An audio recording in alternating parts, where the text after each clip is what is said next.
the door again for the Blues. Hewitt in short, not 15. McGovern has to play on, and a lunging tackle from where just affected the kick to send it out of bounds on the full as we get to Nick Del Santo. Just had word from the Blues camp that Matt Carroll unfortunately is done for the night. It is a knee concern. We're not sure on the severity of that injury just yet, but he'll take no further part this evening. It's unfortunate news for Star, who's been in great form. Just Lockyer sort of twisting motion, perhaps just running for the footy in the forward pocket. And it's a real bad blow for the Blues. Yeah, it's one of those ones that you don't like to see because there was nothing much in it. It's just a change of direction. Normally that can lead to a really behind bad the knee though, he grabbed it, didn't he? High, it was high behind the knee. It can be just the way you plant your foot and then it just doesn't feel right. And then you go, what's happened? It's risky. Fingers crossed as Butters goes with a bit of a risky kick where losing his pace. Hayward dragged him down. Play on is the call. We're back to his feet. Power almost broke through. Wilson trying to recover. It's up to the 50. Horn Francis out to meet it and left to Sharon behind. Cowan to Haynes. The Blues from half-back. They're not afraid to go to the one-on-one. Wrestled. Burgoyne got his way to the front. Shares it with Sweet. Power can bomb a high one in. He wants Georgiades. Dirksen with a good spoil down. Good forward pressure by Yardapaldi. Drew has got Horn Francis. Good footy, well done Port Adelaide, good pressure. Already kicked one, Jason. Oh yeah, no. He owes him one for a little mistake in the middle of the field before. He might be in front if he gets this one. He'll have two, so that'll be a good start. He's a multiple goal kicker for Port, and to say they need this one, it'd be what they do need is an absolute settler, because I think they've been okay. They've just had a couple of bad turnovers that hurt. Started the game well, spun that way right. Saw a goal kicked at the other end. He opened up the scoring tonight, the first of the match. Horn Francis has got two. And a tremendous finish. Having a good year in front of the sticks, isn't he, Ken? Yeah, I mean, he's always got that ability and he can play the game as a forward or as a midfielder. He's a pretty special player, obviously, as everyone knows. But you look at this, the kick from Sweet that comes in, you just get a contest from Georgiades, and that's probably all you need. And then the pressure, the follow-up. Moraes, quick hands, and then Drew calm enough to see the corridor wide open for Horn Francis to do the rest. And, you know, when you're leaving him standing free 40 metres from goal, that's a dangerous reply. Starting to kick a few more goals. Obviously playing a fair bit forward. Kicked 27 goals in 2024. What the bear? He's heading up to, you know, if he can have a good year in midfield and forward and kick 30 plus, he's starting to be a really dangerous footballer. One Yardapaldi certainly needed after a run from the Blues out of the middle. Evans came in, trips another disposal. Wilson with a nice spin, showing some intent to get the footy forward. Evans knew he had a runner out wide. Newman off that long left boot will set a high ball in. Radigalea and Lai, they both spoiled each other. Spilled out the back to Ison, who couldn't believe his luck. And he was wrapped up. Hewitt down low, taken high. Just a little bit keen, Watkins. They're just dangerous, and you just got to know they're dangerous at that part of the ground. Players will go as low as they can to try and draw the free kick. And just Watkins is a bull at a gate at the best of times, isn't he? He's a hard nut. Yeah, that's his game. It's a bad combination there. It's almost impossible to tackle. Well, you've nearly got to concede, don't you? Yeah, you do. In fact, it's what you should do.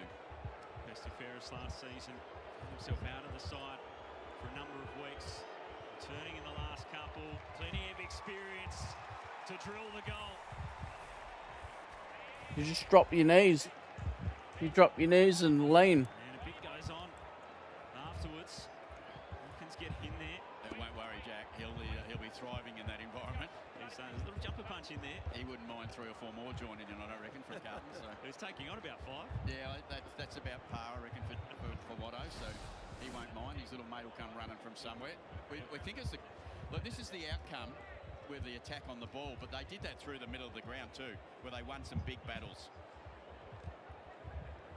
Look, you want your players going hard as that. You just got to be aware that it's high risk in that deep in the full forward line. But he's a hard nut. And he's been a good find for him, and Cripps is up to a dozen disposals now. Hewitt's got 9 as well. The mids of Carlton are getting their hands on the ball.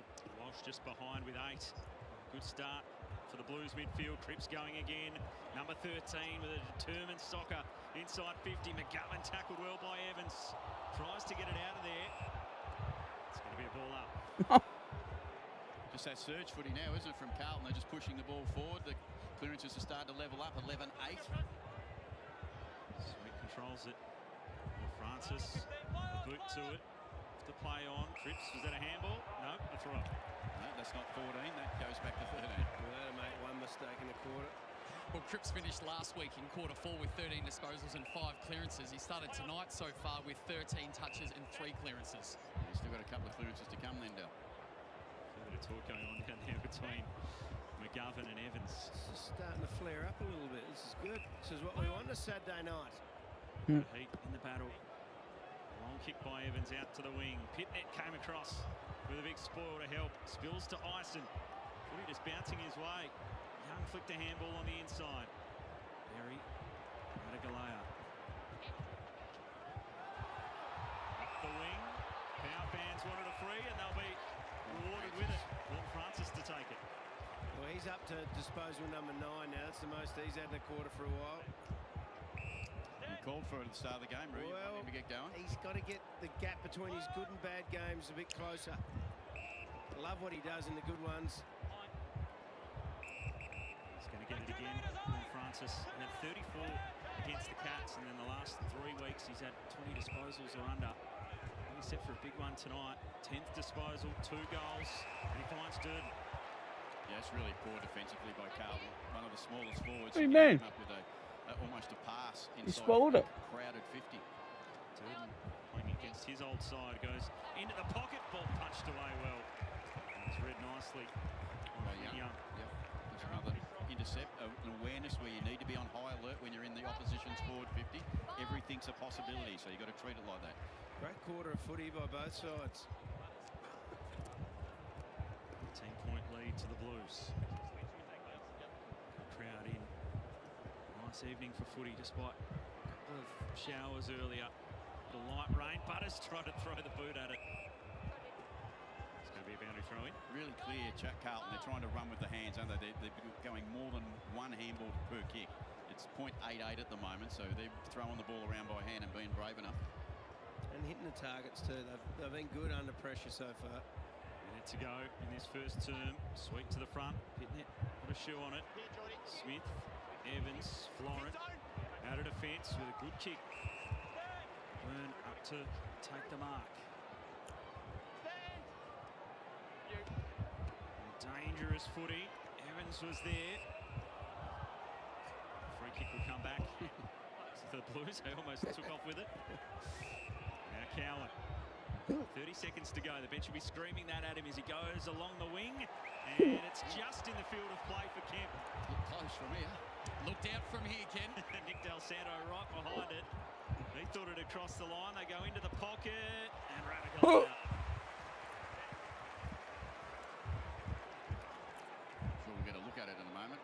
And the 10,000 supporters, Port Adelaide supporters behind me thought it was out as well. Not a good guide, I'll just tell you, Nick, listening to them. Can be a little parochial. Georgiades takes the mark down the line, and another concern for the Blues, perhaps, is Mitch McGovern grabs his knee in there in the pocket. Looks like he's okay. They're already down a player. Matt Carroll injured in that first term. Well, Francis has been good for the Power. 10 disposals and a couple of goals, but the Blues are leading the way at the first change, up by 18 points at quarter time.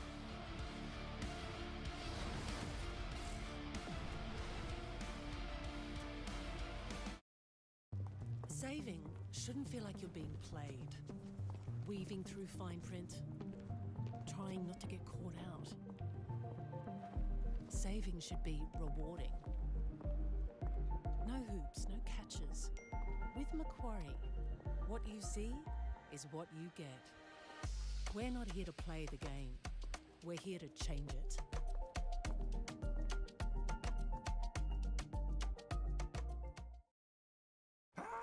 My house is on fire! No! My house is on fire!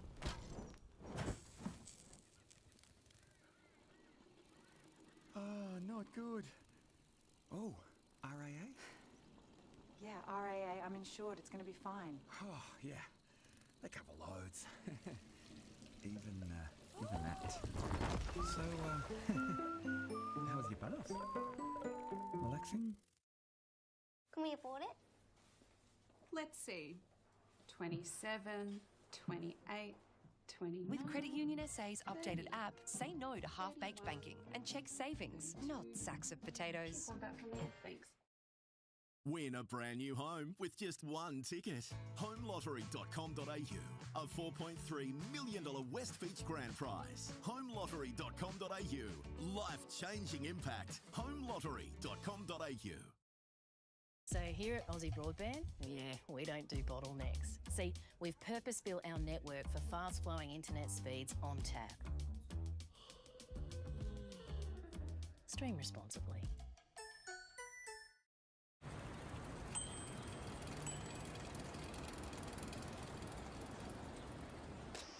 $2,655 postcodes, connected by one Australia Post. Almost there. With Credit Union SA's updated app, say no to half-baked banking and share pay IDs, not potatoes.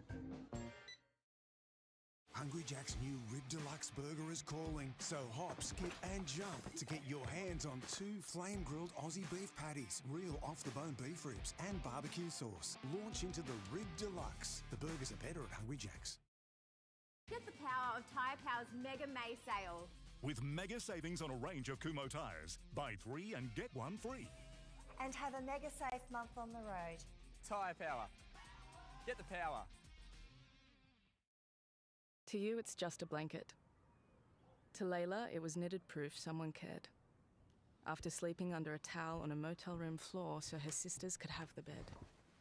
Finally, something that wasn't taken away or broken. It's now in the home she shares with her sisters, where they all have their own blankets and their own beds. You see a blanket, we see a safety net. Just one with onions, thanks. Is that beef? Ranchero beef, chicken and basil, pork and pale ale, lamb and feta, Italian Supremo, Spanish chorizo. I gotta shop at Foodland. Entertaining first quarter of footy, an accurate one as well. 2 straight to 5 straight. The Blues leading it by 18 points. And their first opening quarter win since they were last here at the Adelaide Oval back in round 5. They won their first 5 opening quarters of the season, lost their next 5, and they've just won the first one here tonight. Let's get down, if you make sense of that, let's get down to Nick Del Santo. It made perfect sense. Perhaps a fantastic first quarter by the Blues, kicking those 5 goals straight, but unfortunately, within the first 5 minutes, they did lose a player in Matt Carroll. He went down in an incident that we're still waiting for a little bit of clarity on, but all we know at this stage, he's going to take no further part. You can see by this vision, he grabs his left knee immediately. He had a long way to make to the bench, which he did do by himself. He was able to get there, but then immediately went down into the rooms and will take no further part. So they will have 4 on the bench for the remainder of this game. But it was a great quarter, and we spoke pre-game about the Blues and what they've done well this year. It's been around contests and clearances, but it was actually the opposite in that first quarter. It was their ability to rebound off the halfback flank. Of those 5 goals, 3 of them came from this mode. And it was called by Ken, I think, during the call. It was about their pressure. That's how they were able to win this football back. And you can see the white jerseys in the screen. And off the back of that pressure, they then got the options up the field. And they're moving the ball fast. And they bring the ball through the corridor, which is disrupting the defence of Port Adelaide to this point. But they get the ball in deep. They're happy to take those one-on-ones. And then there's young Ison in his second game. Great debut last week. And he gets one on the board early as well. Yeah, I haven't seen Carlton play that well this year. Kenny might have. I guess it's a great start on the road. Can they keep it up for another one now? Well, that's the question we've been asking all year for Carlton, to be honest. We've seen them play good first halves and we've seen them play good second halves. What we need from Carlton's point of view is we need to see them play a good 4 quarters, and that's really important to their game. And you know, if they can do that, obviously they're going to be right in this game. And Port were I thought Port were a little untidy, and you know, you called the Horne-Francis turnover in the middle, and a couple of balls that they looked like going to turn into something, they were turned over. But to Carlton's credit, that was their pressure and their outnumber and their hunt to the next contest that was making the difference. And You know, you've seen Ison's goal came from too many Port players flying in the one contest and no one on the floor. So, yeah, it's been a really good start for Carlton away from home, really important. Port now have been asked the question and, you know, we expect them to respond. 7 straight for the quarter from both sides. It's a good start. Nothing wrong with the kicking in the game room. Let's go. We're ready to go. Second quarter on a Saturday night Oh. in Adelaide. Saturday. Butters trying to rove onto it. Did well to get it to Drew. A quick inside 50 for Yadapaldi. Off hands. Marshall down there made the contest and it just spilled past Dean. Marshall going again. Another effort around the body and Astasopoulos. Just misses his first. I hope we see the knock-on from Marshall. That's the craft that he's got. Yep. Would have been a great goal. Just knocked away at half-back. Hayward steady. Into the way to Florin. Run off half-back been a feature so far for the Blues. Mackay worked his way to the front. Warren Francis down there. Tackled. Just got the handball out. Leah stood up in it. Burgoyne. Heard the voice out wide. McKinlay up the line. Georgiades down low. Oh. It's a bounce, wasn't it? Looked like he hit his head. Yeah. A little stunned as he gets back to his feet. See if it affects the kick as he goes up towards the 50. Oh. Top Whitlock. Oh. Lovely grab. Just missed that little replay of Georgiades' head bump, but hopefully he's okay. Whitlock for an excellent mark. A poor entry kick. Dirksen taken out of it. Oh, you got to pay a free. No free kick. How can they not pay a free kick for that? Could have been charged with assault. See. Oh. His head just maybe not too bad. Touching the turf. He did shake his face though. Look at this. How's that not a free kick? No, That's a throw. That's unbelievable. How was that one missed? Astasopoulos went past it. Evans, Florent, Smith, run again off halfback. Ison ducked into the tackle. He ducked. Get one high. Butters came Fuck's flying. sake. He ducked, didn't he? If you fucking duck, Finds himself pay a free. free kick against. Out wide. Off the hands of Fuck Ainsworth. me. Yep, definitely got him high, as we see in the bottom of the Ducked though, didn't he? Yeah, he Ducked. did. But as you said before, Roo, you've still got to be able to plan for that a little bit more. You shouldn't have to plan for if he ducks. Inside 50, Mackay. Well done Should by be Leah to get back. no free kick. Was smothered, spills to McGovern. Shaking off that They injury said they were going to concern fucking for punish Smith people for with a doing nice that. tackle. Gee, that was. I reckon Harry Mackay lost in the lights. I didn't hope he did. Oh, he did. He Because did. He otherwise, had to have. that was incredible that he didn't win that ball where he had his position. Fans Butters. They're helping out. Leah. Kinlay. Let's go for distance, Lasso. but it'll be last disposal. Lasso. Free kick.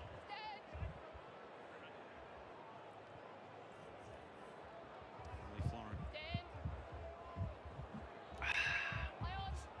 He's going to run around. Playing the mark and just send it inside 50. Cripps.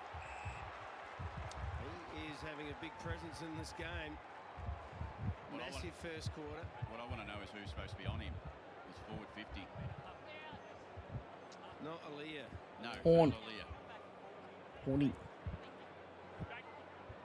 Paddy Cripps having a big say in it. 13 disposals, 4 clearances already. Watch the replay. Just easy on the mark to get around.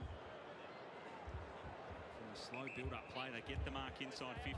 Warren Francis was closest to him, so whether he's his direct matchup, I don't know. Hit the scoreboard in recent weeks. Paddy Cripps has kicked a goal in his last 4 games. As he lines them up and steers it through. The Blues continue on their way to start the second term.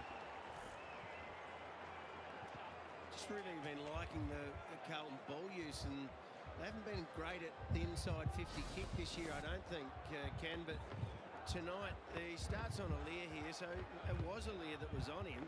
He was responsible. He does there just sloppy, half a handover. Well, that's just sloppy defence by Port Adelaide. Aaliyah sort of half-handed it over, and then no one went to him, so... But their ball use has been good, Ken, hasn't it, with the finishing Yeah, Carlton are asking some questions, but if your zonal defence is not in check when you're inside forward 50 and Aaliyah rolls off that too easily because he's worried about Harry, the next person in the chain is supposed to be able to take care of that. You know, as we see Josh go up to the box, I think really that'd be nearly the first time I've seen him go into the box. I think so. He might be just looking at some different angles, and he might be able to see some of those challenges. Blues star forward again. Burgoyne off hands. Yardapudi needing to find a response. Mastasopoulos will take it at half back. Just trying to slice the kick through, and again the pressure from Cripps to the Blues. Kick, mate? Up for it to win it back, and then handball forward to Evans is wrapped up by McKinley.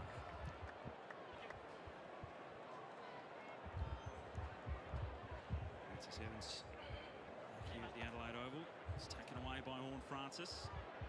Haynes trying to intercept. He didn't complete the mark, but did well get the handball away to Wilson. He was appealing for a free kick. Yardapudi with the extra numbers. Butters went in shoulder to shoulder. Evans in there scrapping for the footy.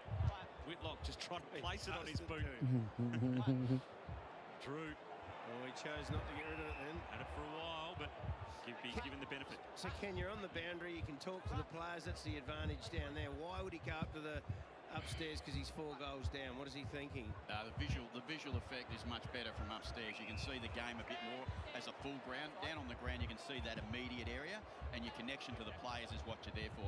Tactically, you do your better work probably from up in the box. Dirksen out of defence with a run and a bounce. Long kick out to the wing. That was dropped by Kemp after doing the hard work to get in front. Wouldn't you be up there most of the time then? If you're a tactical coach, then surely, what does he think he's better communicator with the players? The difference is in that place, Roo, is that you have such good coaches up in the box to help you, so you got to trust them if you're on the grass. And I spent the last 2 years on the grass mainly, but I do know that you can see the game better from up in the box. True. Just on the way through, the Blues winning it at the stoppage. Cripps getting involved again. Kick goes out wide in front of McGovern, but time to find it and turn and send a high one in.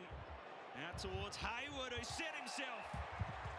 He got a little rise over the top of Aaliyah. Quick ball movement in again, paying dividends. Yep, exactly. They've been very good. And they've been very accurate. As I don't try to moz them, but it's what they've been able to do. They've been able to convert every one of those opportunities. And you've mentioned a couple of times already, Roo, that their ability to use the ball going forward and change of angles is helping. They're kicking at 82% by foot in this second quarter. That is way above the AFL average. They're kicking at 100% in terms of goal kicking tonight, and that stays at that mark.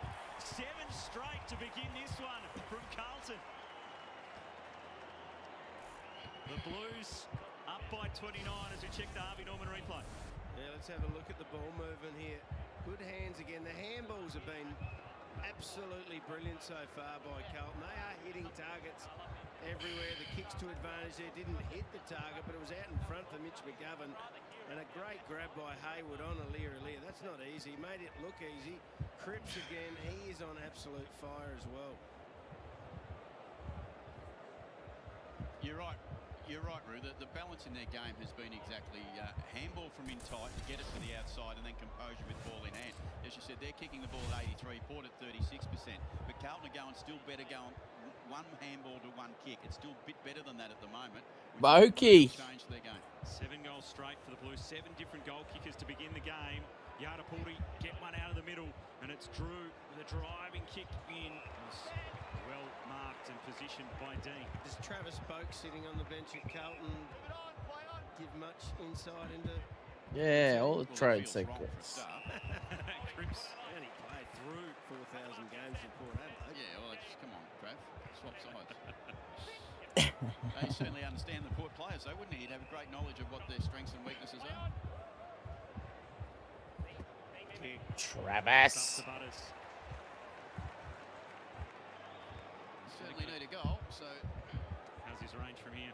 Yeah, he makes the distance, I would have thought, pretty reasonable. But, you know, hasn't been a massive goal kicker, and I know it's a focus of his to try and improve his return with his goals. 3 this year so far. Yeah, which is a good return for him so far. He'd love that to be up to close to a goal a game, or just under. It'd be great. So, here's his opportunity. Goes about 1 goal every 2 games. Yeah. Pick 12 back in 2018. What a pick-up he's been for the Power. Playing game number 150 tonight.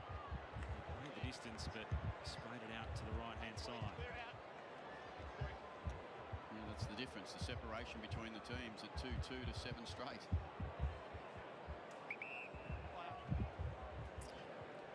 Yeah. The responsibility, young shoulders, able to take it and receive again from McGovern. It looks good, Wilson. Yeah, he does off half back, doesn't he? Low flat kicks. Yeah, they've found a couple. I mean, I'm sure they've seen him before this, but Bison's certainly a new one since Michael's changed. Dangerous kick by Cowan back through the middle. Durden, heard voices further afield. Look it through Moraes and then to Richards and Marshall. Back forward again, he'll chip it over the top. He had options. Georgiades will mark it in the square. Georgiades. The breakthrough the Power have been searching for. Well, it's a breakthrough from a turnover from Carlton, who are trying to go through the middle and take some risky kicks, and that's one of the few that haven't come off so far. So that Carlton players need to go to each other and say, don't worry about that. Let's keep doing it. He's had some issues with his goal kicking. We enjoy one from close range to slam it through. Find his first What a grab. of the evening. As the Power try to get back into it.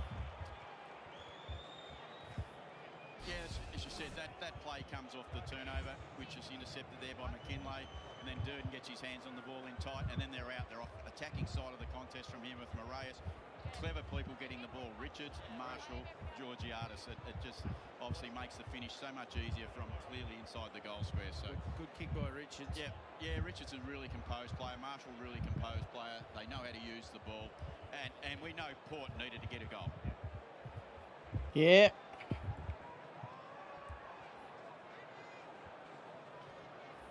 We'll be back in the middle, and we'll see if they can keep getting the ball forward a bit quicker now, Port.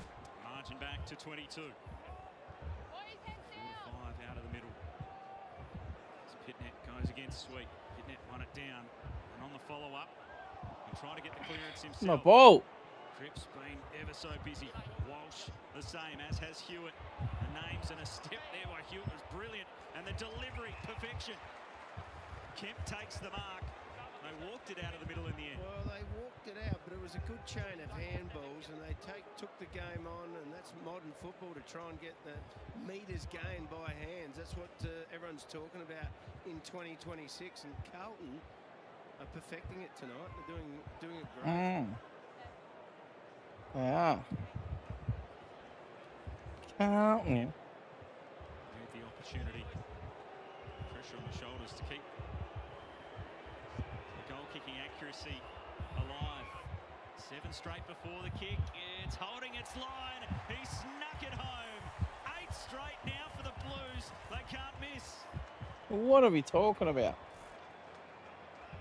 Yeah, well, it all come again straight out of the centre bounce. As we said, Port got that goal. That ball got really close to the post, so hopefully it's gone through and it's not touched the post from the Carlton point of view. But you know, all centre bounce, when you get a ball like that and you can move it out of there, like, let's look at this. Watch in tight. Pitney hunting the ball, gets it off Cripps, smart Is that enough. ball? Change angles, little feed, Walsh over to Hewitt. They're real experienced midfielders, and then composure and calm to hit the leading target.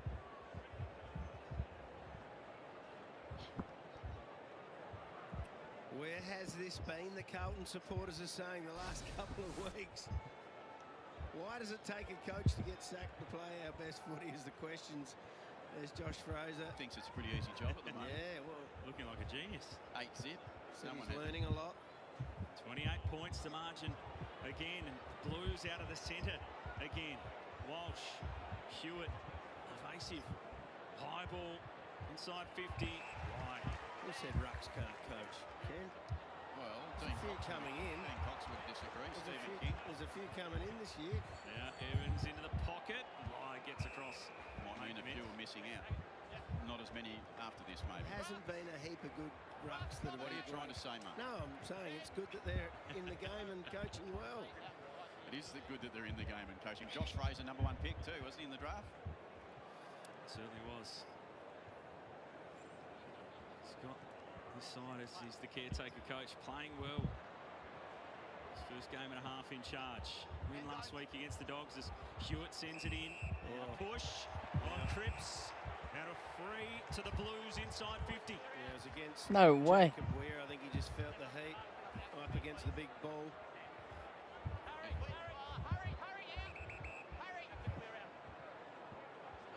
a look here. Have a look.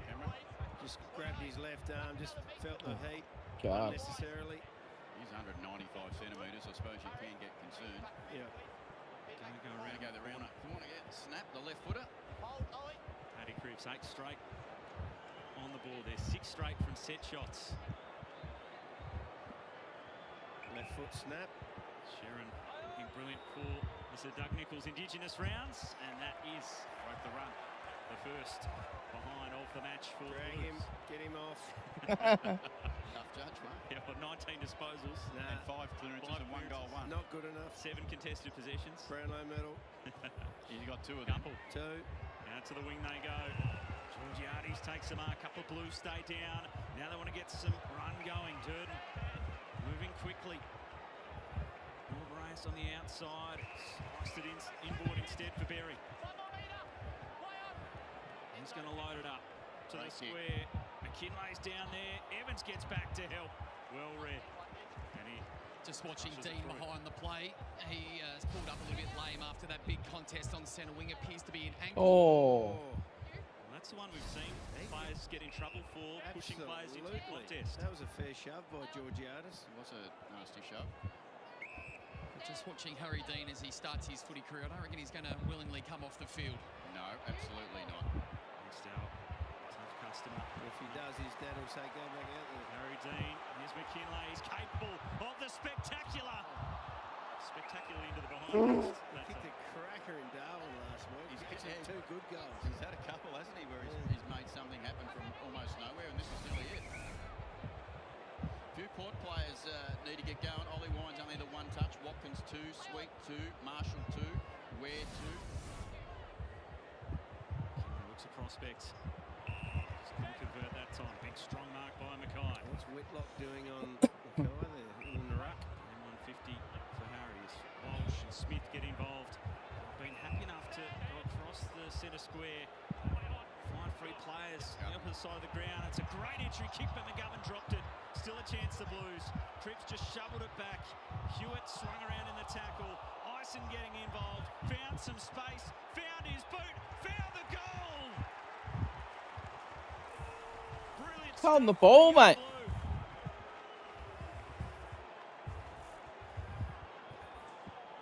How good's this kid? Well, this is the type of stuff you're looking for if you're a Carlton fan. You know, the season's in a bit of bother, but your willingness to play young players now is a much easier thing to do, and that's another great finish by him. And you know, natural left footer, swings him around and just lets it ride and manages to put it through. So I think it's got a lot to do with their dominance around the ball still.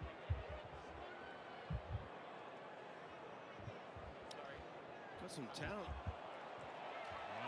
Hit the post. As much as it was being celebrated and all the goal kicking accuracy was going their way, the Blues edge on review will deny them.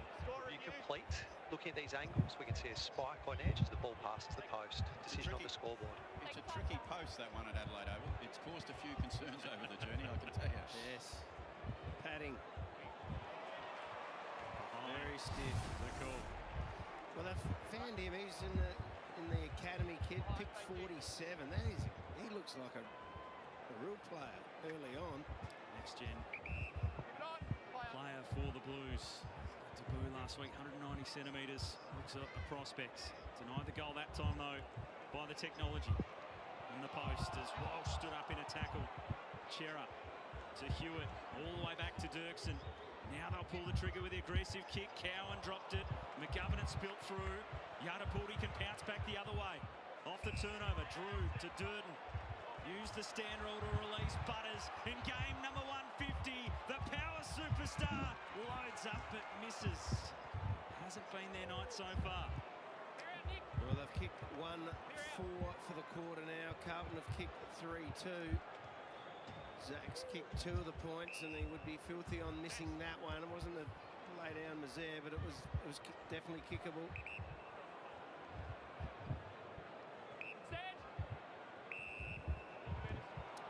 See this rule, I reckon almost once a weekend at the moment. Once? Maybe twice or 3 times. I thought it was once a game. Where players just don't get back quick enough. When the ball's in the pocket like that, they have to retreat back. Give some space for the kicker. It is against all their instincts to push up and get pressure on the ball when it's live ball. But I understand the rule, but it's just a challenging one for players to act with quick enough. Haven't seen an adjustment yet, have we? Because it keeps happening. There's a poor kick that time by Dean. Up the line, Smith able to make amends. Sainsworth through to Walsh, slicing his way through. Got it to Evans. Lowered his vision. Terrific kick. Kemp leading out. Didn't panic in that situation. Again, the ball movement from the Blues. Oh, it's elite, to be honest. Walsh was calm enough to stay, composed in the contest. Found the release ball, and then they're calm enough going inside 50 to lower their eyes against the intercepting Port defenders in Asava, Radagalier and Alir. Kicking around the corner from pretty straight out here. See some players do it. They feel more comfortable as they whip it around. Kemp's got a couple. And the Blues playing with some freedom, some promise, and enjoying their trip to Adelaide. Yeah, they certainly are. They're having their moments at the moment. You see Walsh's handball, Frankie Evans, calm, lower your eyes, find the rebound, and we go, and they're dominating the quarter, Carlton, to be fair. 72 disposals to 39 this quarter, so that's telling you what the game's looking like, and that is Carlton are in control, and Port are just scrambling for everything. The entries are not that big difference, 8 to 9. It's pretty close. Spot on, Kenny. Dominating it. Plenty of handball too.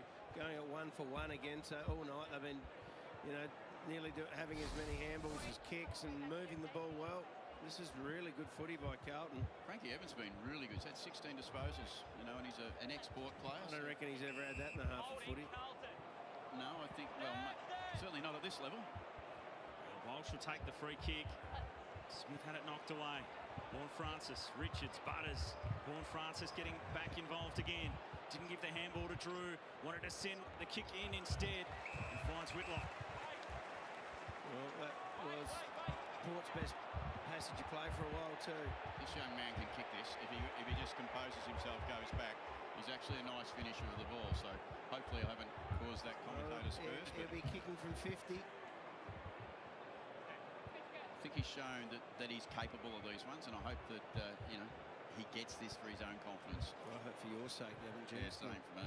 Kicked 3 goals against the Blues last season. Kick goes across the face and not far off. Behind. Yeah, good on you. Well, the other feature of Carlton up until this point of the game, with 5.5 or nearly 6 minutes to play, has been their uncontested possession. They're plus 53, so their ability to maintain possession and move the footy from half back to half forward's been a feature. Spotted Dart's a big number. 1-5 to 4-2 for the quarter. Kicking straight helps. Wilson long down the line. Mackay and Aaliyah. Spoil it over the line.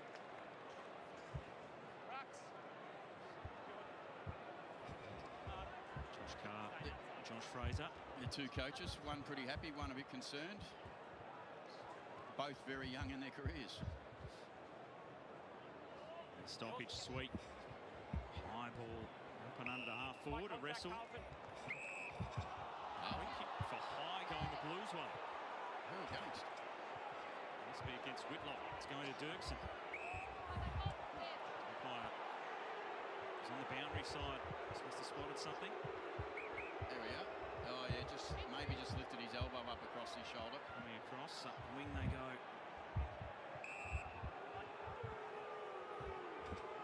The beauty of having 4 on the ground, umpires. They can see all angles, we hope. Locals getting frustrated. Normal. 5 minutes remaining in this second term. 33-point lead to the Blues. They're very happy with their work so far. Butters, Richards, Burn-Jones, look out. Mason didn't stick the tackle. Allows them to keep going. Butters wide for Berry. He's got some runners on the outside. Evans can find a target. He goes wide. Georgiades, great hands. Yeah, good sticky fingers there under a lot of pressure.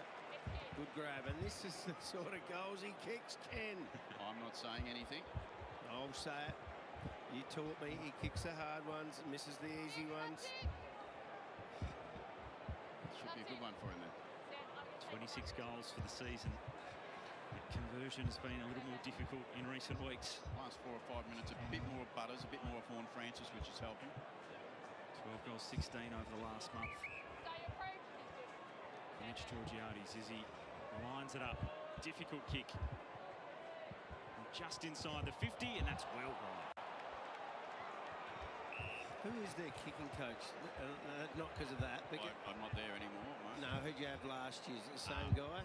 No, I'm Girl? not sure exactly what's going on with the... They got an external person? Yes, or they normally Okay. they have. And I don't think it's that big a deal, my personal belief. I think it's football for 168 years. But if he's kicking at 47% compared to 60 or 70%, Big difference. That's a big difference. As you know, confidence in this game can really go away quickly. It can also come back if you get on a bit of a roll. Giant sees it out of play.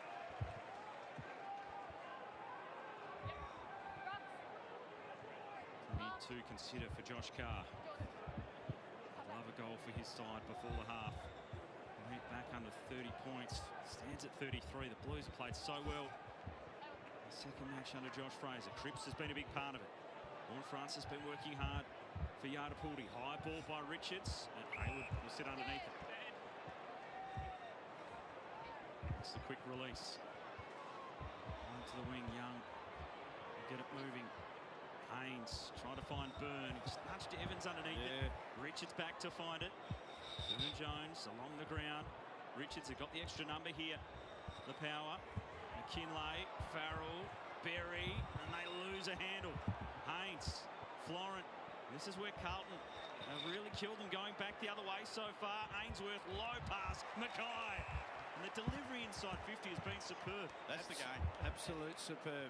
That's the game, though. The ability of Carlton to come back to the ball, win the ball, chain it out by hand, and then lower their eyes going inside forward 50. They need Harry to go back and obviously finish, which they've been doing pretty well. And if they get to, if he nails this goal, it's 10 and a half with a minute or two to still go. So they'd be pretty pleased with the way they're going, away from home particularly. Harry Mackay, of course, a Coleman medalist back in 2021. Three-time club-leading goal kicker. Game number 150. Does the slice of luck go his way? Thanks for the ball, please. Check the review. Initial soft call is a behind. Score review.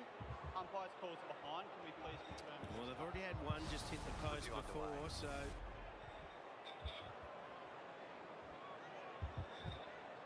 Well, it's got to be clear that it didn't touch to overturn it here, so...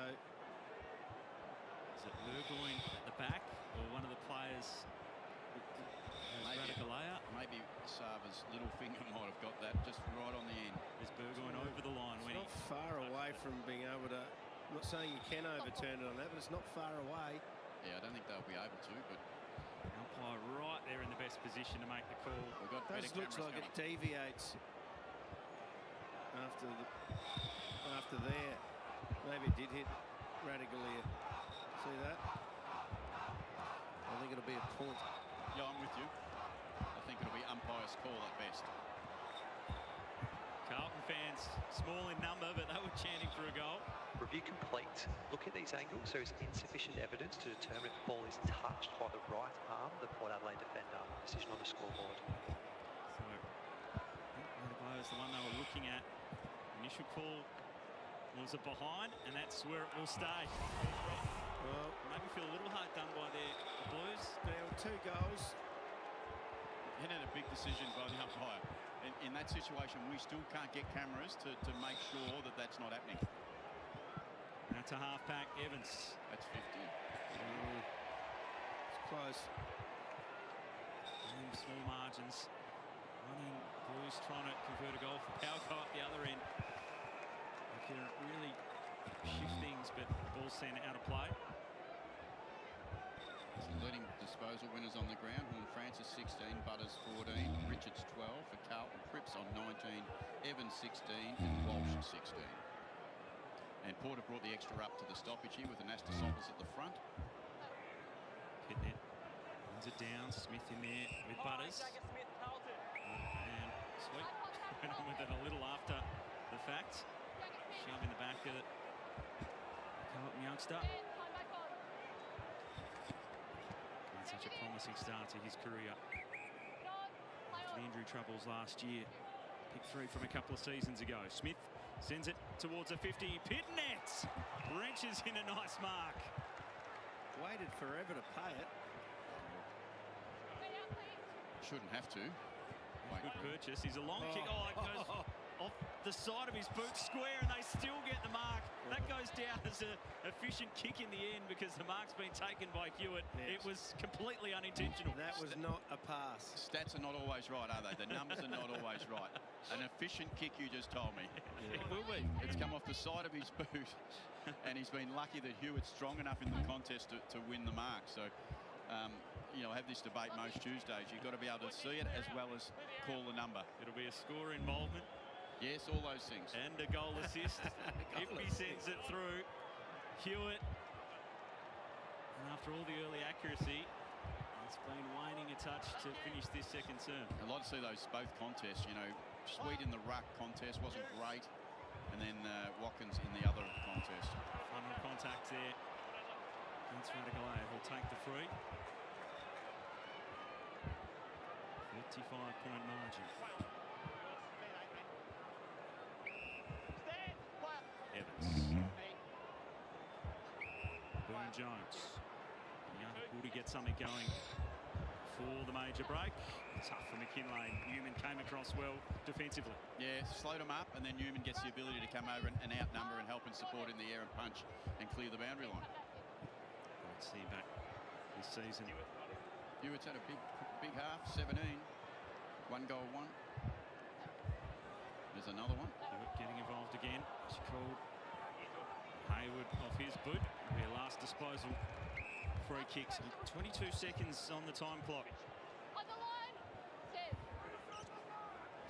Josh up in the box. He's got his work in front of him. He'd be a bit concerned with what he's been watching, I'd imagine. Made the shift up there. Normally coaching for the boundary line. Vaughan Francis to the 50. And Cowan. Another nice intercept. They're slowing down now, Carlton. They've said, woo, let's hold up. We'll get to half-time. See Ainsworth pushing the hands towards the ground. Slow down, boys. Let's just get there. And just lob it up the line. Kind of go to work. Well, Francis almost over the top. But a brilliant first half on the road from the Blues. Paddy Cripps leading the way with 19 disposals and a goal in that first half. They have come to play Carlton. The second game under Josh Fraser. And taking the game on. They were kicking straight and they've opened up a handy break. Plenty for Josh Carr to contemplate as he comes down to chat to his troops at half-time. Come back and analyse all of it. But it's the Blues by 35 points.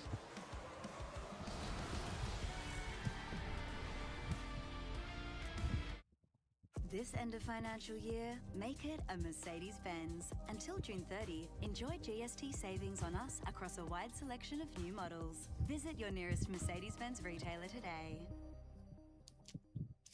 Half time. Thumper, what's up, man? Oh, the Top Gun. Sir, your drug wipes returned a positive result to cocaine. What a report. The big one. Hey Cam, you know that footy is made by dedicated fans like you, me and Roscoe? I do. Our horns are like wordless motivational speeches. Yes! You could say that future AFL stars are made by fans like us. You totally could. This bloke does not miss. Yui, official partner of footy fans. Everyday life doesn't have to be every day at all. The Isuzu MU-X SUV is the I think it was going that good I fell asleep. Safety. Love how you live in the Isuzu MU-X. Saving shouldn't feel like you're being played. Weaving through fine print. Trying not to get caught out. Saving should be rewarding. No hoops, no catches. With Macquarie, I don't know. is what you get. We're not here to play the game. We're here to change it. I'll be interested to see what happens. Every year, tens of thousands of fans flock to the SCG in the hope of witnessing moments that shape the history of Australian sport. Nick Davis kicked 4 to get us on the way to a premiership. Famous quote from Anthony Hudson was, "I see it, but I don't believe it. Only a handful of players had ever kicked 1,000 goals. They said, don't worry, we've got it all under control. No one will come onto the ground. Well, history tells a different story. The SCG has got such a storied history, and I feel very fortunate and grateful that I've played a small part in that over the years. It's tax time at Sydney Tools and we've got some ripper deals. Score a free blower with this exclusive 5-piece Milwaukee kit, just $14.99. Also $300 on this exclusive 10-piece XGT kit from Makita. For a full tax time catalogue, go to sydneytools.com.au or drop into your local Sydney Tools store today. AFL highlights presented by Toyota.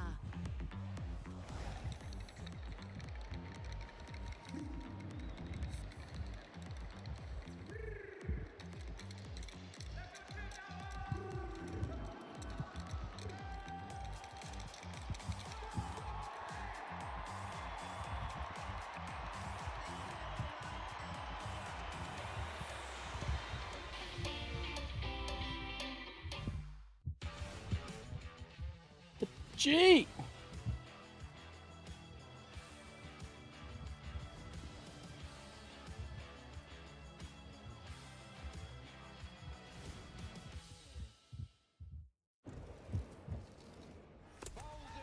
That is brilliant. Australia versus Pakistan. You will not miss a ball. Big shot. That is a beauty.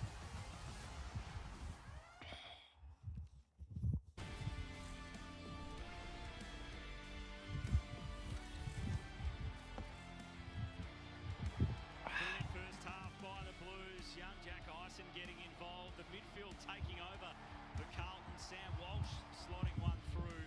And then they were all joining in. Hayward able to convert. It was accurate kicking early from the Blues. They were denied a couple of times by the score review. And a little bit fiery out there on the field. And it got a little bit fiery in the rooms as well. Josh Carr staring down some of his players, laying down the law after a poor first half from the Power. Plenty to chat about down there in the rooms. Let's get downstairs to Ken Hinkley, Nick Del Santo and Mark Prosciutto. Yeah, you don't see coaches do that too often, Ken, but sometimes you need to. Yeah, it's been a bit more normal now as you see Josh talking to the players. It's been a bit more normal this year where the coaches are demanding, and you can see that he's really forceful in what he's expecting from his team. I mean, if you look at the scoreboard, he's got every right to go in and ask them serious questions. He went up to the box to change his view. I don't think it looked much better. Yeah, it's going to be interesting. He would have loved to have given during that quarter, but because he went upstairs, he had to pass it on at some stage. So you do that to get a response. They've been a little bit passive and a little bit pedestrian in this first half, so he wants to see something different.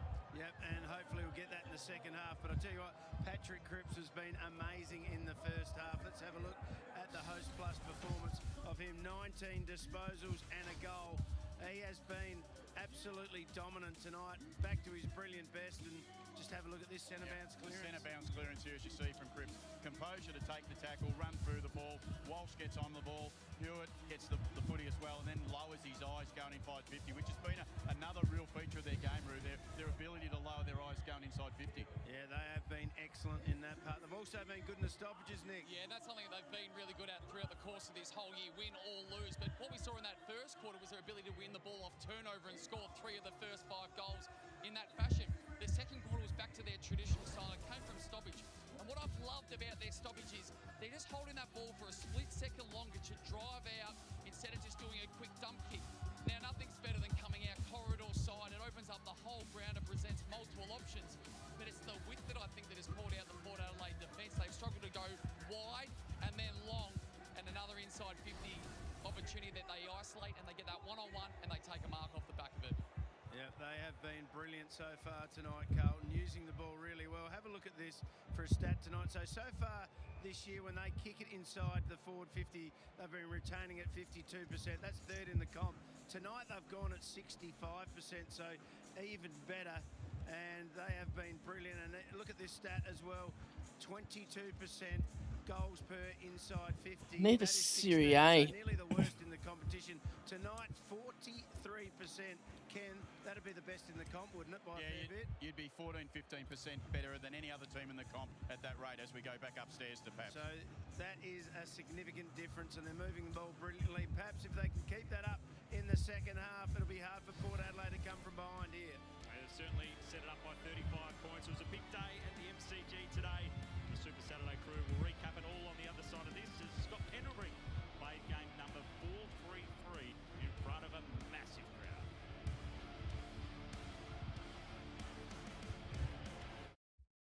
Wellness is whatever makes you feel well. An emotional support water bottle. A little sodium? It's cancelling plans and remaking them. 1807. You can't. AHM. People things.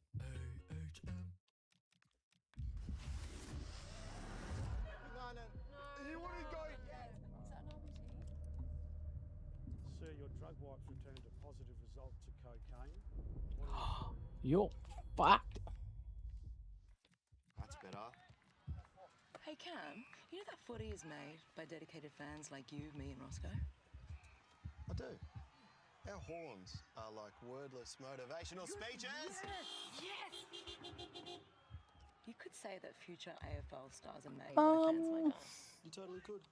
This bloke does not miss. Yui. No official way partner she's got of that footy horn. fans. Dembele. Just hard launching KFC's new lunchboxes. Satisfy your cravings with the $5 box. Feed your hunger for 10, or demolish your appetite for 15. Leftovers could never. Saving shouldn't feel like you're being played. Weaving through fine print, trying not to get caught out. Saving should be rewarding. No hoops, no catches. With Macquarie, what you see is what you get. We're not here to play the game. Haven't done any of the.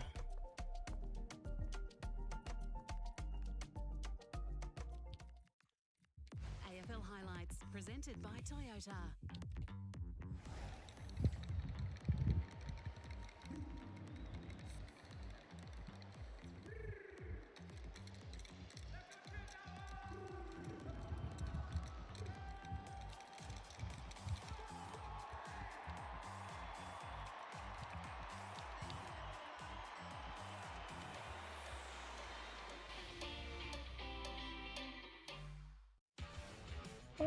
Oh, it must have went the highest and lowest.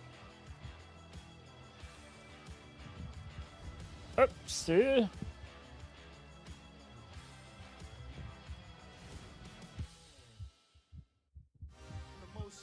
Really?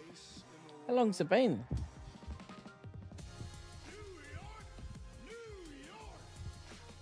The show the world is talking about breaks all new ground. New York City, man. New York is AEW country. AEW presents Double or Nothing from Louis Armstrong Stadium in Flushing, New York.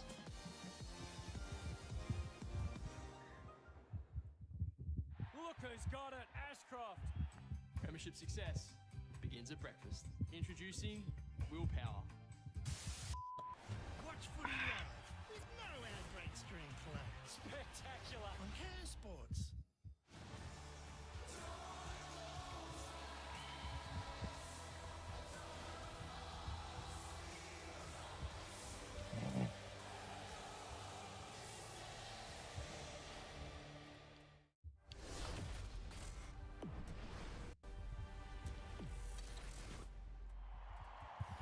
Well, we witnessed something truly special at the MCG today as Scott Pendlebury became the all-time game. Yeah, the Eagles almost beat Collingwood. At the MCG. What we witnessed. It was a perfect end, a 10-point victory over West Coast. And David Believe King, it. Jack Rewalt, Jay Clark, it was a privilege to be there as well.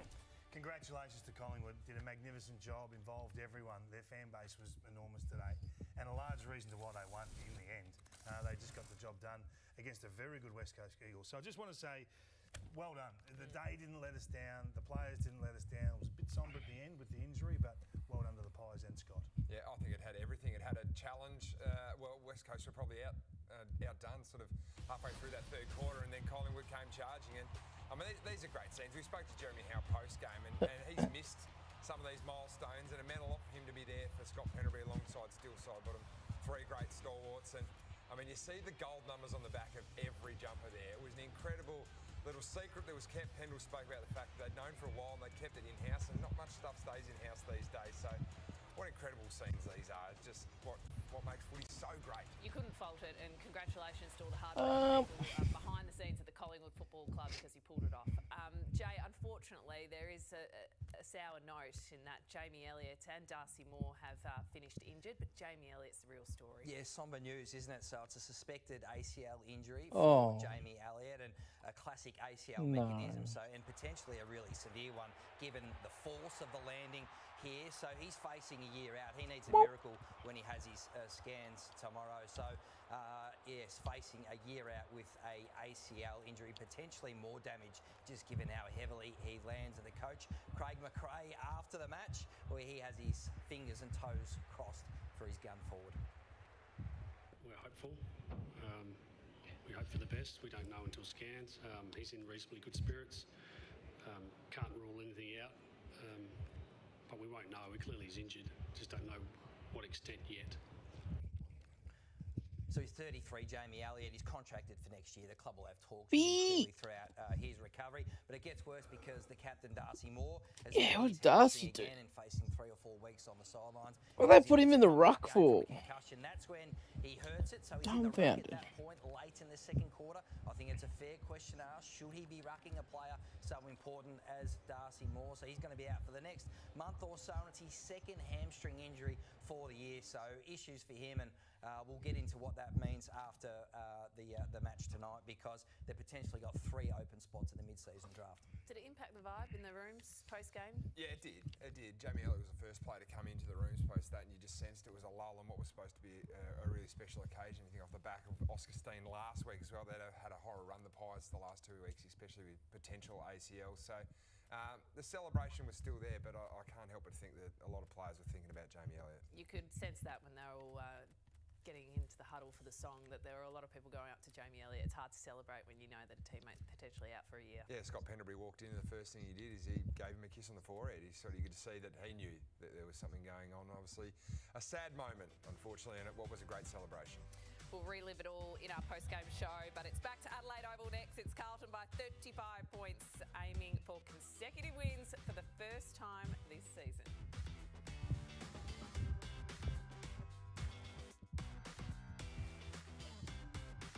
I'm a Weet-Bix kid. He's one. Me too. And me. Me. A Weet-Bix kid.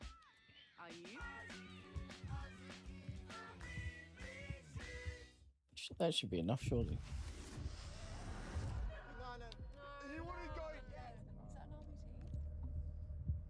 Sir, your drug wipes returned a positive result. This one's red. That's better. Hey Cam, you know that footy is made by dedicated fans like you, me and Roscoe? I do. Our horns are like wordless motivational speeches. Yes! You could say that future AFL stars are made by fans like us. You totally could. This bloke does not miss. Yeah, let's go, Yui, official partner of footy fans. I'm snapping up. Don't mind us. Just hard launching KFC's new lunchboxes. Satisfy your cravings with the $5 box. Feed your hunger for 10. I don't have or dinner demolish yet. your appetite Shit. for 15. Wonder why I've hit the wall. Could never. What should we get? Saving shouldn't feel like you're being Keep it Evo. Cuzzy! What up, Cuzzy? trying not to get caught How are you, mate? Saving should be rewarding. No hoops, no catches. With Macquarie, what you see is what you get. We'll have to do some rush at some stage. We haven't played for ages. Stocksy FC's wasting away. Everyday life doesn't have to be every day at all. The Isuzu MU-X SUV is equal parts style and safety. Love how you live in the Isuzu MU-X. Oh, AFL highlights presented might be a by little bit Toyota. too high.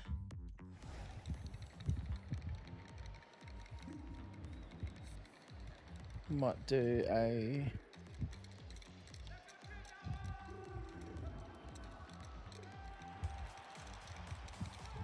provisions.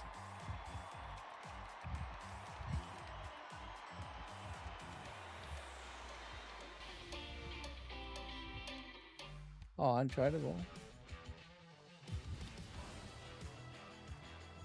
Keep them. Submarine alert? Fists? I don't have those? Oh! That's all it. Oh. Yeah, hopefully. I'm struggling, man. Just, sloppy hand, like, not clean hands. For many, it's Bad disposals. and for others, eyes can widen. Hopefully we sharpen up. Frowns can I'll be form, back, boys. Jaws clench, eyebrows raise, and for a few, if an ad has made you react a little like this, get in touch with us at Ad Standards and we'll investigate. So now, you can look more like this again. Second half to get underway. The Blues leading it by 35 points. Great crowd in on the hill under the scoreboard.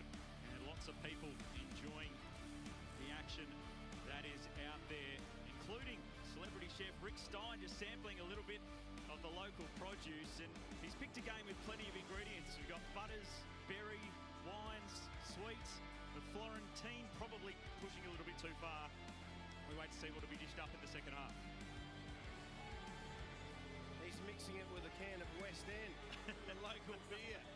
Just sampling the delicacies that South Australia has to offer. Oh, they're known for their wine and their food in South Australia, but the West End cans, wow. Yeah, well, Josh might want one of them at the moment. He's gone back to the bench and he's sitting there, I would imagine, quite frustrated, as we've seen at the halftime break. So he'll be looking for a response from his team, which you expect that they should come out and offer something. Well, they need a lift from their bottom half of their list at the moment here. The big players are getting their hands on the ball, but there's Ollie Wines has had one, Watkins, Weir, Marshall, two, Sweets had three, Lyon, Radicalier, four. Georgiades had that one goal from the goal square. Horn Francis in the goal square now, so I think Port need a lift. Yeah, they certainly need a lift. There's no doubt about that, and they need a lift from their scoring capability in the front half, whether that be Georgiades, whether that be Marshall, Whitlock. Any of those players need to grow and give them some more. A big spray from Josh Carr at halftime. Will there be a response? The Blues get it straight out of the middle, as they did in the first half. Big punch away from Aaliyah. Spills to Richards. And the power can send a high ball through the middle. Great mark by Georgiades. Working his man out of the way. They're looking for a sharp start. It's Horn Francis, who started in the goal square, looking to have more of an impact inside 50. Joe Richards works hard. He come from the half-forward line. He got the ball just off the half-back line and set that one up. Yeah, he's a really hard worker, Joey, and he's really clever with his ball use too. So one of the moves that Josh has gone for is Horn Francis to the goal square, and he'll be very happy if he can get away with inside 40 seconds or 50 seconds to get a goal on the board from that change. Having to move the furniture to take the set shot. Horn Francis leading from the front in the first half. Trying to lead his side back into it. Hooks right across the face. Ball still alive. McKinlay in there. And Astasopoulos just lost the footy as he lost his footing. And now the Blues in a defence. Dirksen with a handball. Way to Hayward, half-back, up the line. Big contest to win, and McGovern won the battle. He looks long. He's got a one-on-one ahead. Kemp and Radigalea. Radigalea hands to it. Kemp with the recovery at the spill. Big tackle laid. And it spills away to Evans. The power getting back. Burgoyne's kick goes wide. Will it take a touch on the way through? No, last disposal, free kick. Well, Carlton have been really good in the first half of their ball use, but Mitch McGovern just chose the wrong option there. Burn sends it in. Power have it covered, and Aaliyah the intercept. So what's been great for him in the first half, the two entries in the third quarter not quite right. John, play on. Outside 5. Play on. First goal of this third term will be critical. Can't be trying to extend that lead out. Big leap from Walsh. Over to knock it down. Ainsworth getting involved. Now Chera on the burst, up and under. Bellied the footy. McGovern made a good contest, but it's out of play. The front on contact there. No, ball out. Boundary throw. So two bad forward 50 entries, and this is Sam Walsh going for a hanger. Yeah, two forward 50 entries weren't quite right, and then a snap that should have been a goal as well. Hopefully for Carlton fans, it's not a sign of the second half. Hit net to the front. Runners there too. Away from Byrne. What they will be happy is it started in their half of the ground. It's been there for the entire part of this quarter almost, bar Horn Francis' shot on goal. So they've got it down this end, and they'll be happy to keep it here for a good period. Butters watching on at this stoppage. Going to get involved. Got a bit of a Hey. Govan. Now he goes after the footy.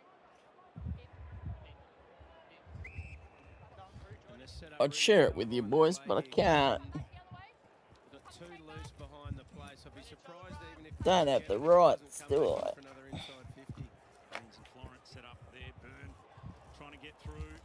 Hewitt's been in and under all evening. Drew got it out to Evans. Kick down the line. Georgiades.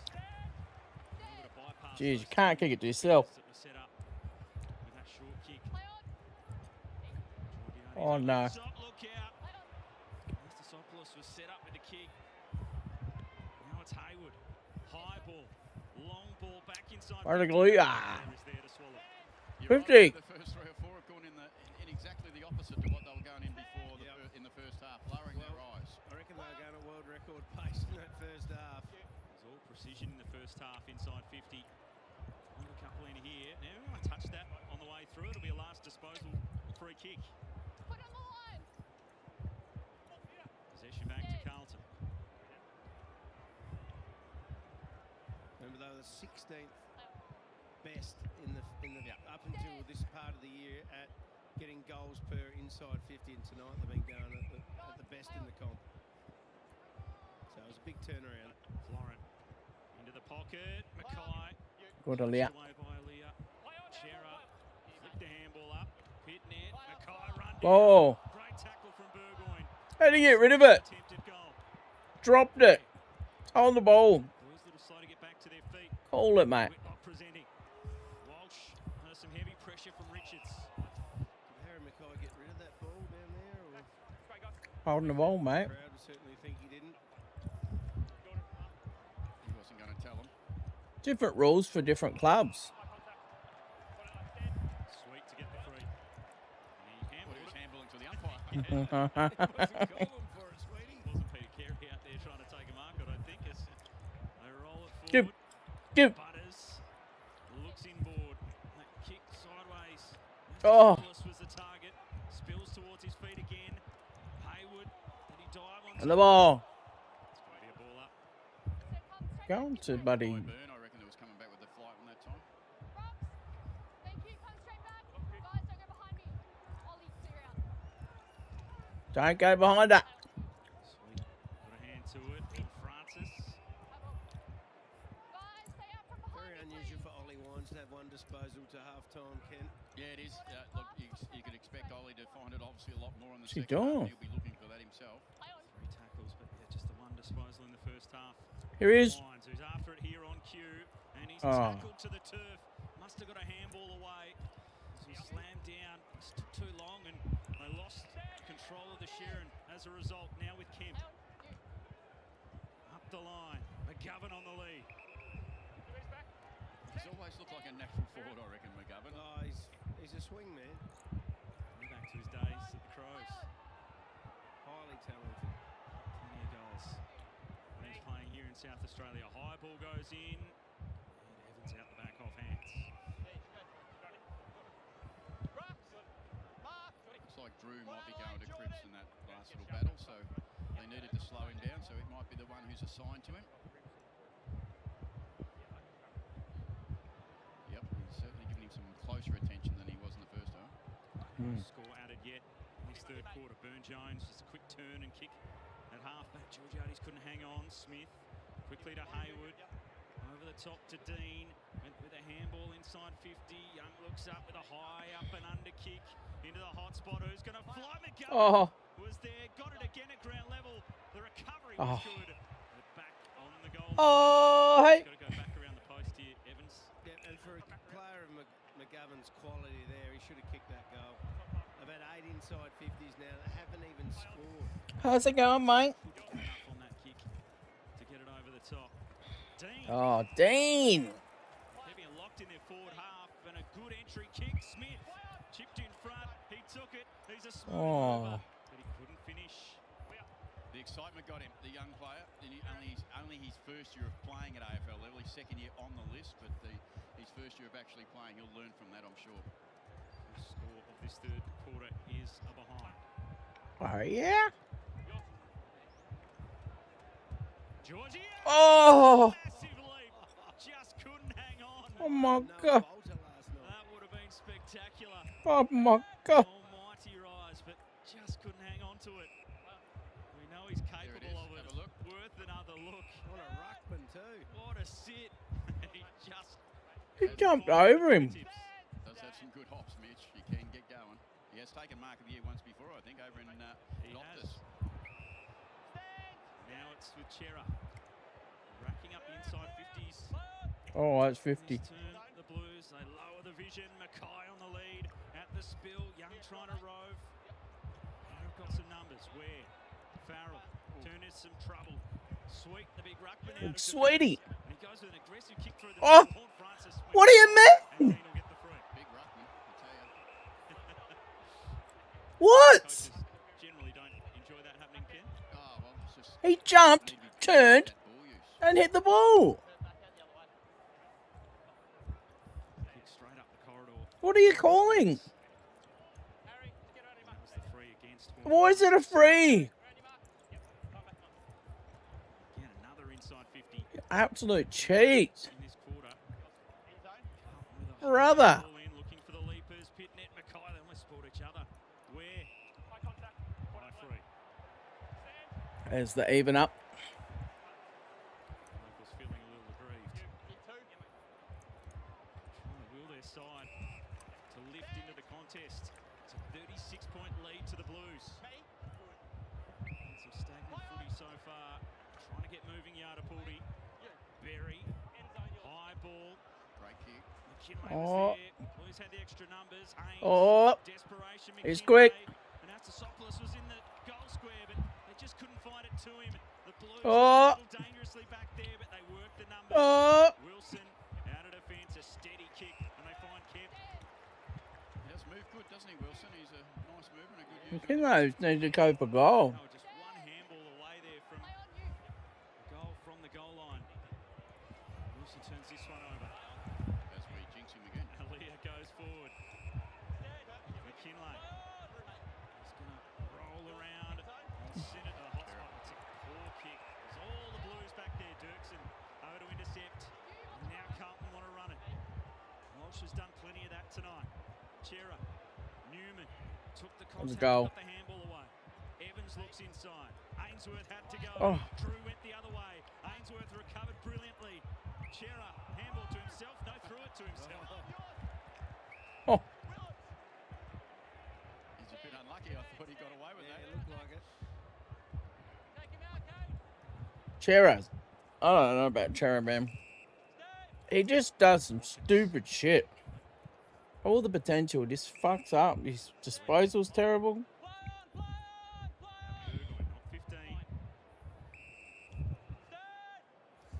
You know what I mean?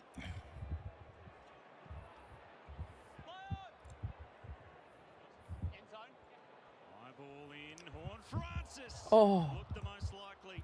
Oh. Smith at the spill. Pitt Oh. quick hands again. Dirksen ricochets away, and then Wilson out of defence. That lethal boot. Oh my goes God, out Wilson's wide, been put good. braces on. Kemp trying to show a clean pair of heels. Won it nicely. Ainsworth. Ison over the top. Oh, Ainsworth has worked hard. Ison is elite.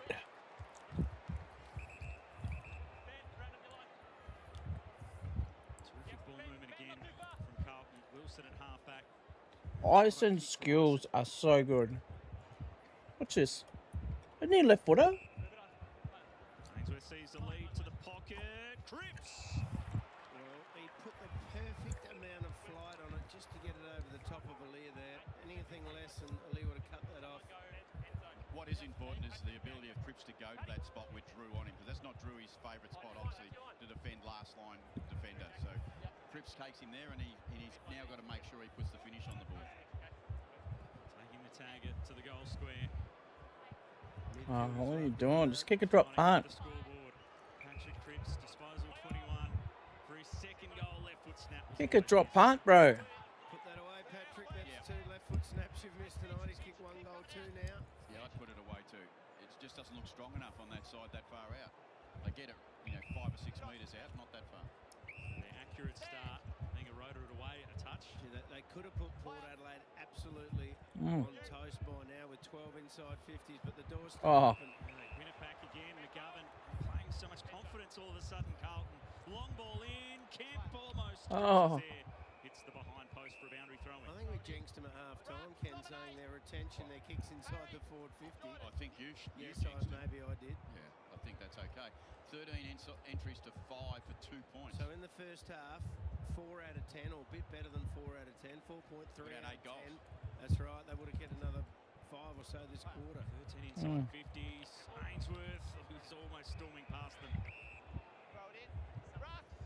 Finding targets by foot and by hand, and just not quite doing that at the moment, but they are putting a huge amount of pressure on and keeping the ball. They'll be happy that it's up there, won't they? Feeling a They Crips goal. can't get into the game if it stays at that end of the ground. Lift in the Blues. Tap to the feet. In this quarter. Oh, almost. Byrne trying to crash through. Ison never really took possession. Matapudi will get it out of defence. Where with just a dump kick out. And a roll either out of play for a last disposal free, or Blues would have reeled it in. You just feel like Port Adelaide have to get the next goal, don't you? If they're going to try and make a comeback. Florent called a play on, and he just stepped around McKinlay, using some experience. The Senate forward. Oh. Layup, intercepts.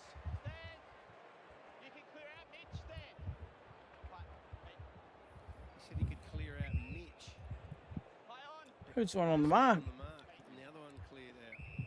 50. Interesting rule, the stand rule. Interesting is a good way to describe it. Florent's still adjusting. Burn Jones, Dirksen, bang, big spoil away, and he's enjoying his time out there. Just his 3rd game, coming down from Darwin. He's played in the Northern Territory, the ACT, the VFL for Essendon, the Waffle. Played for Peel. He's on the Giants list for a while. He's been around to get his chance. He's enjoying being out there. He doesn't mind travelling by the sound of it, so he's happy to go wherever it is to get a game of footy. Good on him. He drove from Darwin down to get his chance in the pre-season at Carlton. Is that right? So that he'd need his car in Melbourne. So he made the trek, and it's paid off. Young family getting involved again. We're watching on. There's the footy out to the wing. Evans being busy. Very able to gather. Again, the pressure relentless from the Blues. Newman created some space for Kemp. Florent forward. We just can't get near him. Ball inboard. Just gets the overlap going. And then Newman to Burn. Burn takes the mark. They're used by hand and by foot tonight. Carlton's been exemplary. Well, that's their 15th inside 50 in the 3rd quarter alone. Oh, that's a huge amount. They haven't had 15 inside 50s in the 1st quarter or the 2nd quarter. 8 minutes to go too. So This has been a domination. They need to put it on the scoreboard if they want to put this game out of reach. I think it's already out of reach. Already got one tonight. Kenny, to be honest. Repeat entry after repeat entry. They need to get reward on the scoreboard. Oh. The Blues. And after they started the match with Burned it. goals straight, their scoreline now is Burnt it. 7. 1-7. Will it get in their head? Because this is what happened at the start of the year. They left the door open for sides, and sides ran over the top of them. They still create opportunities, and Hayward stands up to take the moment. There you go. Finally slam one through in the 3rd quarter. As soon as I stopped watching, I scored. Well, it's exactly what we've seen. I mean, they've been piling them in from holding up in their front half. You see from the kick in, it's going nowhere but to a contest. And then from that contest, Carlton are on the floor at the right positions, front and square. And then they've got the ability this time to finally finish one. It was a matter of time when you've talked about it, Ruth. They've had 17 entries to 5, and they're just going to, if that's the number you're going to keep putting up with, you're going to break at some point. And Port look like they've broken to me right now.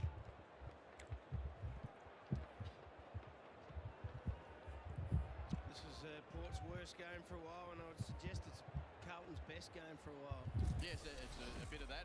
I mean, do we read anything in? And we've seen Gold Coast Suns today getting beaten the last bit, and we've seen Port play a fairly flat game tonight coming off Darwin. I'm not trying to give an excuse, but I'm just asking a question. Is it been a bit of a challenge for any side to come back from there? They're Asked a question by Josh Carr at the half. They haven't found a response yet.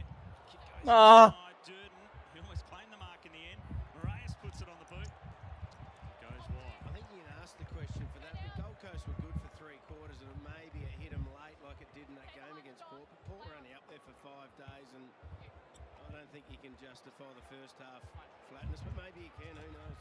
Burgoyne, Watkins, Marshall, well done by Cowan. Smashed it away, Drew was in there. Hewitt fighting for it. Paul Francis after it. Butters trying to skip clear. His milestone game not quite going how he was hoping. Hayward trying to get back. What a spoil it was to put his body on the line, knock it away from Georgiades. Now Wilson. Hayward hobbling behind the play there. He won't want this ball. He's got it back. Get another disposal for his hard work. His body on the line stuff. It's the type of pressure that Carlton have been applying tonight. Yardapuldi have it now. Evans, Watkins, Marshall. We finally get a good entry. 50. 50. Marshall is certainly capable. Oh my God. Has not kicked a goal in 2026, mainly because he's either been injured or in the back. Alright, you just look. Will Hayward can do whatever he wants. Don't worry about it. To say they need one, they need one. And it'd be nice for him to get one. It will help the club, help him, and help the rest of the players out there. Just a little bit of almost artificial excitement. That's what they need in some ways to get them going if they can. Kicked 21 goals back in 2024 for the Power. Artificial if it's real. 2022 with 45. It's been a long time since their last goal. Won't make the distance, in fact, and Mackay is back there. And his milestone game is going the way he was hoping. Yeah, playing well. Newman. Out of defence, they put themselves under a little bit of pressure. Dirkson's going to take them on. Great run. Exactly. Travelled a long way by foot and a long way with the kick, but Butters intercepts. Chips it back inside 50. It was sat on the head of Marshall. Now the Blues defence. McKinlay can power away and he'll chip it in. Whitlock. Got a good set of wheels, McKinlay, and when he uses them, they come in handy, don't they, Ken? Yeah, he can break lines, and that's really important in today's game. You've got to have that asset that separates you from, you know, the level below to be able to make the next step up. And his speed is certainly that, and his change of direction. Found the left foot snap from a fair way out as well. 1943 before the kick. Left foot snap is a beauty. And he breaks the Big boy. of Yardapuldi. Oh no. Harvey Norman replay. Build up to this one. Yeah, let's have a look at how this one's come about. Zach Butters has been a little bit quiet in this third quarter. He just bounced up and had a couple of important disposals. Is that line speed you talk about? Well, it's just super. And to break out of stoppage, break away from defenders.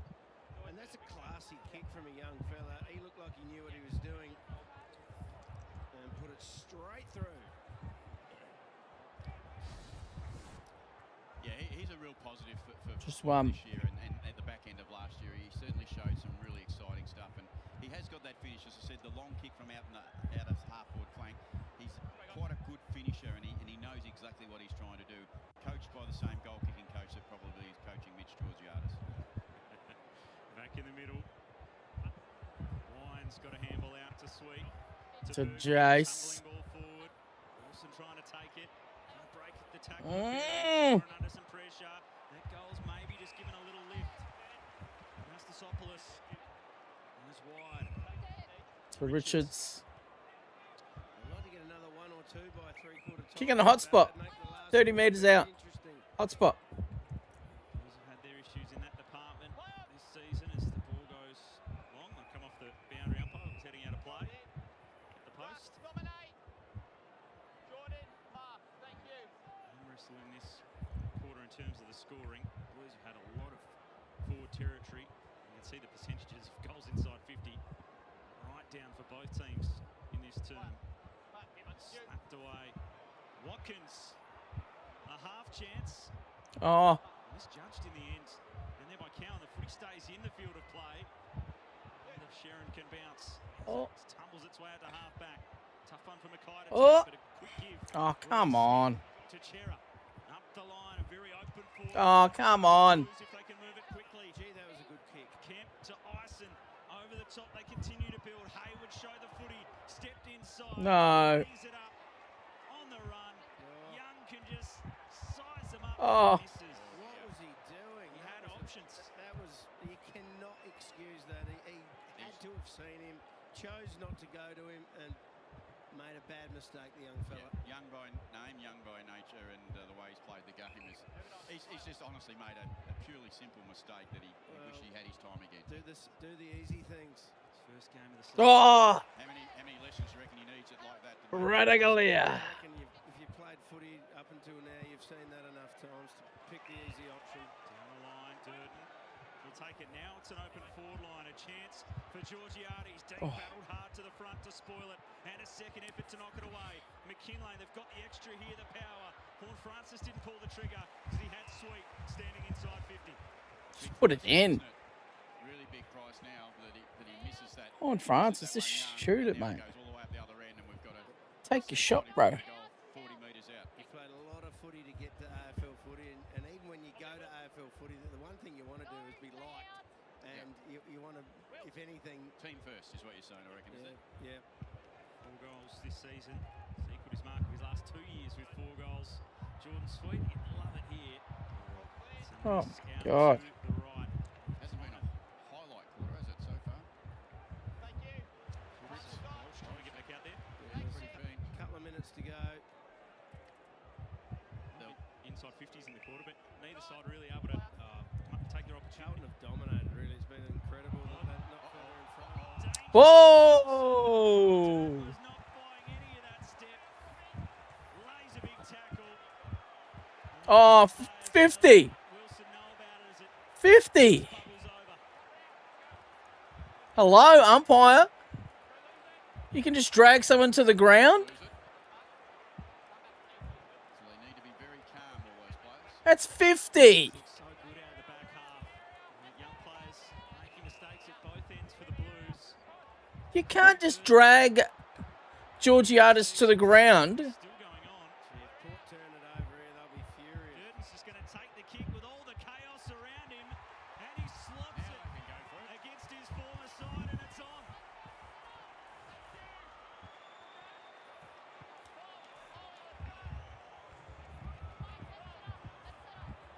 If they keep grabbing us and dragging us to the ground, give a free kick, umpire. Great-looking jumpers being torn to shreds in the wrestles.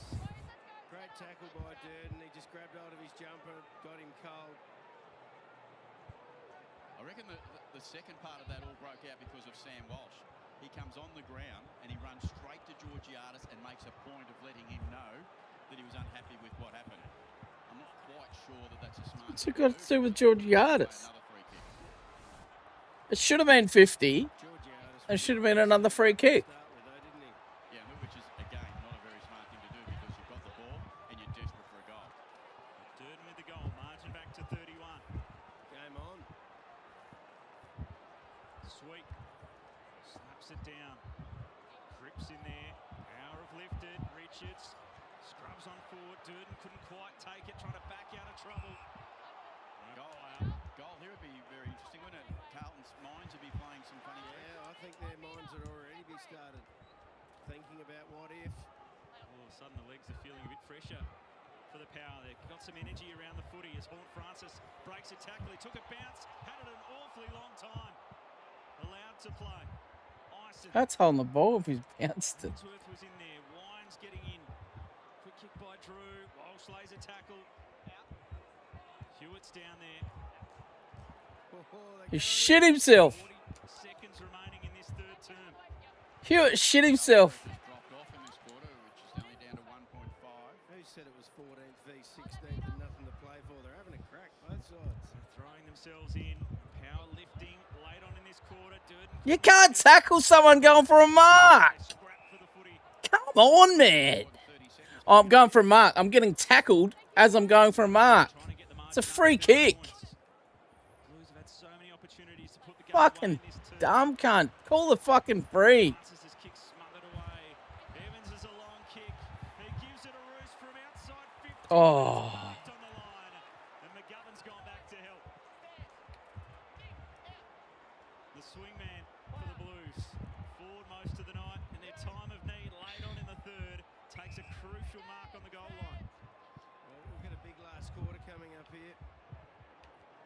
like Port Adelaide will just let it all hang out in the last quarter. Haynes with the last kick of the quarter. The Blues look like they're about to put the game to bed, but they have left the door ajar. We turn for home. What will transpire in the final quarter at the Adelaide Oval on a Saturday night? It's Carlton leading it by 31 points.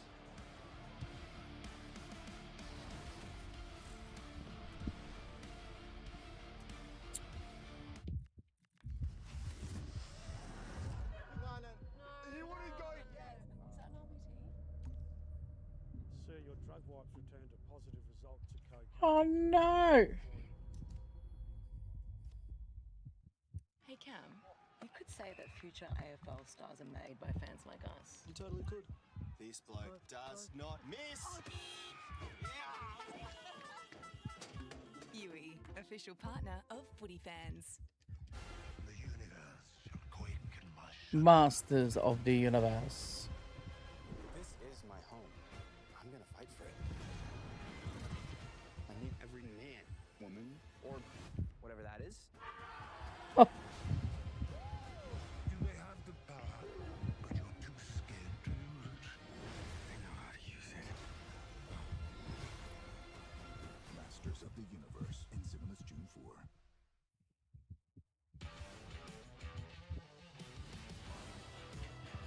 Two by 86. Oh, striker.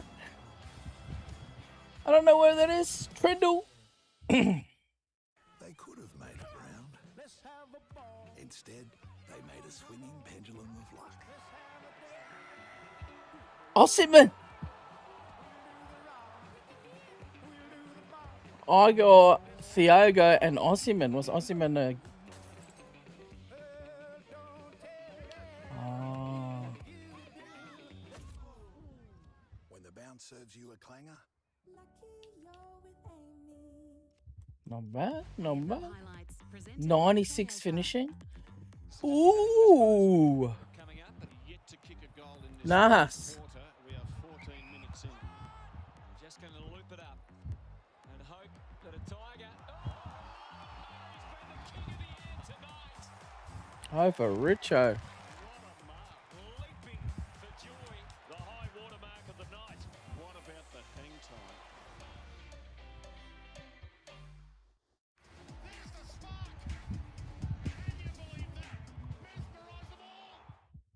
Live at the pyramids of Giza, Alexander! You got the king of heavyweight boxing against the king of heavyweight kickboxing. This is going to be an absolute spectacle. Is it? Ray, got a kid. Whoa! Hey! Which way you going, eh? What was that? You right, old man? Oh, oh. Do you think that you've got an anger problem? Think he does. No. Nah. Humans Nah. react differently to ads. If an ad has made you react a little like this, get in touch with us at Ad Standards and we'll investigate. So now, you can look more like this again.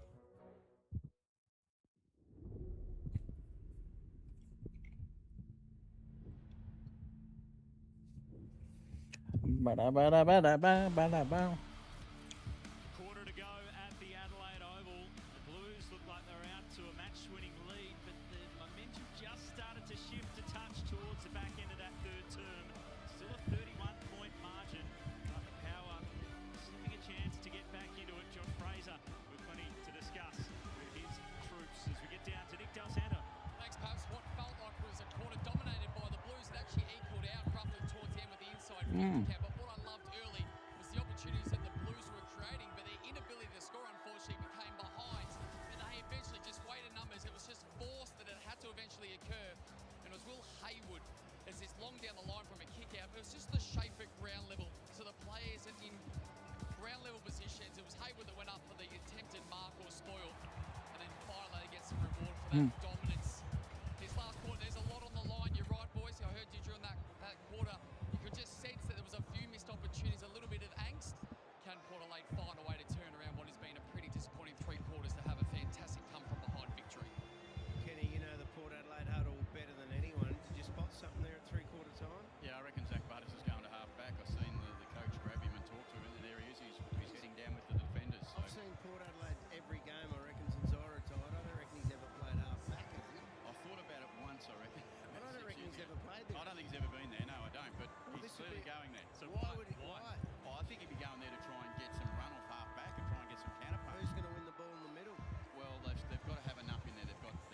Ollie. Burgoyne, Richards. It looks like they've thrown everything at this when you look at that. You've got Burgoyne and Richards in the middle, Butters at half back. You've got Horn Francis going to the goal square. So there's a bit going on, and you know, you're going for. We've seen coaches this weekend particularly throw. When do you put Francis and Midfielders at Port Adelaide are in the back line and the forward line. Yep. That's what's going on at the moment, Mark. Have my camera reset. That is throwing the magnets around. It's the story from earlier. Excuse me. I don't want a full body shot. Excuse me. Oh, it's because I can't see my head. Yeah. This was a hot. By 31, the record in final quarters this season hasn't been great. 1-4, they've lost 6, but Da, da, da. by 97 points in the final terms. Is that in the back of the mind? First goal will be critical. Come on, pal. From Darwin, how much run have they got left in their legs? Final term is underway on a Saturday night at the Adelaide Oval. Yarnapulti and Carlton as they scrap for the footy down low. Walsh and Drew go at it. We'll get a ball up. Well, Carlton get a goal and it's going to. Oh, you got cramp. Really quickly, but the flips. Oh, you got cramp. Now watch what's happened. Butters has come up now to the stoppage, and Burgoyne's dropped behind the ball. Ah. Simple little switch from inside the corridor. Let's get inside it. Ken Hinkley watching on at these stoppages as Walsh able to get it forward. Lie with a nice mark and takes off, trying to get some run going. Has that been the talk? Oh. Get the ball flowing. They get it to Marshall on 50. Put it in. Nice looking around. Seen him kick the distance before. Come on. This will be a huge start. Quiet night so far. A tough night for some of the forwards. It's Todd Marshall. Defender to start the year. Goal kicker in a previous era. To give his team a real lift. Come on. Let's go. First goal for the year for Todd Marshall and Get around him, boys. to get Port Adelaide Well done, boys. going. They'll be able to Even a Lee got up to him. keep this going. Well done by Lai from the back line, intercepting the mark and a good grab by Marshall. He's on Dirksen. They needed, as we said before. Carlton will be a little bit nervous. Butters goes back to half-back. Burgoyne in the middle. So they're just flipping things around a little bit. Just trying to drop the tag. For Todd, I mean, I know Todd obviously very, very well. It'd be great for his confidence. It's been a long time for him to get to that point because he did do that ruptured Achilles, and you know it's been a real battle to get back. I'm really proud of him and pleased for him to have that moment. His first goal in a long time, Todd Marshall. An important one for the Power to start this final term. They had the momentum going into the break, and there the switch to halfback, and then the bursting speed from Butters, who doesn't blaze away. Goes Oh! Francis, no mark, hit the turf, and he gets the hand. Ah. Dean Oh. Wilson, the Blues feeling the pinch. The crowd has risen. Out to halfback, Florent. Oh, would have loved Butters to go for that goal. That Just would kick have it. been unbelievable coming off the back flank. I don't reckon that would have ever been done in football before.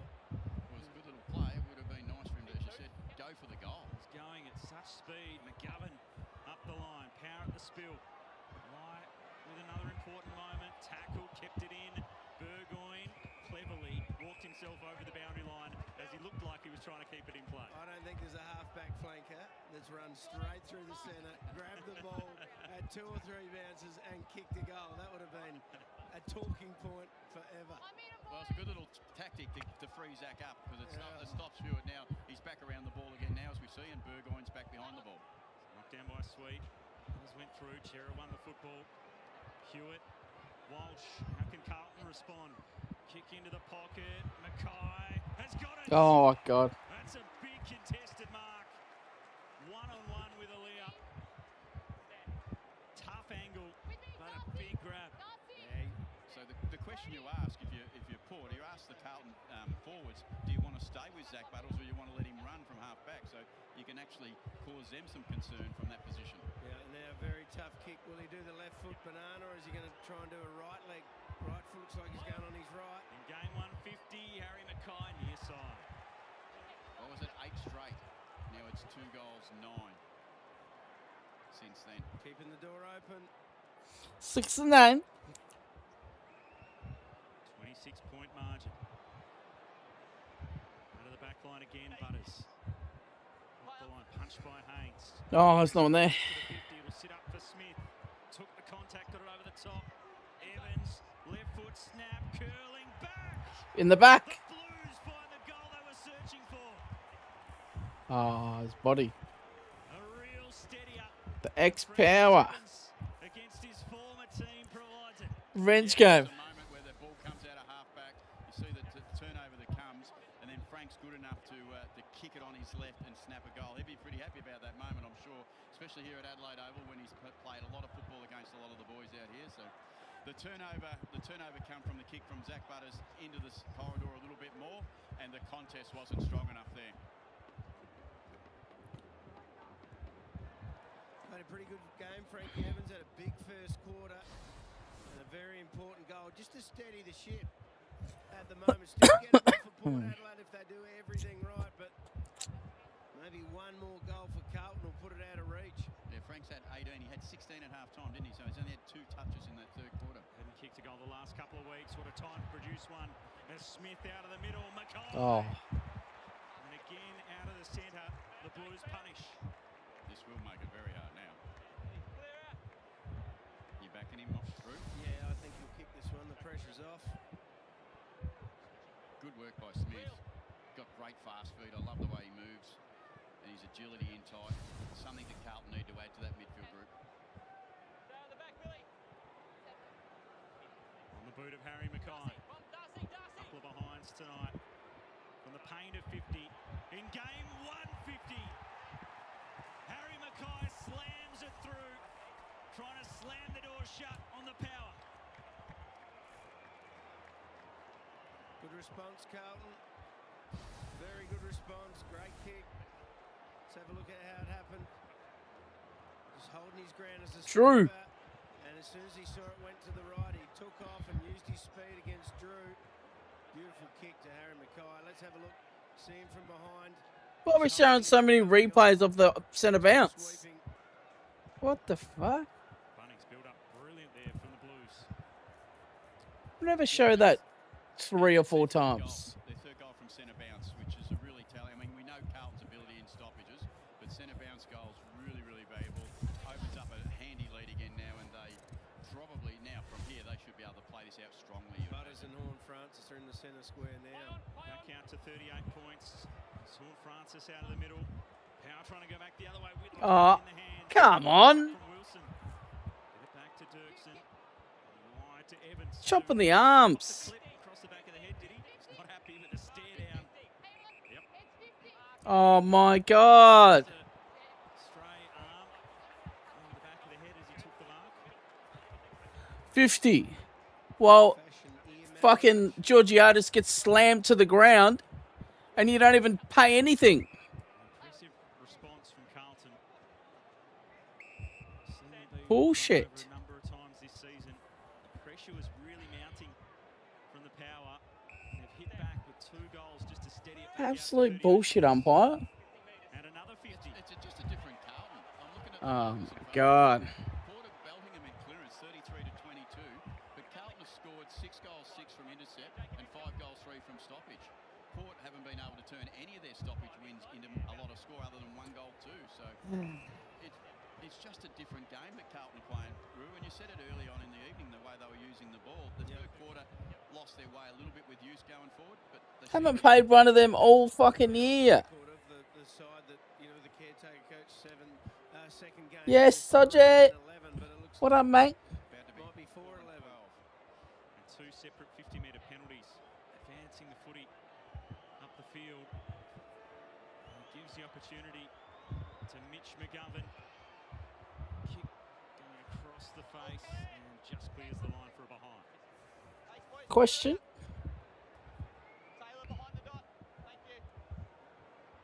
Butters taking kick-ins. Convoys. Defensive role. I think he was back in the centre circle. He was. What's a convoy? He's going to try and run it out.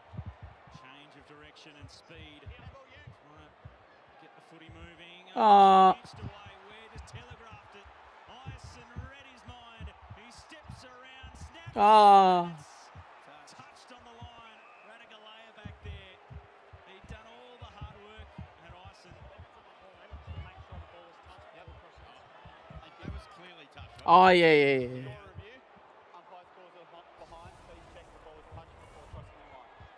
Review complete.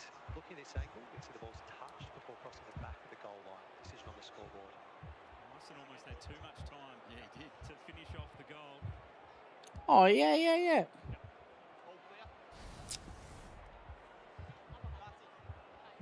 back there with a hand on it. He's touched a couple, hasn't he, for him? Well, we think he's touched a couple, at least one. 1-0. It's one that was a little bit harder to... Oh, Auckland won the grand final. Straight up the middle. Kinlay was there. So it's the team that beat. We'll get the free. Oh. Take the advantage. Everyone had stopped. What the fuck are you paying, umpire? Fuck me. Pulling all these calls out of his ass. Where were you? Why aren't you calling them for us? Ah, me. What a joke. Thanks, mate. You haven't fucking called anything. None of these fucking inside the protected area. You haven't called any of them all night. Haven't seen any of those fucking all this weekend. All of a sudden you just pull it out of your ass. He had some chances. And all that early accuracy from Carlton's gone out the window. Now 12-12. Evans. Oh my God. To go straight up the corridor. Goes to Wines. He lost a handle on it. Cripps. To Haynes. Evans got 15. Watkins sits right on top.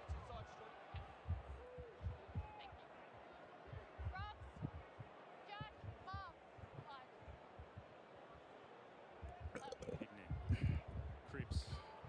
So well to get the hand. Newman. And now Young. A couple of early leads on. He's going to go longer. Into McGovern. Alia's there. Spilt it. A rare drop mark. Kemp. Ison. What a McGovern. Lie out of defence. Mr. Sopoulos. Going to run it out of the back pocket. Good kick out to Horn Francis.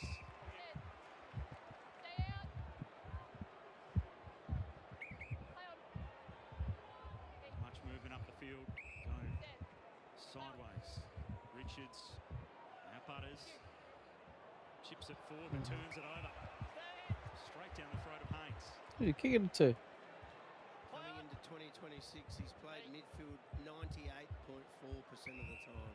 They spent a fair bit of time there. I'm wondering where the other 1.6 was. Forward.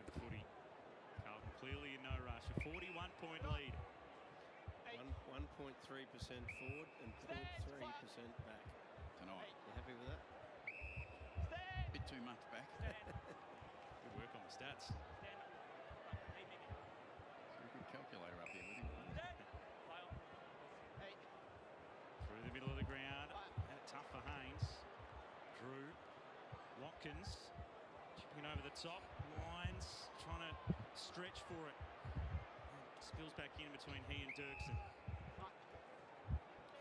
Ollie Wines hasn't quite been himself tonight. I wonder if he's carrying an injury or just having one of those nights, but he doesn't have them too often. It's the 5 disposals for Ollie Wines this evening. With a tap from Ainsworth. I'm not sure I could ever remember him having 5. No. Unless he was injured and gone out of a game. But Evans, Butters, McKinlay. High ball in. Marshall in a good spot. Georgiades out the back. Trying to read it. Turn quickly. Can set it up. He turns it into the post. God. He had a handball there too. Yeah, I think he was looking at the goals instead of where he should have given it by hand. Just finish it. Whitlock was saying, why didn't you just give it?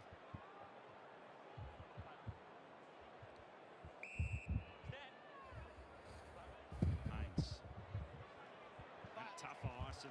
Collected full force in the spoil from Radigalea. And gives a little bit back to his former teammate, Francis Evans. at 2 clubs. Yes. Geelong and at Port, both of them.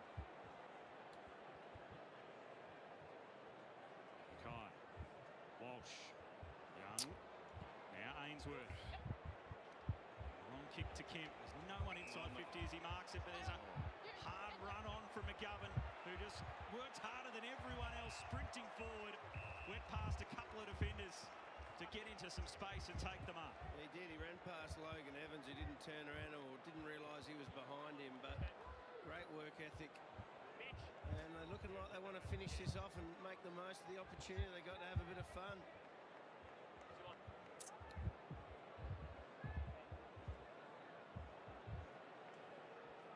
And McGovern, another opportunity. Step around with the snap. The Blues are a bit different. They're not rolling over in last quarters. They're powering away. Well, this is a big statement by Carlton, isn't it? By Josh Fraser, as we see on the screen. Maybe he might change his mind. He's already said he doesn't want the job. He does. That's right. Yeah, but you can change your mind. Politicians do. Maybe coaches can do it as well. Yeah, no, I think Josh will understand what's going on himself, and he'll be pretty pleased and happy with their performance so far tonight. It's been a pretty good performance by Carlton, but their first half I thought was really good. Yeah, they were using the ball well. They were running, they were spreading, they were handballing the ball more, and they were playing a bit more of a. They were certainly playing a modern game, which I think they were doing for the first part of the season, but they're only doing for 2 or 3 quarters, or maybe 2 quarters. Well, Francis able to send it inside 50. Whitlock, Georgiades, ball knocked away. Florent under some pressure. This was in there. Back to Florent. This is where they've looked so good. Carlton running and handballing to create off half back. Kick from Smith went wide. Ainsworth landed in his lap. Young went the outside of the boot, trying to craft something towards Mackay. Evans bumped him out of it. Harry's free. The block will go to Mackay. Looked like he lost it in the lights again then, Mackay. I don't know how you can, but on that side of the ground, but it's going to be too far out for him to kick the goal. He's either going to go to the top of the square or... He's going to send it into the pocket. Kemp coming down there, crash the pack. Oh. Tackle, it was. Byrne will get the free kick. There's a left footer. Oh boy.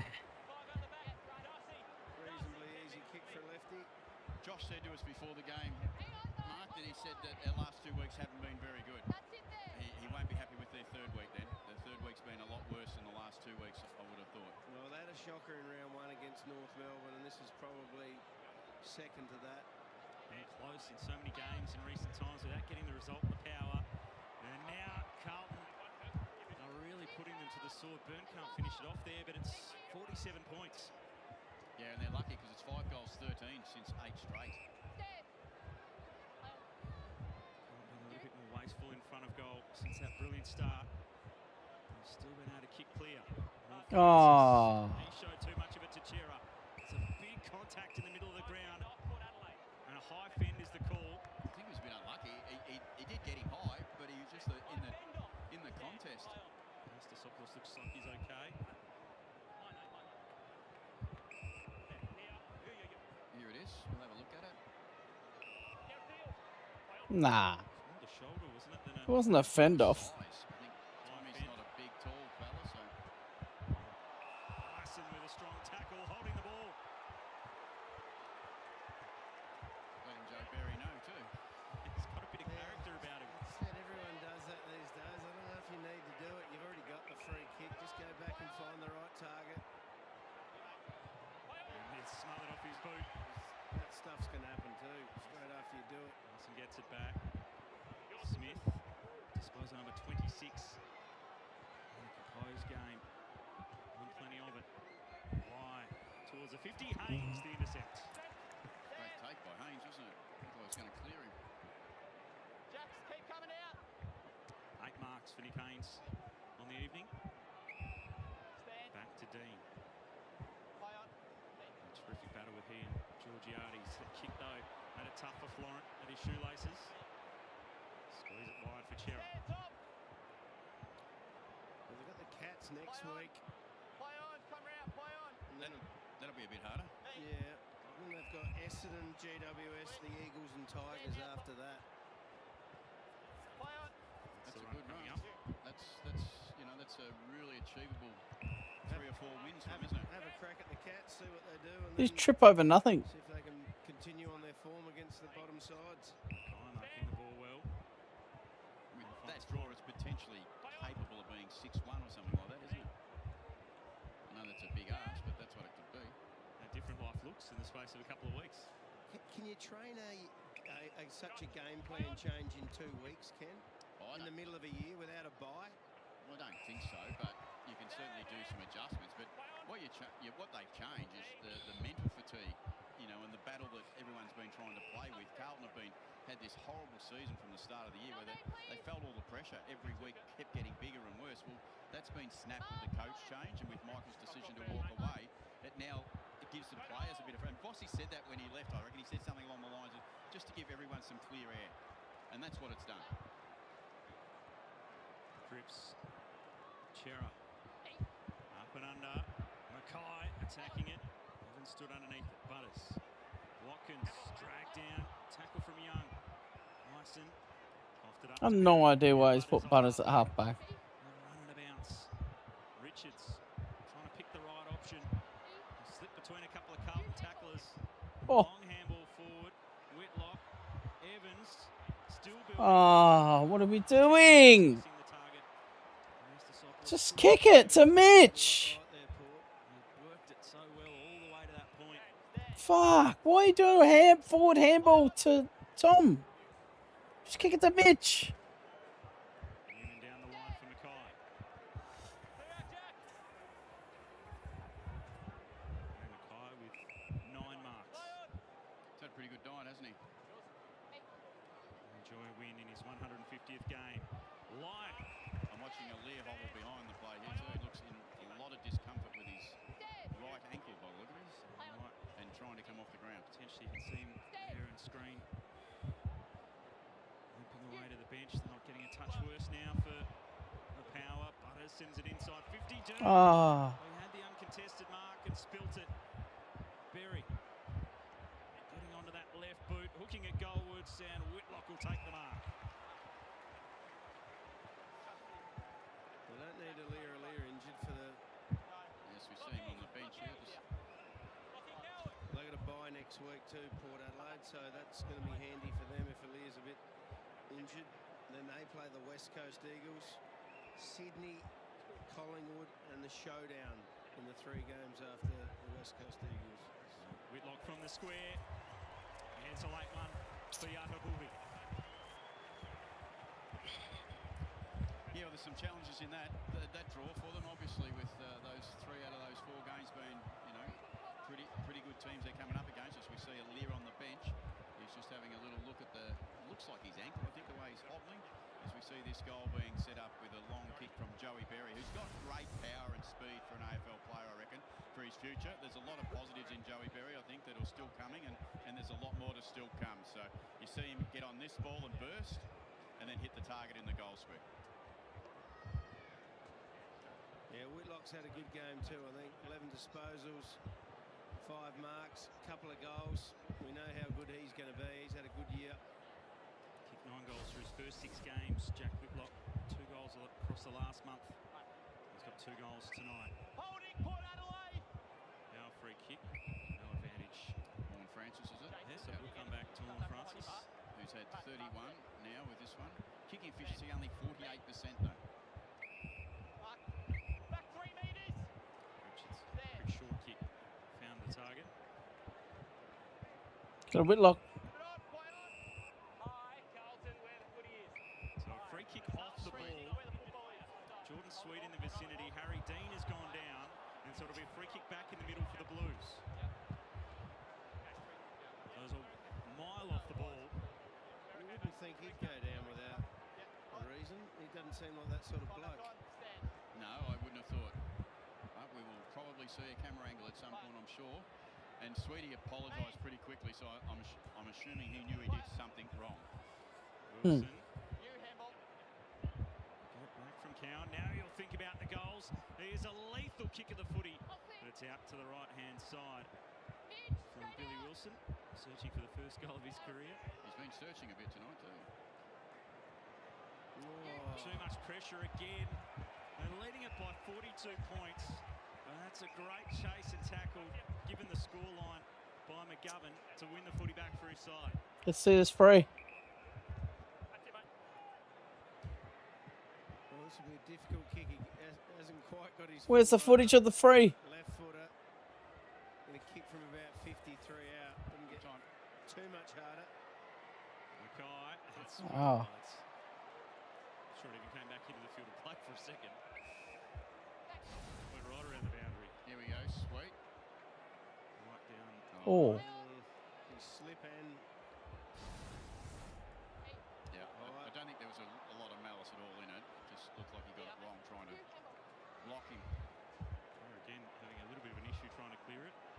With Watkins taking it on. Richards. Oh. Support from Burgoyne, but the handle didn't find the target. Hayward taking in a strong tackle. Richards wrenched it out of there. Yes, over the top. Watkins continued to run. Wobbly old kick. Durden holds it. 50! Tripping forward a little bit on the mark there. Oh, he said stand, he moved. The crowd were urging onto that one, and Whitlock will get another opportunity. Thoughts for the handball tonight hasn't quite worked. Ken, has it? Trying to chain the handball forward, like a lot of sides are trying to do. It just hasn't quite hit the target enough tonight. Yeah, no, I think they've certainly tried a lot more in the second half with their intent to handball the ball. I'm not sure. I'm just having a look at the numbers. Yeah, they've had about 300 odd handball meters, but 240 have come in the second half. Box kick across the face. And they could have been absolutely cut up in that third. Can't do any more squads. Nah? Scores from intercept second half, Rube. 2 goals 9, Carlton, to 4 goals 2. This margin could have been. I find I fall asleep when I play them. Florent, fullback, sweet. Slapped it forward. Hayward, Watkins, Reyes. It took a long time. Evans got back onto him again, renewing acquaintances. Cowan kept it in. Did well. Wilson, Hewitt took an awfully long time. And a free kick to the power. Now Todd Marshall's going back with just a last-minute thing to take hold of Cripps. And it goes, and Sweet will take the mark. Jog back. Bit of feedback coming through. I think that was Sam Walsh, wasn't it? He was explaining something about how slow the footy went. Is that what the word I heard he said? I thought it come from over the fence.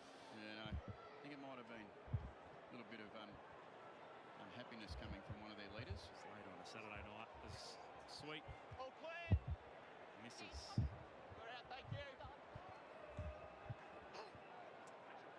Jacka Smith's had a good night. Good night. He's had 26 disposals, 15 score involvements, if you don't mind. You don't see that very often. That would big number. That's probably the most by any player for Carlton this year, I would have thought. He's gone at 78% by foot. Used it really well. Here's Walsh getting back. He lined up on Zach Butters at the first bounce. That's one of the things I've noticed tonight about Carlton. As soon as they pick it up in their back half, their intent to get to the weak side of the ground is really clear. Walsh just took off then, and it's very late in the game. You think if you're going to have a rest, it'd be now. A dangerous kick by us and back into the corridor. Berry, Burgoyne, on Francis. He started the game so positively. He has hit the scoreboard tonight. He adds a third. Game's done. Back in this margin. Yeah, I mean, Horn Francis, you can't ask him to do much more. He's had 32 and kicked 3. What's Butters had? I don't know. He's getting up close to 30, I'd imagine. So that would be as much of a concern for Port. 28 for Butters. So there hasn't been a lot of highlights. I mean, the entries are 48 to 49 in Carlton's favour. So it's been an average performance. Just polish. Lacked polish. Pretty surprising they're that close. 34 points. Yeah, I agree. Feels a lot bigger than that. Lacked a lot of polish. Most of any blue this season. It is it? Yep. Yep.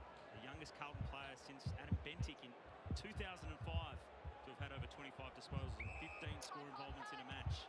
And that was him again getting that handball up to Oh. Youngster of real promise is Smith. Byrne soccering it forward. Cripps inboard. Burgoyne away. Galea. Marshall. Now Watkins out of defence. Reyes. Trip. Trip. The pressure has been relentless. Fuck me. He got away with that last week. 172 for the evening. It's okay. It's not off the charts. Oh, big tackle from Ware right into the ribcage. Last thing Byrne wants with a second to go. What? Holding the ball is the call. And that will do it. What a difference a couple of weeks makes. There's some belief building at the Blues all of a sudden. Well done, Thumper. Well done. 2 wins in a row. They beat the Power by 34. Josh Fraser, what a start to his coaching career. Yes, very happy. He will. So we listen to the Blues song. We haven't heard it much, so we'll have a listen.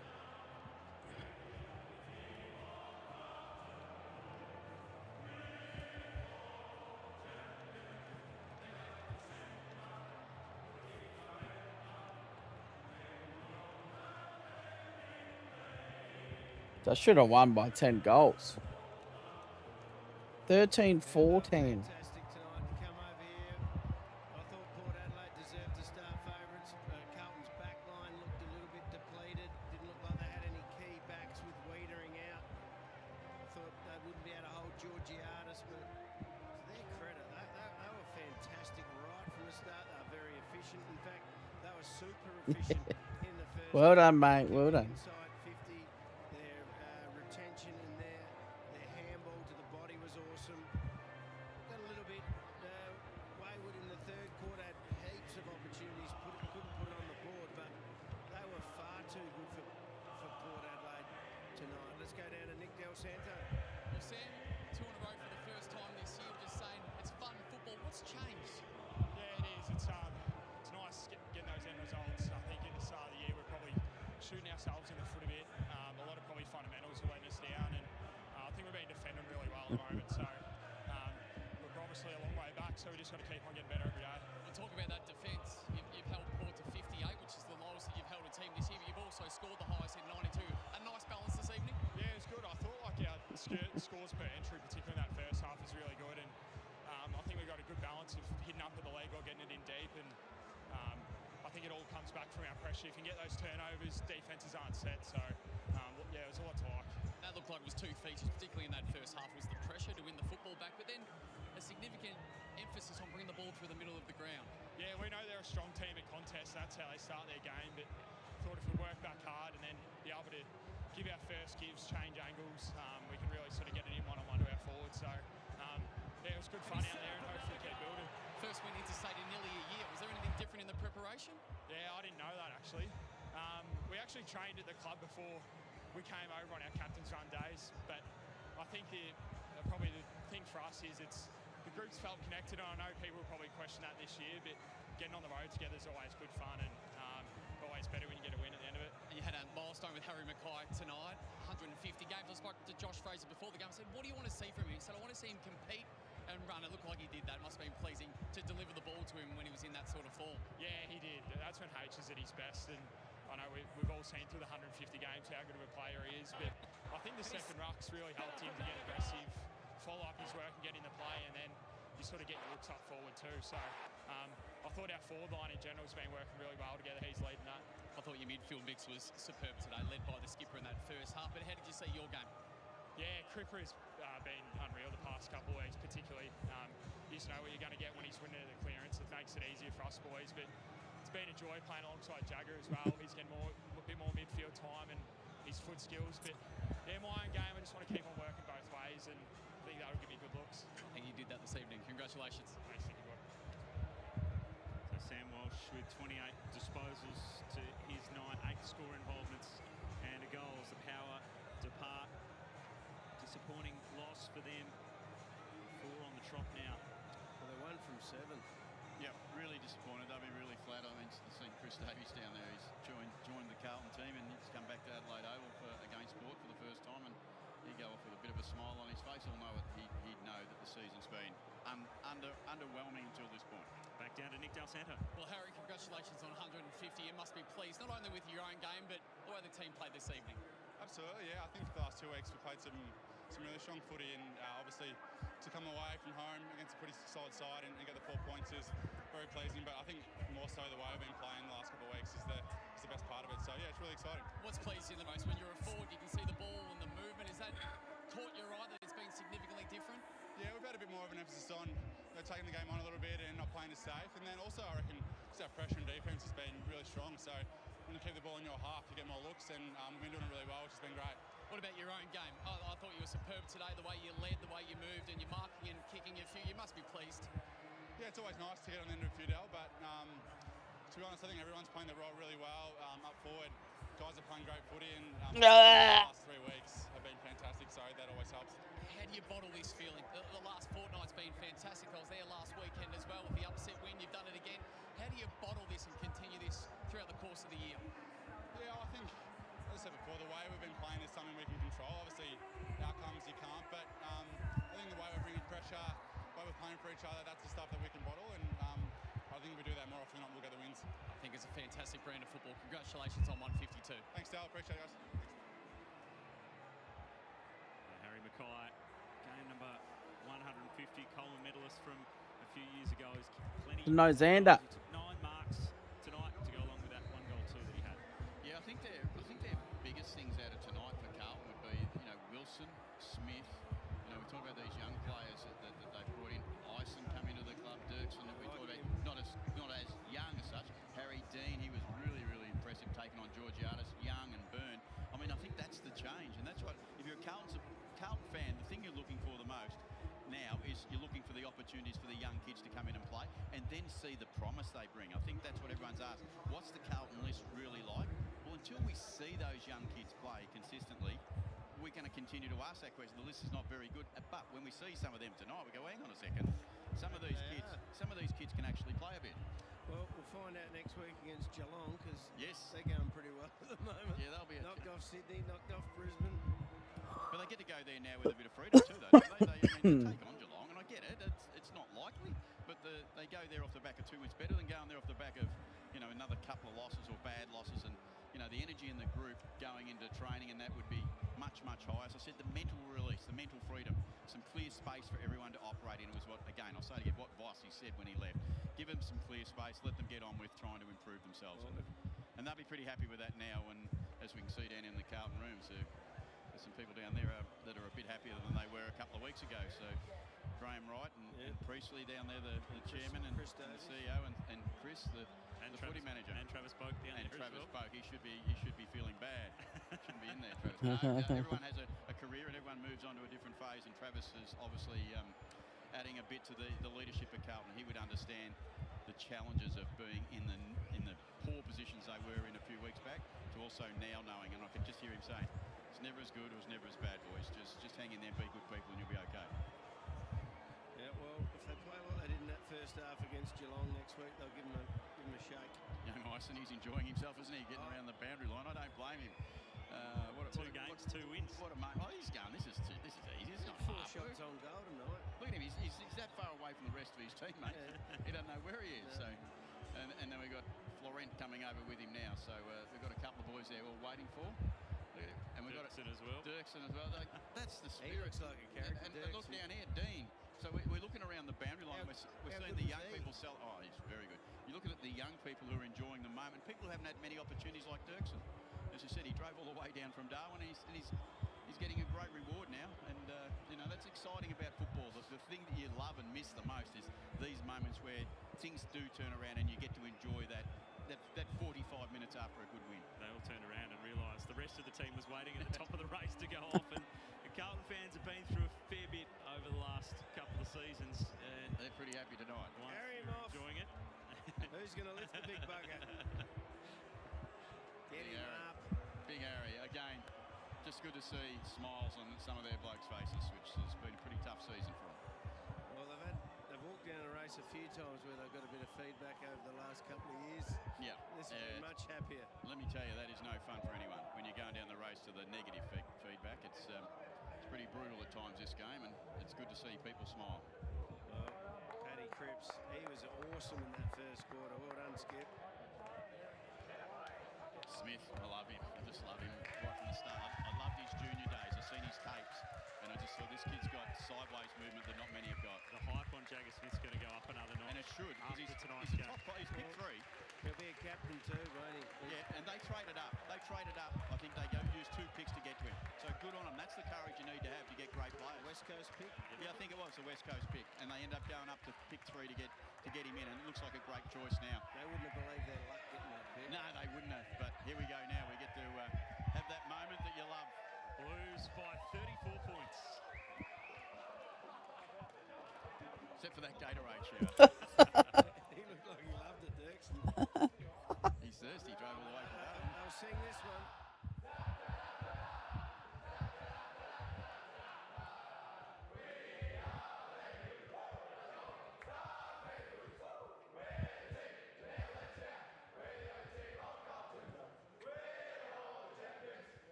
Point win to the Blues. A big Super Saturday though, and it was the Kangaroos with a 43-point comeback to win it at the death off the boot of Zerha in an epic at Marvel. How about this for the Cats? Conor O'Sullivan kicking his first goal. Nick Dacos putting on a show on Scott Pendlebury's big day. And of course, Super Saturday will analyse all of the action as it continues. Oh! Big win. You're watching Super Saturday live on Fox. Brought to you by Toyota Tundra. Ready for everything.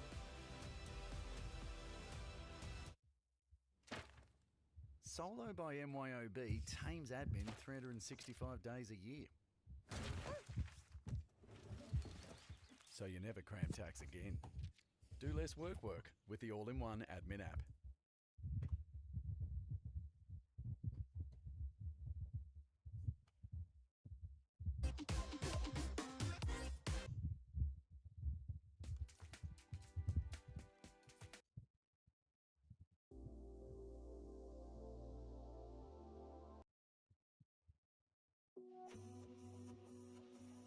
The goat.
Castle goes on to the cane, and now you have a fresh body, a bigger body in Carter Bryant on SGA. Give him different looks, different feels here. It also gives Castle a chance to calm down a little bit, get off of SGA.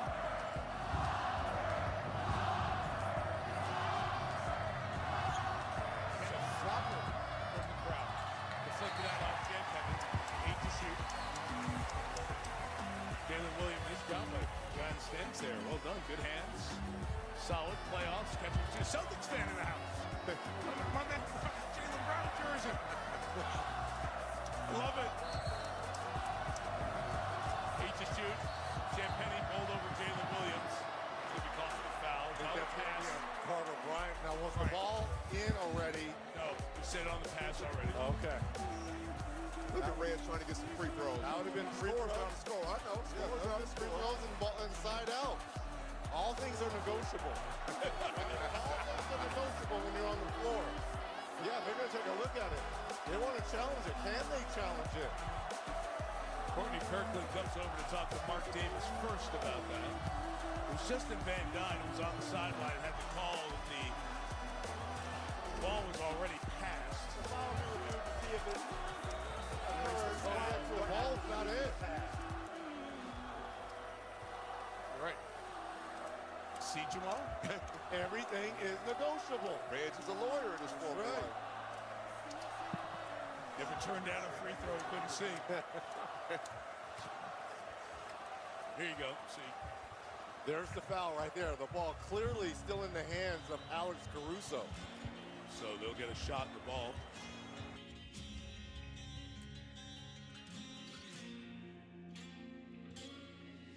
Insomnia keeps me up at night.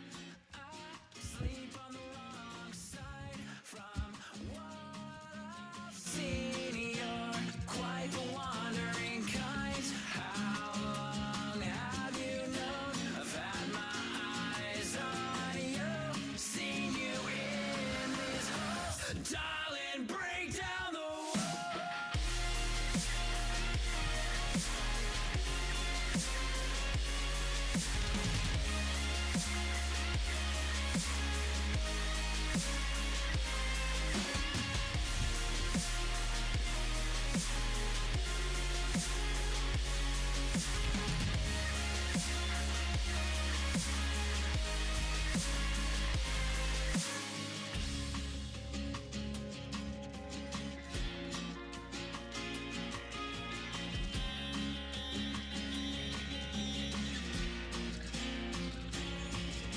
Insomnia keeps me up at night. I sleep on the wrong side from what I've seen. You're quite the wandering kind. How long have you known? I've had my eyes on you, seen you in these holes. Darling, break down the wall. On a night like tonight, I wanna see you come alive. I promise I won't be frightened by the sight of your soul. On a night like tonight, I wanna see you come alive. I promise I won't be frightened by the sight of your soul.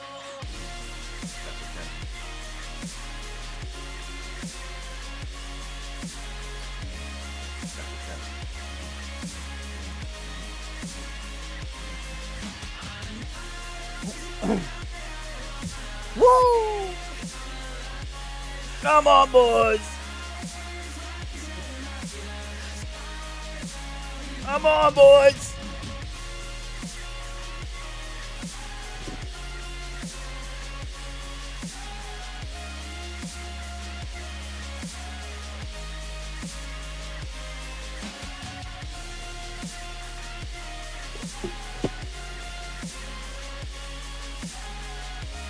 Come on, boys! Come on!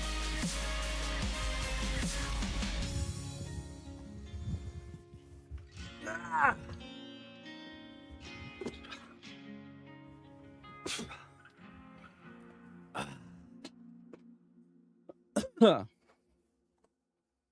Come on, boys.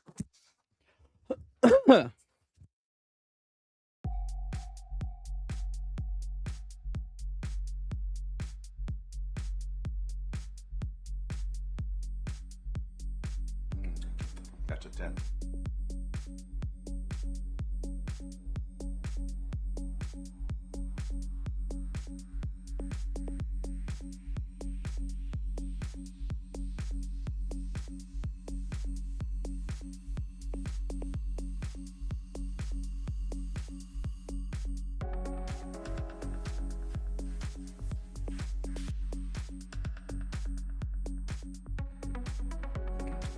That's a 10.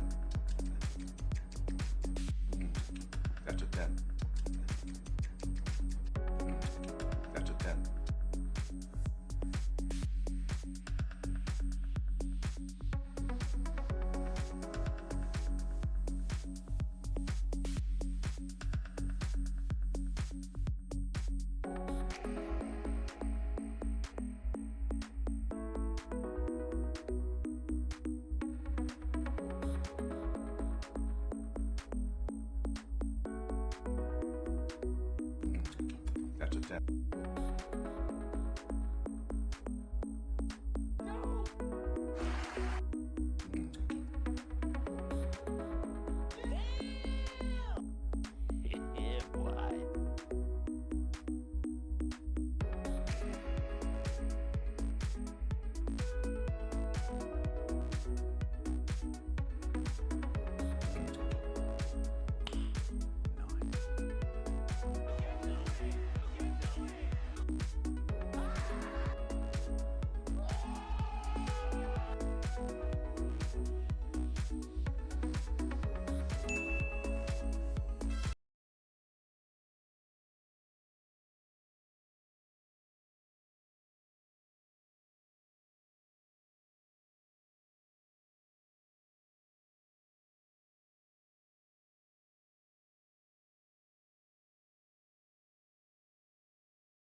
Yeah.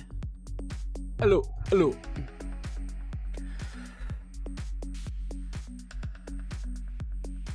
Ah.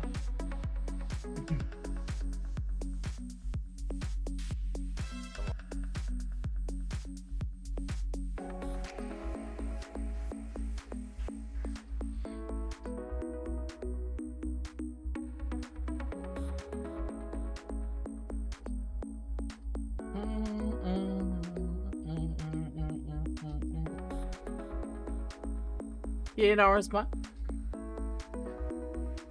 Good sleep, bro. Hold on again.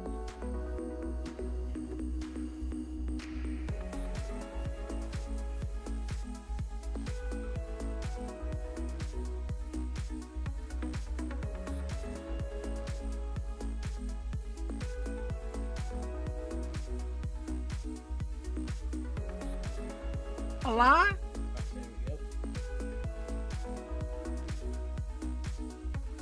Hola. Hello. How are you? I'm alright, yourself? I'm alright. How's your pains and stuff treating you? Bit of shit, but I got out of the armchair. Out of the armchair. I was just gonna do this, what's his name? Because I'm just about to hit another wristband. Oh, yeah.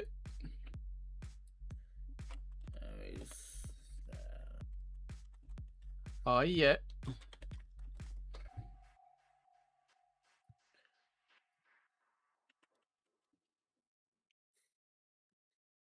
Oh, yeah. It's just...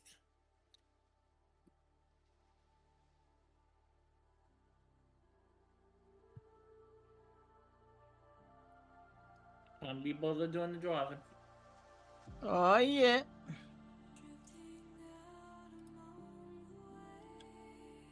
Oh, well, why is that so big?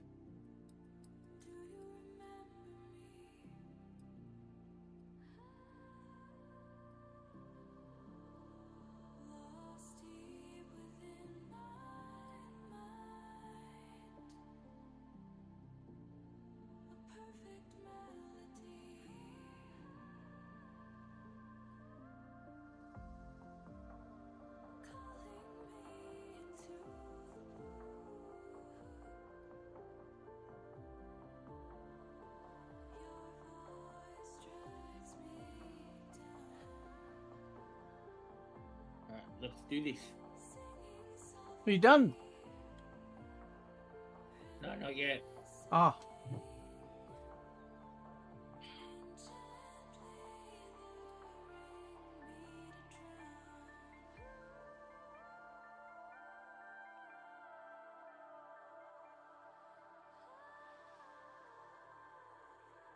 Where's the other camera?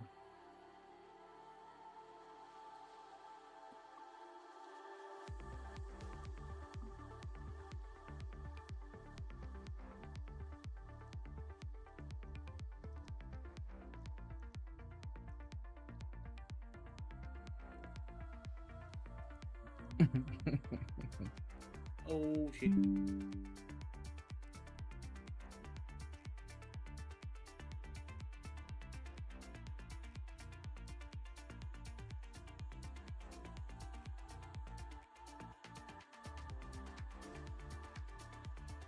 That's the one.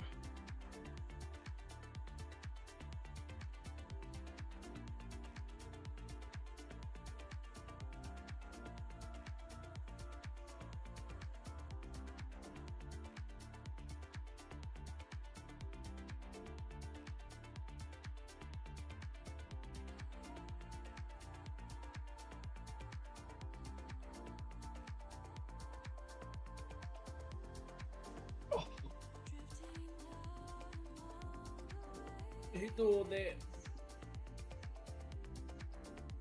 What?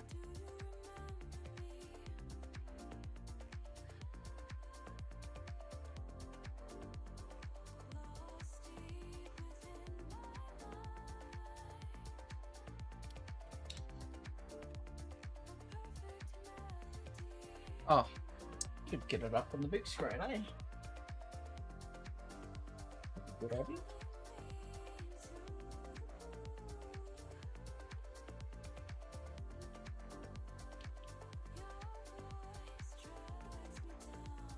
Oh, that's what I was going to do.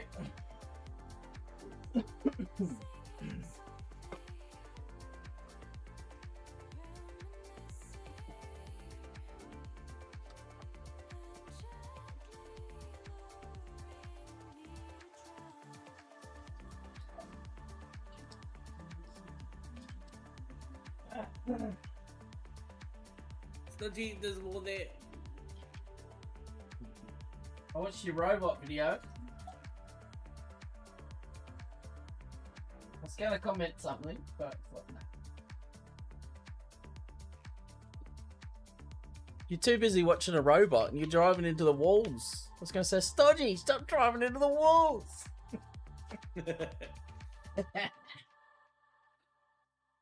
Luckily, Forza was arcade.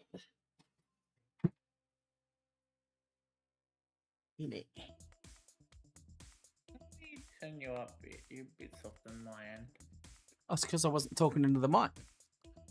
Oh, there you go. No wonder. I was at the fridge getting a drink. I was getting a drink, my friend. Oh, why did they unplug my...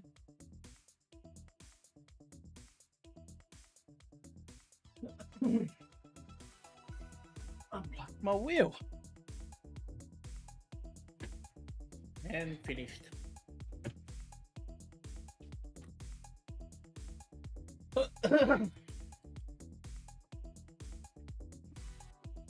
Use this wheel like once. Where's the camera angle? Oh, we need the one. Hey man! How's it going? Yeah. Not bad. Just got out the armchair. I'm in the steering in the game chair now. In the chair. In the beginning. Trying to use the steering wheel. I'm hopeless. In the beginning.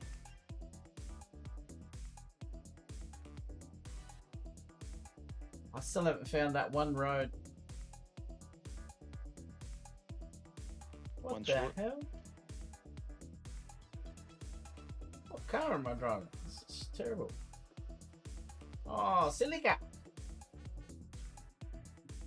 Oh.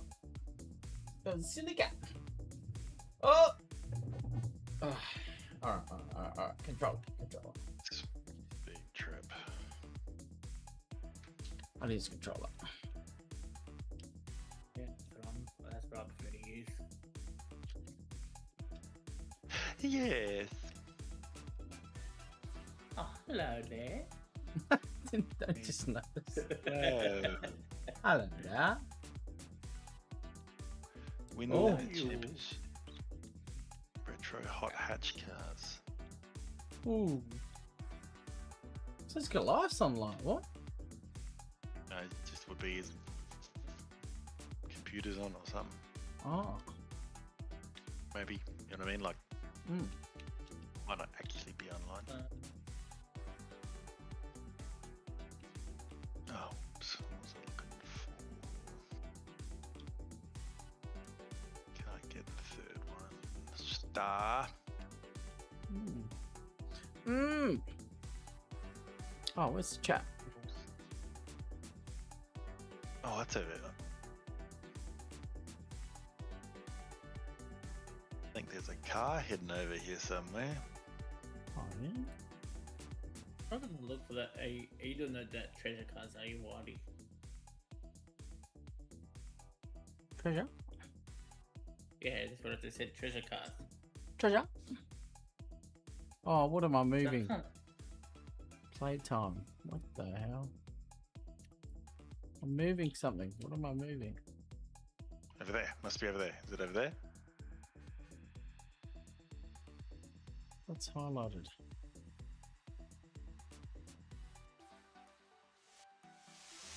There it is. Got it. There's the RX-7. Whee! Who would leave a car like this all the way out here?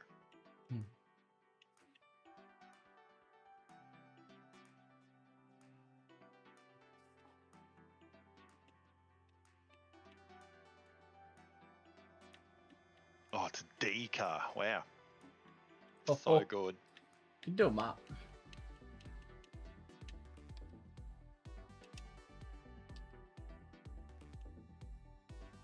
$277 cars, boy.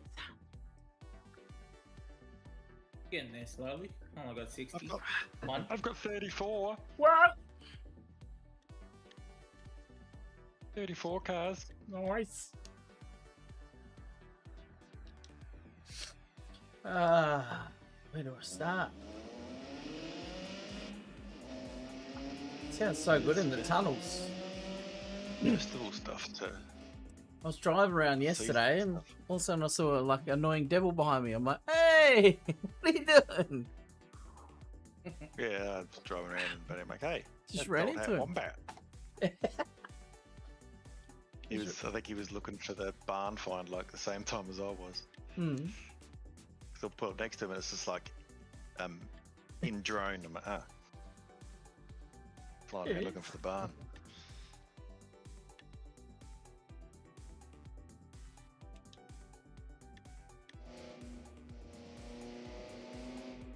And Sox 8's offline. Really?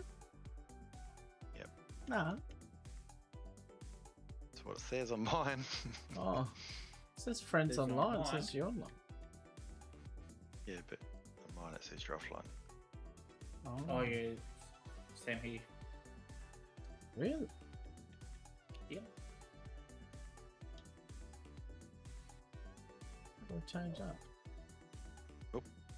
Boop, boop. Somebody invited me to play. How do I? Oh, no. Get out. Fuck off, Steam. I didn't push that button.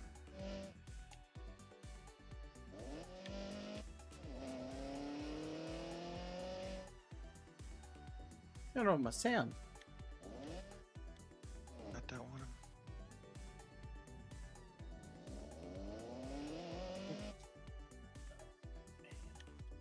At the invite, at the everybody accept it. Look at that. All I can hear is the motor when I rev it. Can't hear anything else.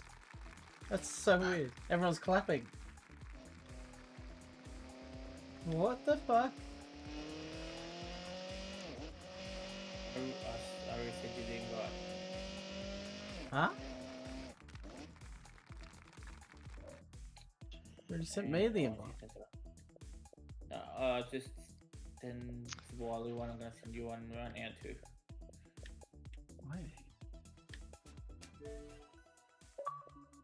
Hey! Go away, gaming.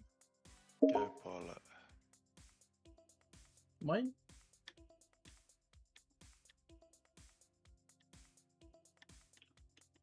$2 million, you're rich. Yeah, thanks, mate.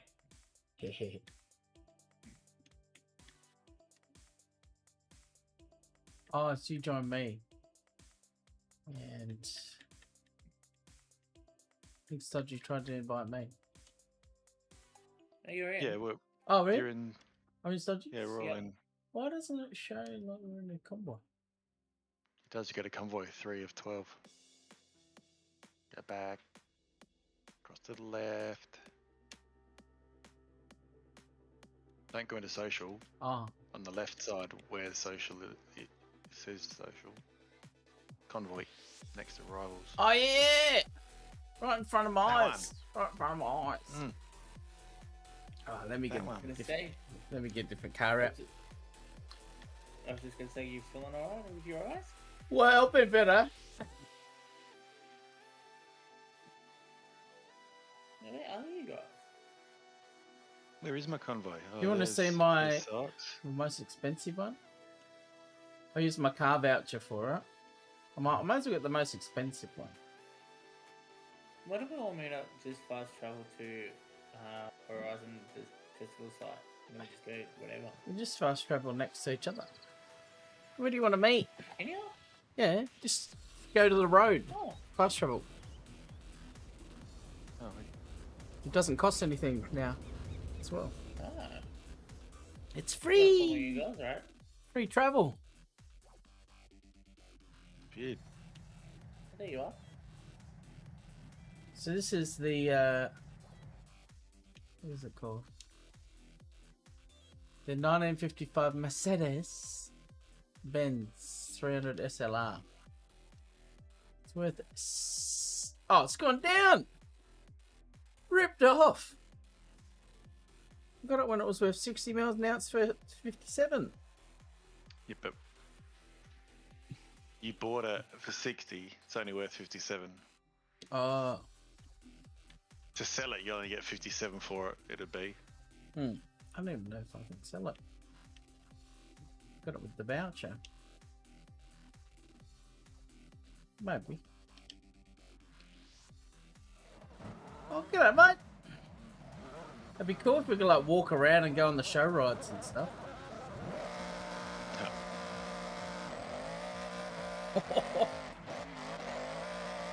Oh shit.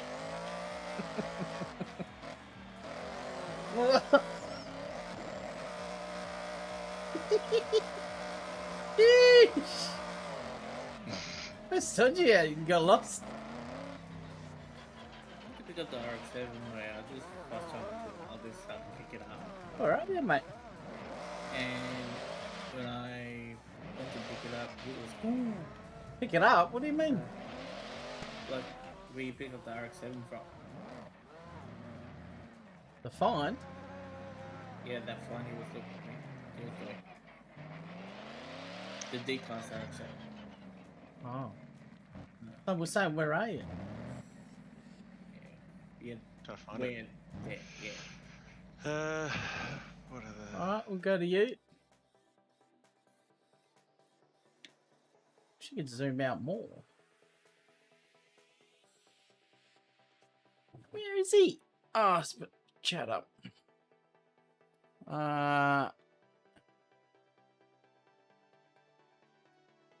Let's change YouTube up. Oh yeah, he's over there where I found the car. Yeah, that's what I just said. Where is he? I reckon he's looking for the RX-7. Oh, he's going for the RX-7, is he? Mm. Oh, really? Where is he? Like old man in the nursing home. Hey? What'd you say? What are you doing out here in the grass? What's he This is doing? not where the car is. You trying to find Be it? careful of the Honda, mate. Oh, bruh. It's just here. Yeah, I found it. I got it. See, it's just here. What are you doing? You can find it?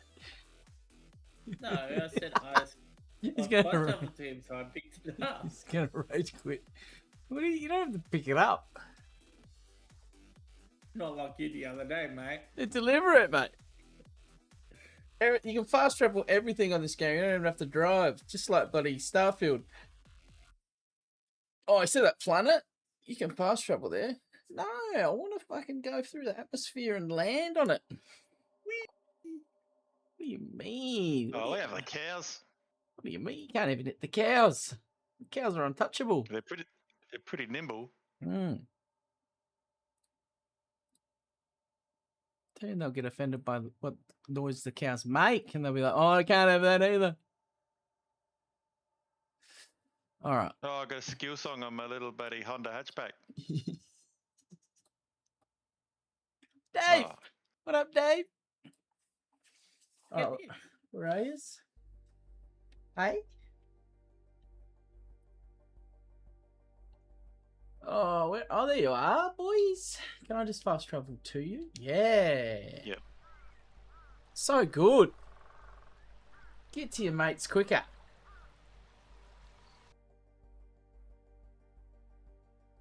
Where's Dodgy?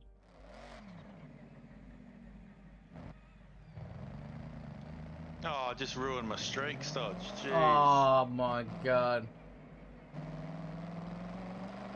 Have you heard this thing? I didn't want this car. Use this car anyway. It's Dodgy.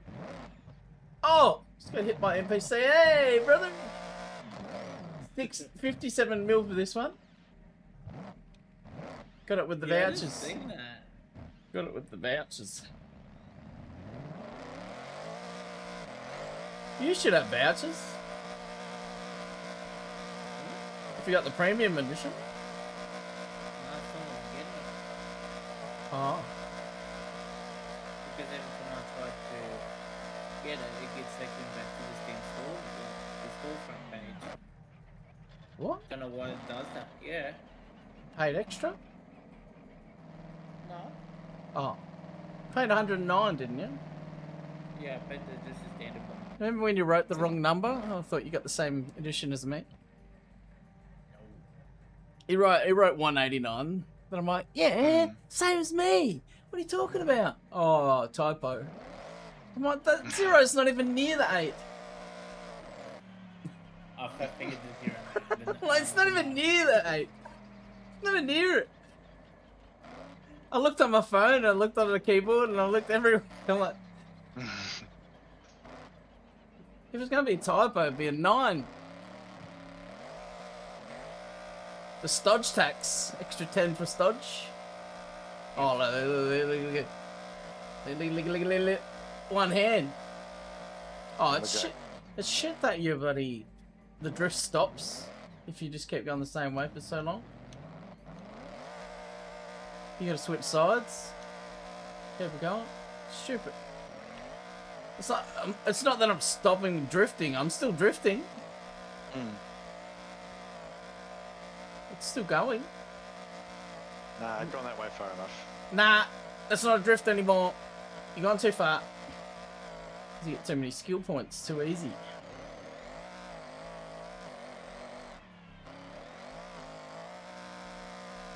Oh no! What do you mean? Just kissed my ass. You didn't even touch me. Fuck off. Well, we've got a wheel spin on this one. Wheel spin. So what's your favourite car so far, Stodgy? This one I've got. The RX. No, the Ford truck. Oh, the truck. Oh, yeah. Yeah, the F-150. My favourites would be... Sucker just do this every time. Oh, I just got the DeLorean this morning. It's not my favourite though. There's just so many.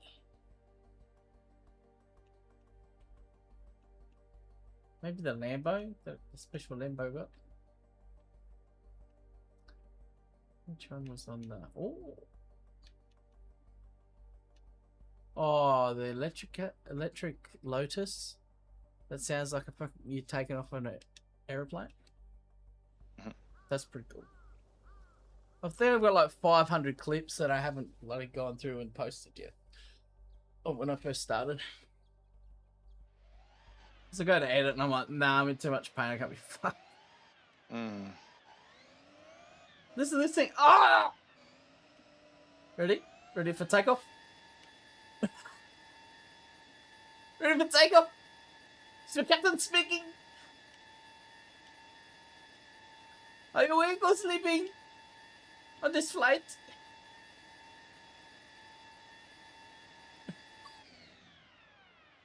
God, that's crazy. The wheels are just spinning. Oh man. Oh, I'll claim that.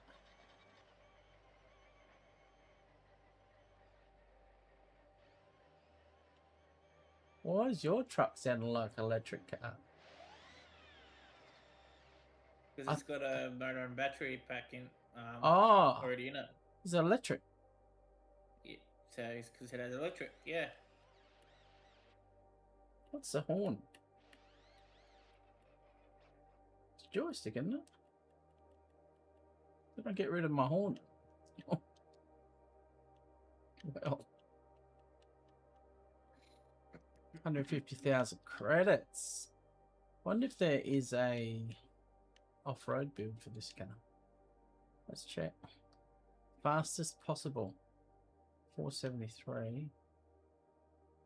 There it is. Best Million drift. skill points. Oi! Why do you have to like drive down to a different district? Yeah, get away. Get away from me. You don't want to repeat what happened with Dave.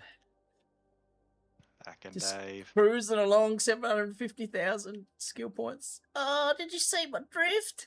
After you just bumped into me and ruined it. Oh, you see my drift? Leaves the game. 10 more points for a super spin. Could not believe it. Grip. Huh. Fastest Azure Space Central Drag Rivals. No, 319 is not that fast. 472, that's pretty fast. Top speed, 472. I wonder if we can. Do you know how to do builds? Dodgy? How to tune properly? Not master at it. No. No. Not good at it either too. So. Alright, well that's not my favourite car. Let's check what else. I'm one level off the max delivery thing.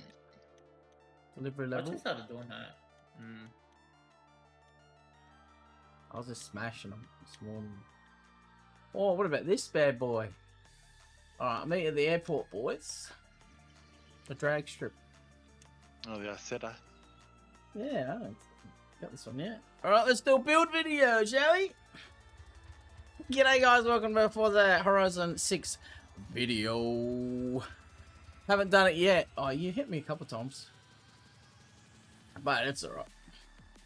I'm not really chasing the skill tree thing. Alright, we're going to the Horizon Festival site, drag strip. Nah, you're good, mate. It was funny for everyone except me. Alright, we got the what the hell am I dancing?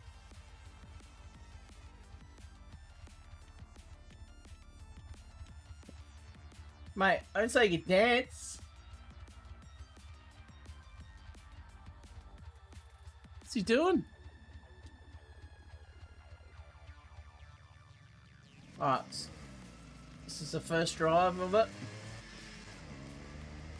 Oh my god, slow.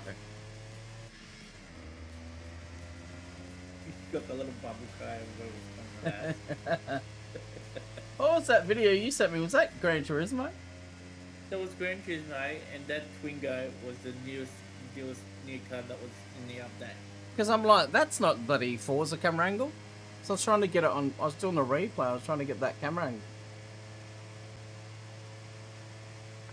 Forza doesn't have it. Alright, 86 is the max speed, boys. Oh! Straight up. Lost control there. Alright, I'm just gonna Let me have a fast. look.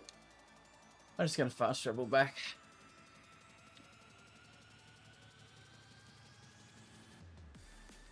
Alright, let's check what we can build.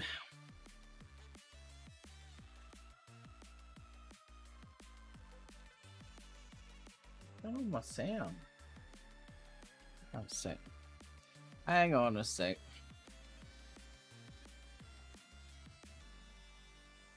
How much is this one again?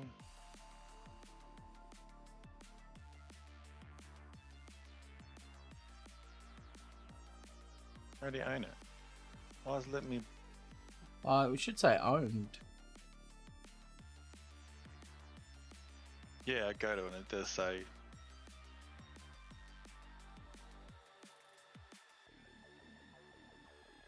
I don't know, the sound's not working properly.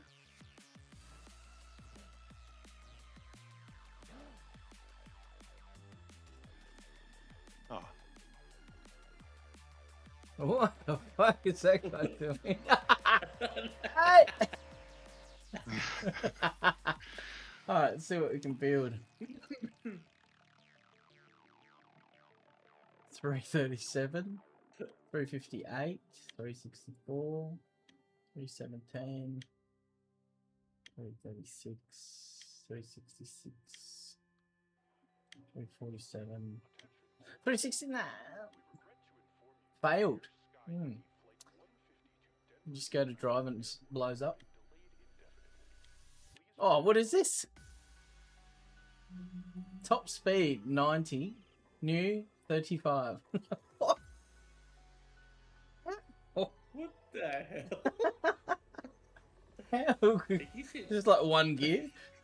Alright, we'll go back to the start. Oh, I got a new stamp. Oh, nice.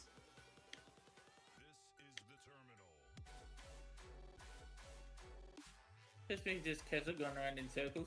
Ooh, a couple of barn find rumours. Oh. Oh, the Hug Snug Lodge. Handling, wow. Alright, we're going to S2 by Panda. Poop Pump. Poop Pumps. What? Whatever you want to call yourself, jeez. Poop Pumps. Labin chicken. Poop Pumps. Dude, just give up. Ready? Let's go. Oh shit.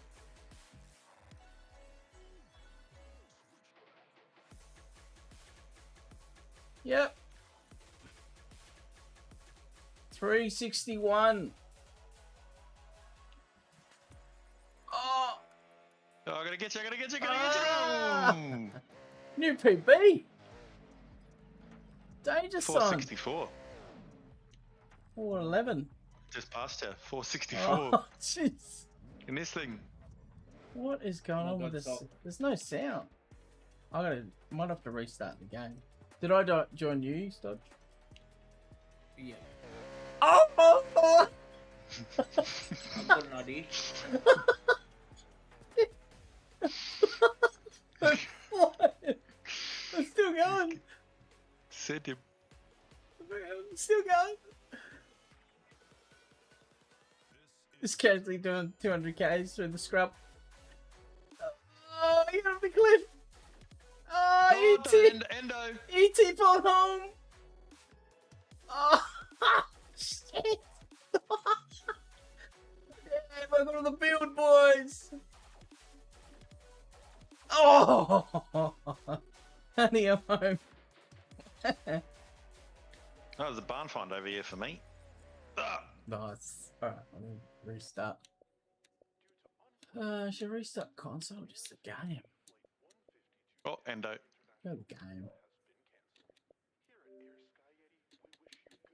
Oh, maybe did I change the sound settings or something?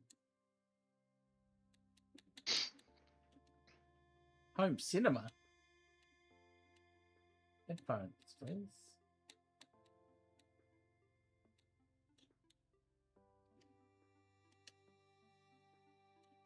Where's my horn?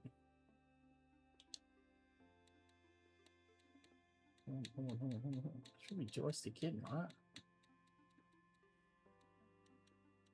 RS button, yeah.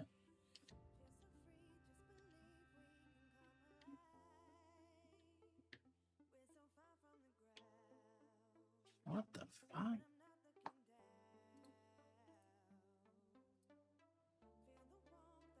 Oh, 61 mascots, nice.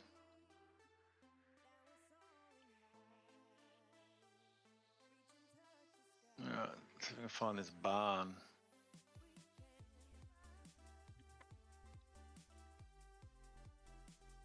Should be coming through the bloody thing, right? Yeah, I'll restart it. Yeah, it's work. The console sounds working. The game's not working.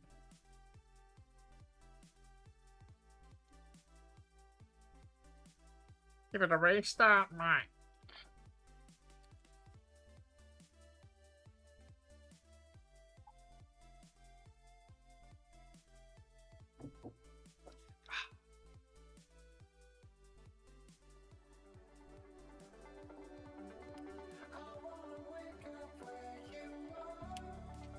Oh, what's that? Forza.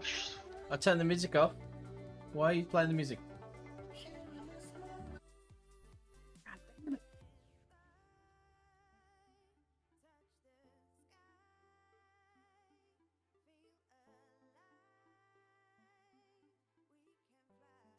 Roads discovered 670 of 671.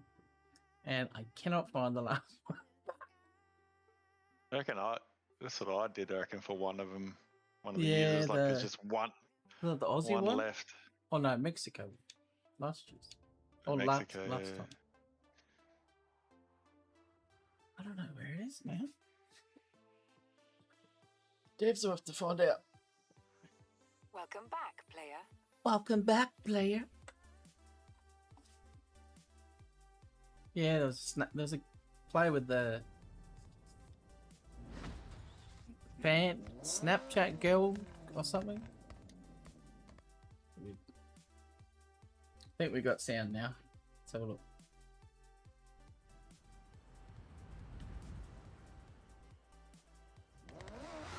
There we go. That's better. Oh!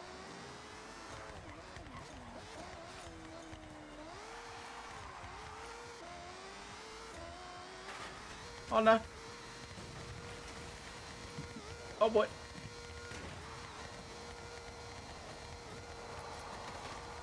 Come on. Driven all over this place. They haven't found the frickin' barn. Which one is it? I don't know. This one? Oh, I got it. I don't know, oh. Be somewhere, I don't know, I haven't found it yet.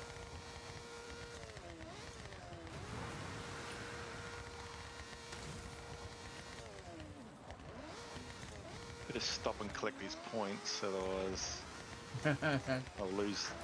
I'm at like 60,000 by 5. Oh, get greedy. No, I'm just driving around through the scrub. Oh, just ruined someone's bikes. Oh, I've just hit the bike. Does that automatically jump? There it is. Hi, guys. Let's see what livery we can put on this. Design my own. No, check other people's.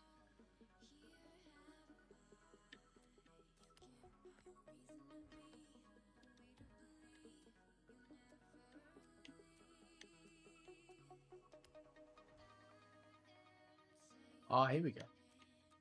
Get that. Oh man, there's so many cool ones. I wonder how you design them. Probably get a Star Wars one, I reckon. There it is. Which one is it? This one. Oh yeah. Oh, I got a good one. Fair bit. I got a good one. Good one for Studgy. Gonna like this one.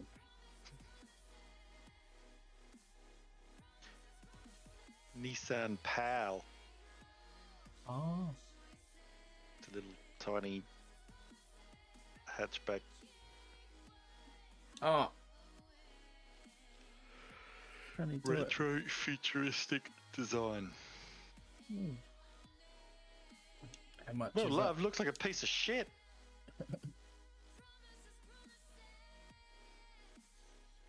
Top speed at 10 kilometers an hour. Up to the boys, mate. It's up to the boys. Studgy's the convoy leader. Yeah, whatever. Whatever. 2 seconds in. Nah, get him out. Drive straight into Studge. Got something for you, Studge. Alright. Right, yeah. Got a racing a Fiesta. Oh. Where are you? Honda Civic Type R. Where are you?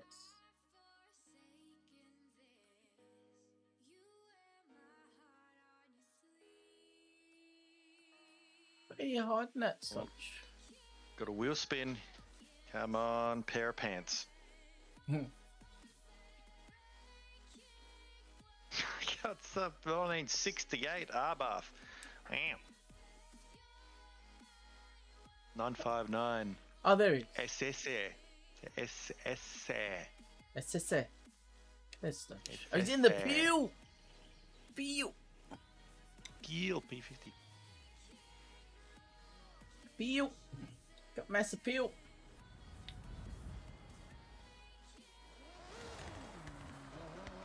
I didn't even look how much this was.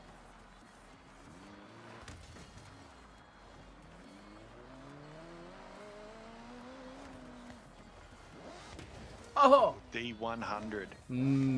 Donuts. Donuts.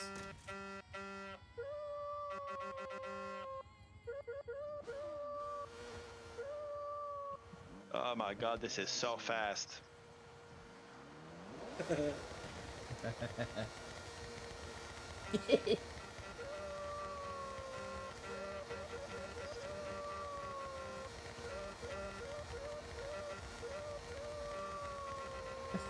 Oh my god.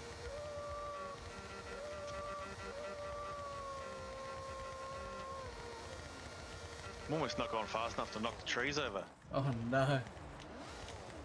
I hate that. Only the leader can start? Oh no. Usually.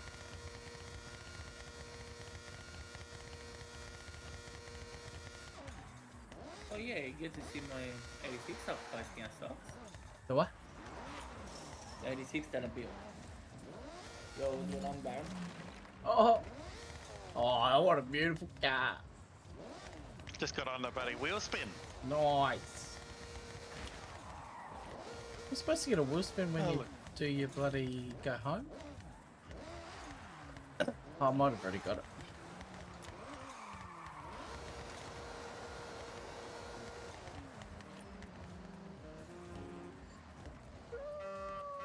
Here he is.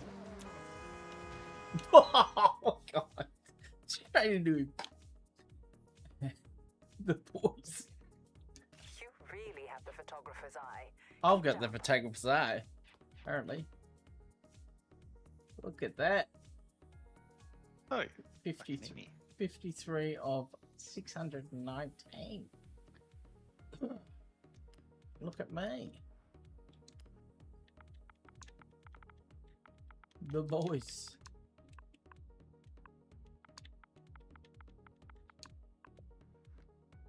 The voice.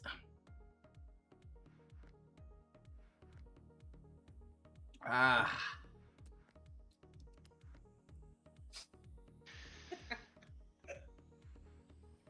What are you guys up to?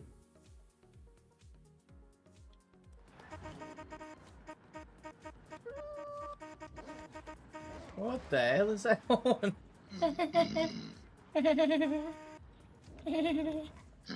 Arjan, what's up, mate? Thanks for the follow. Welcome. How are ya?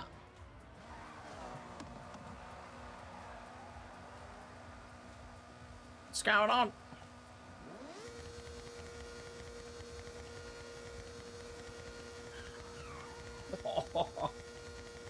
You can flip that thing. You turn sharp, it just flips. What if this thing does it? Oh!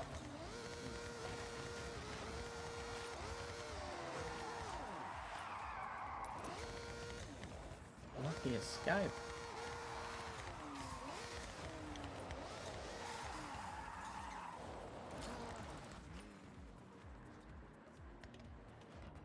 Oh, I can't even see anything.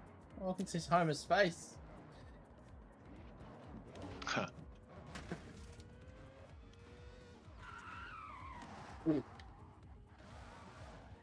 Can't even flip it. Where's my relent? Oh, I think I got the photo award. Thumbs up, emo. Yeah. Let's go. Oh.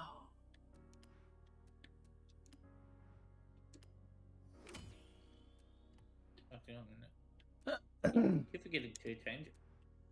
You change it?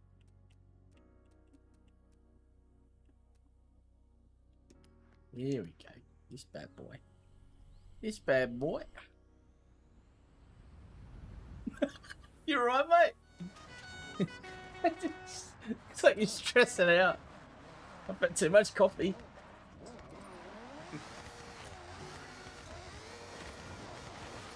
Oh, is this? Thanks, mate. What happened?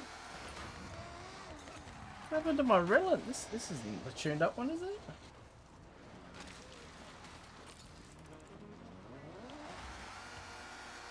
Oh, maybe it is.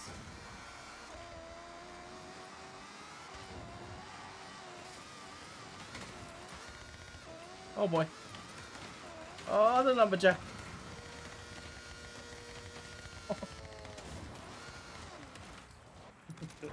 Oh my god. I've been on these roads.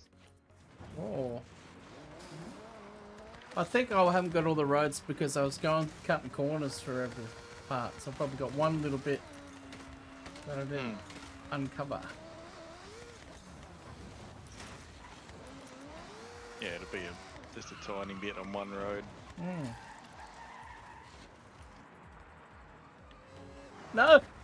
Oh! Lucky. Ooh, just got it.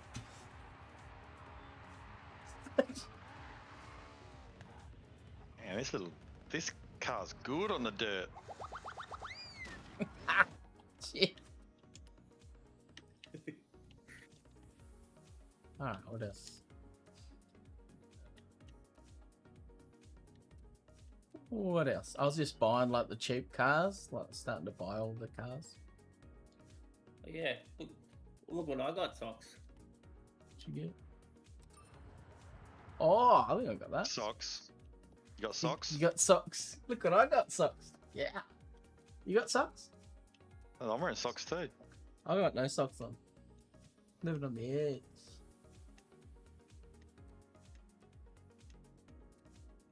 But she's like, I hate you guys. I hate you guys. What else? Oh, someone gifted me a car before. Where is it? I think it was a Mercedes truck. Where is it? Mercedes. This one. Oh, what's Yeah, it? someone gifted me this. Do a barrel roll. Is it good? Ultimate Air Skill 777. Oh my god. Look at this bad boy. This is for FGS. Oh boy. Alright, a 4. Alright, new video. What is it called? The Mercedes Unimos.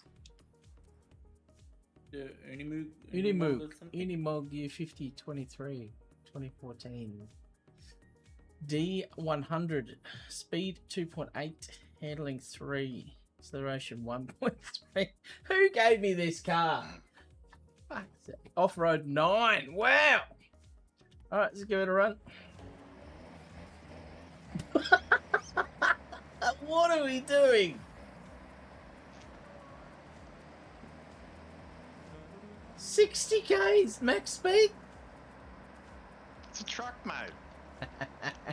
Trucks go up to a good speed though, don't they? Once you build them up, they go fast.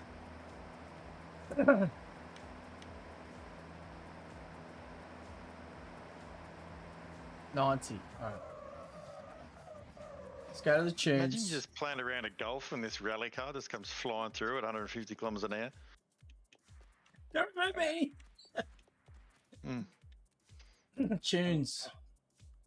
Absolutely fucking hooking it in this golf course. 293, 294, 292, 291, 295, 227 with 10 off-road. Ooh, I'll take that any day. 293, 237, 289. Usually the popular ones are at the front. 293 with 10 off-road. But only 2 launch. Oh, 10 launch? Yep. Let's go, boys. Go to the strip. Yeah, you go to the strip. I'm already there anyway. Yeah, strippers. He's going to the strips. Chicken strips. Dodge is already there. He's already there. You already had a couple. How do you know that? Chicken strips. Love a good chicken strip. With the chicken strips. No Chick-fil-A sauce? Oh, look at this. Sucks. What's this? Taking the back off her. What the fuck? More aerodynamic. Hey! This thing is a beast, boys. You can say that again. Let's go.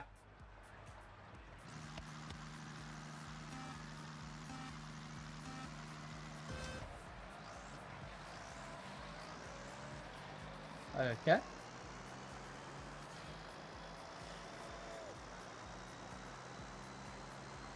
Oh. The hell, dog? Oh shit! Oh, what happened to my car? Fucking hell. Hang on. 266. What's outside? Oh! What are you freaking out about? What's out there? Did you see a cat?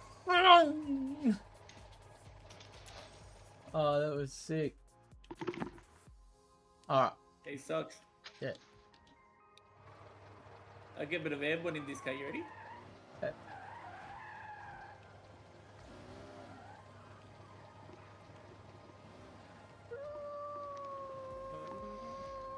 Psycho. Oh. We get airborne? You say you got airborne?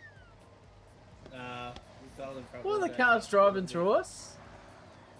The fuck? Oh. Oh, police, is it?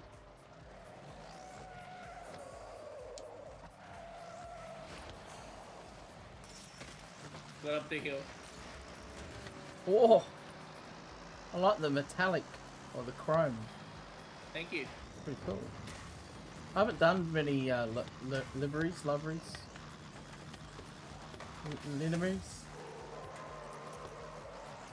Thought you done all the deliveries. Deliveries, but not liveries. Nah, I got a couple more to do. Be maxed Maybe out. with the D. the live I race. haven't done any. Yeah, it's pretty repetitive.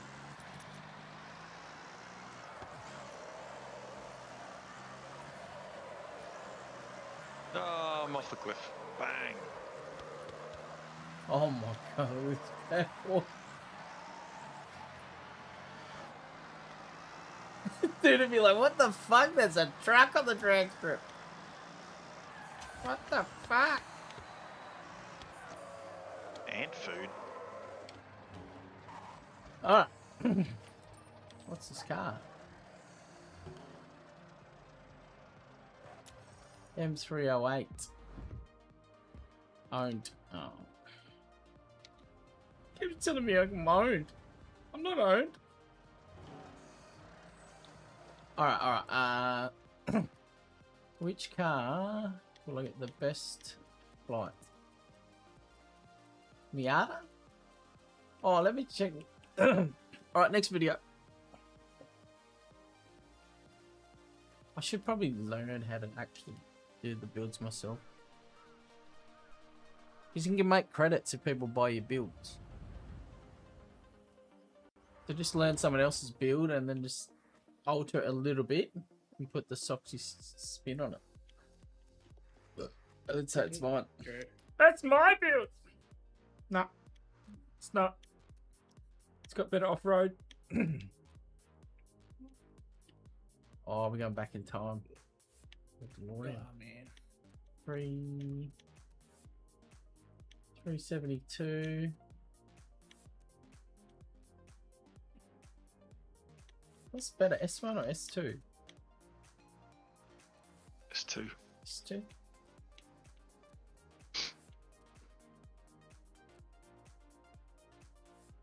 $374. Cold Wave 2. Duck! What, Marty? We're going back in time. Get to the DeLorean.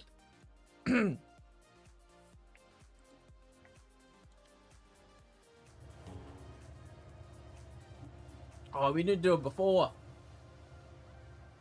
Oh, well.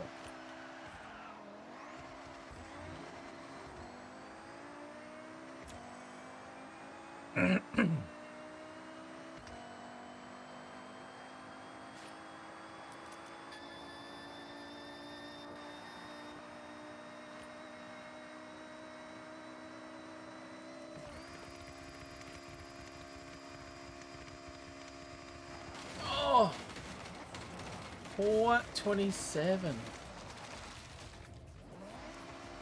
Remember when we were doing the old one? Baldy just got like 1,000. I'm like, oh, well, I'm never gonna get that. We were at the airport. I think it was the airport. Was that with that buddy? The electric car or something? Yeah, that glitched. Yeah. Something you could like sit there and build up the speed and just take off. Yeah. I could only get like 400, 500 or something, 600.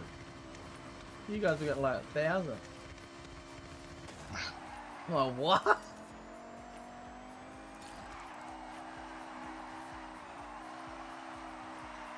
I'm getting from Mastery. What? Oh my if god. You buy the, so if you buy the 1994 Super Van 3, and if you accumulate 50 points, The you what? get a new Super Van 4 to add to your collection. So you need to buy the 1994 Ford Super Van 3. Alright. Then you gotta accumulate all the those perks thingy from the car mastery. And then there's the top ones that we can get the Super Van 4 as a gift. Oh. So you have to get 50 points. Yeah. On the festival? No, on the. Oh, I jumped too far. On the car mastery. Oh. You get a car and a car? Oh.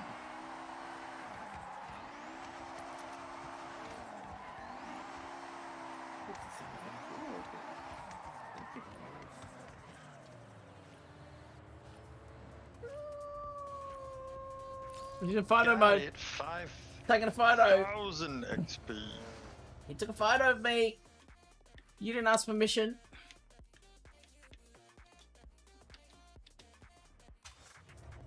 You're going to jail for a long time.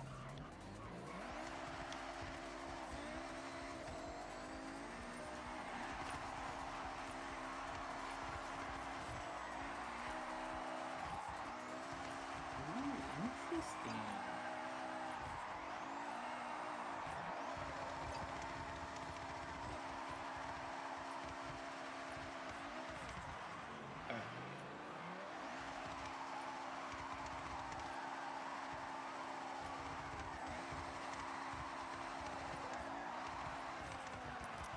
This guy wants to drag me.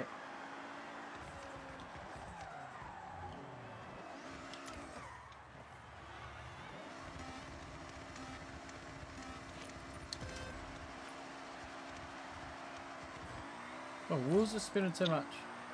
Oh, I went by myself. Come on.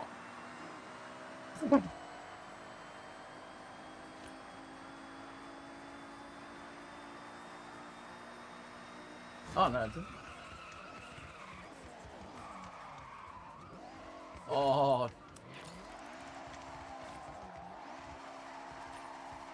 Bloody hell.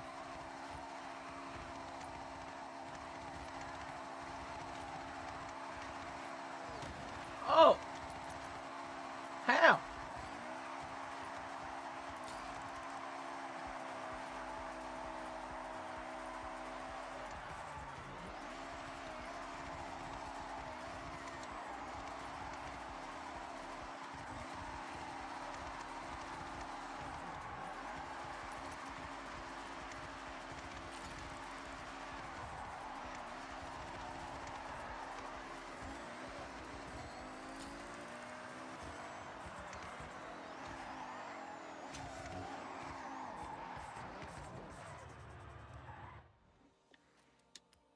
Right?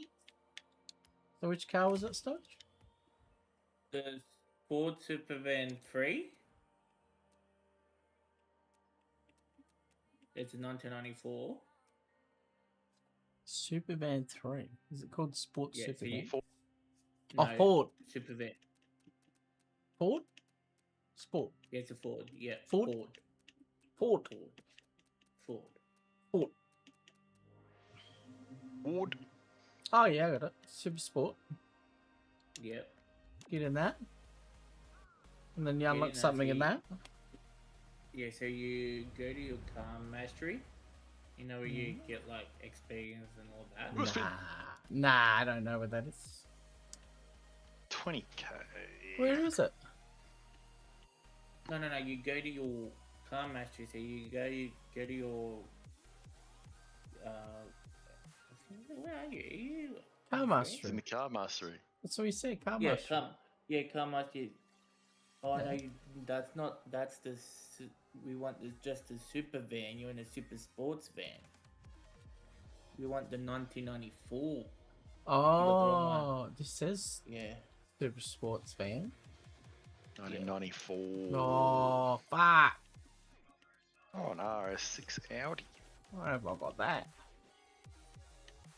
You know what I can do? Gifted. Yeah. Find. Sorry. A It's lot of ready. What Fords, did you say eh? was ready? Oh, the power. What have I got? Barn finds. Let's have a look. And some power.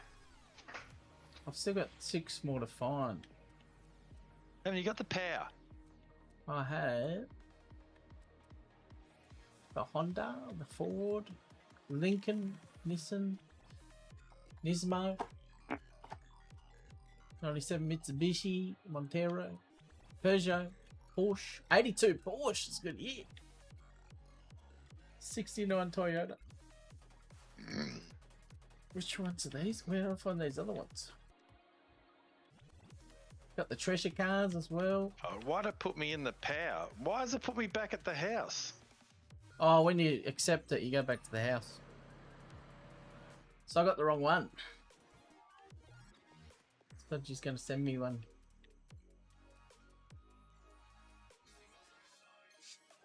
Can I have 100 super spins, please? Thanks.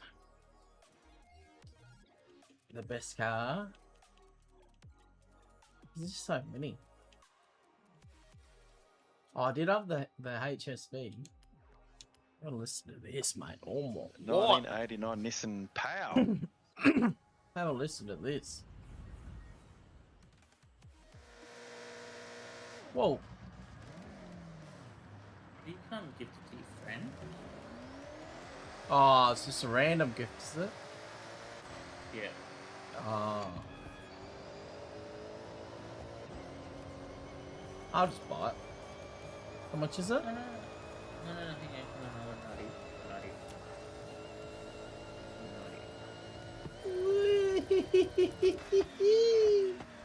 Holy. Oh, it's a PB. Yeah. Let's go.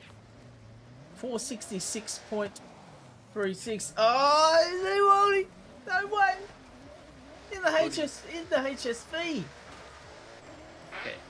Oh. In the HSV. In the HSV. Can't remember the barn find. Oh, you can do it it's backwards. here. You have to jump backwards. Oh! Okay. I put one up for auction stocks. Alright. It should be. I don't know if you can search by username. Auction house. Search auctions. I just look so for you go- Fords, wouldn't I?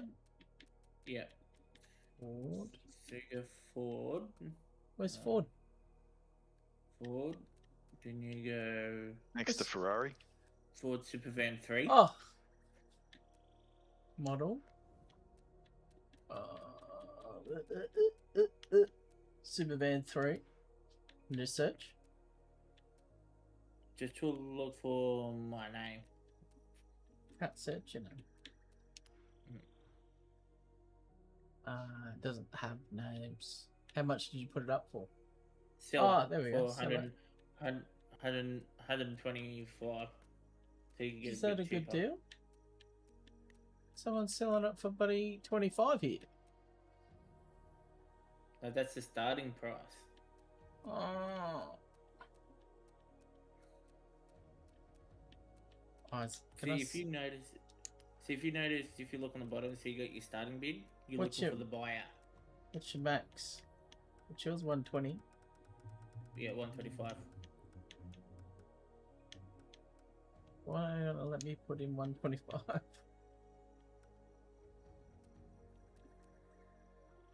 Oh, that's max buyout. Yeah. Yeah. Ah.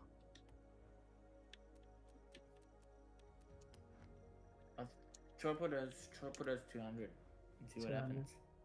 Shagger, Pete. Maybe it won't let me buy your car because we're in a thing together. There's some others there for 125, wasn't there?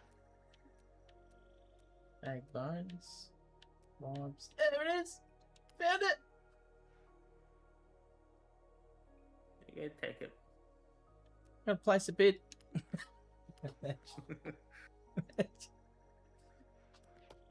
How much could I buy it for normal? Let's see if Stodges ripped me off.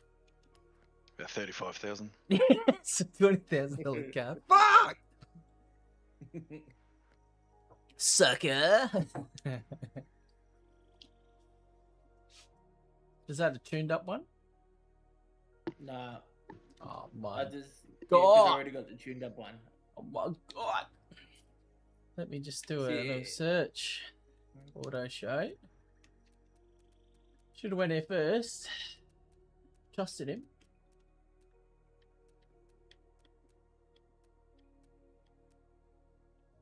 Can you even buy it? Oh, there it is. Oh, yeah, it's a good deal. 237. Brand new. Probably got high mileage on it. The other one is maybe cheap. Yep, so you go into the van. Oh, I thought I just did. Hang on. Oh, Maharaj, I got a message. That'd be about my auction that I just did. It's like, I know, mate. Because I just bought it. Why are you telling me something I already know? Alright, let's go. Forward.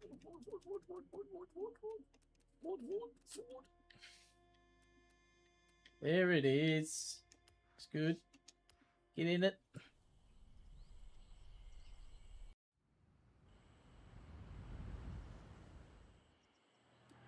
Now you go into the mastery. Yep. Oh, the gift. Yep, that's the one. A new 2022 Ford Supervan 4 is added to your collection. So the one I've already got. No. That's a whole different model. 2022. Yeah, but that's not the one you got. Oh, got it's just That a was different one. It was a super sport van, not a super van. Oh, yeah. Yeah. Pity I don't want to drive a Ford. Nah. Oh, fuck you! Ford's the best! You know what? Fucking waste of 250 Fuck pounds on! from you. Ford's the best! Fuck him! Settle down, mate. It's just a car. More than a car! Oh, a bit of rain.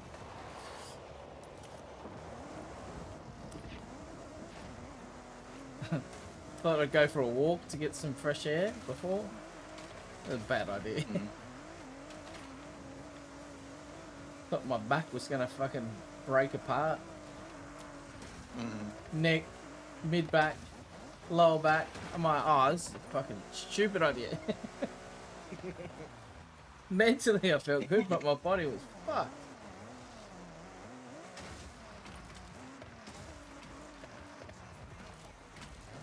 So I have to have some This is what I've got, socks. rum medicine. Bit of rum medicine tonight. Instead of painkillers. What do you got? Oh, is this the one you put chrome on? Yep. Ah. You can't even bloody... Whoa! I put tits on it.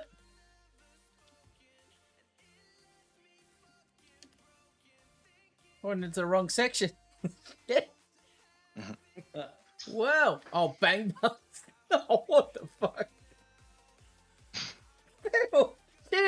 Chill. Mud cuts. Oh, no. What is that? What is that? Oh, no. Pivot. Oh, shit.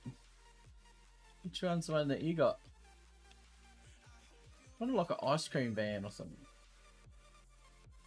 Flex tape. Fall out? That's sick. Oh no. School bus. Oh! Hey man! With the jizz face. Oh.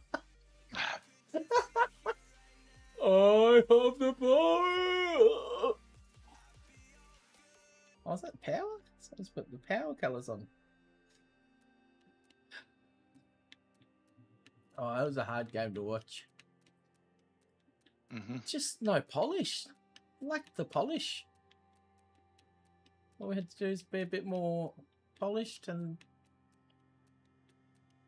we would have hit targets going forward. We would have been cleaner with our hands. Making shit decisions. Putting bloody Butters at half back for no reason. He's never played half back in his whole life. Yeah, why not? I might try what Kenny did with Connor last year. Right, he's still playing alright. Oh! Damn! And Stodgy doesn't even know who it was. Got him. How can you smell my fart? You can smell it from here. It's so bad. It's so bad.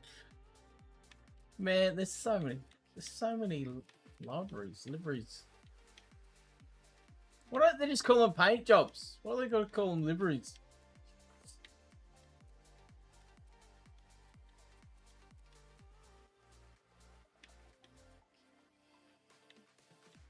There's too many options, man. You could like spend all night just going through them all. But they put a picture of this girl. Is that her? Did she make it? All-time greats. I'm scared. Oh, Bonnie Blue, don't eat them. Oh my god. Oh shit.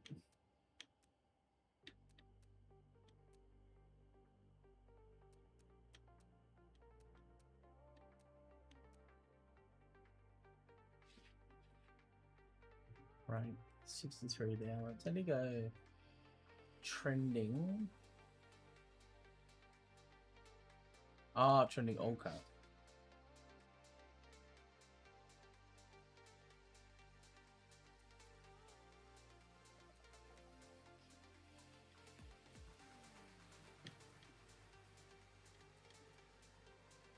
Oh, Bob Marley, nice.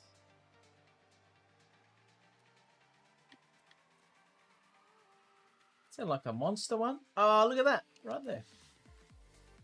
Just as I say it. Monster. Monster.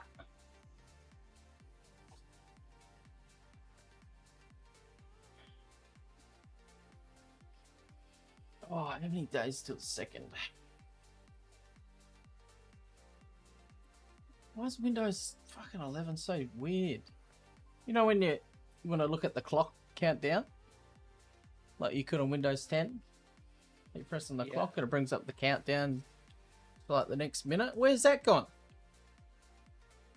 When I'm at work, when it's almost knock-off time, I want to watch the fucking clock tick over to like 6 p.m. I want to watch it. I mean, oh, it's almost so close. 484. What? Fuck. In the Maloo. The Maloo. The Ute. HSV Ute. I'm put a ramp at the end. Alright. How much was that? Actually did it 122 meters the wrong way. What? You went the other way? Yeah, going up it. Mm. Now I'm going to try to catch Stodge. Oh, take it. It just popped up 500. Ah, Stodge. Relax. Which build did you put on it?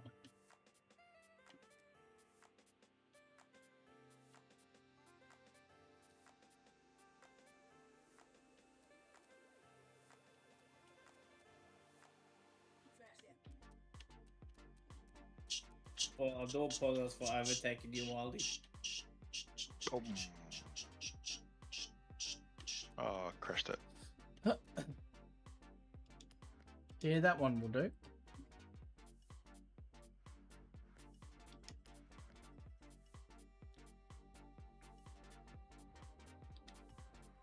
Oh, let's go. Sick you. Sick. Nice truck, mate. Oh, I'm just around the corner. Let's test out this van. Just turn it up.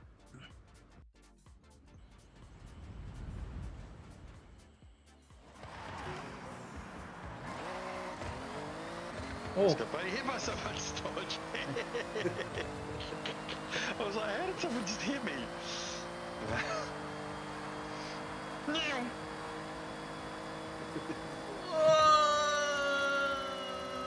That'll be a big one. That'll be a big one. Oh, 25. Nice. Oh, that's the monster juice. That's what it is. 669. Get out of here. He's hacking. Oh, going backwards. That's what I did. 237 failed. Oh, that was going You'd launch it. sideways. Oh my god, this thing's a beast.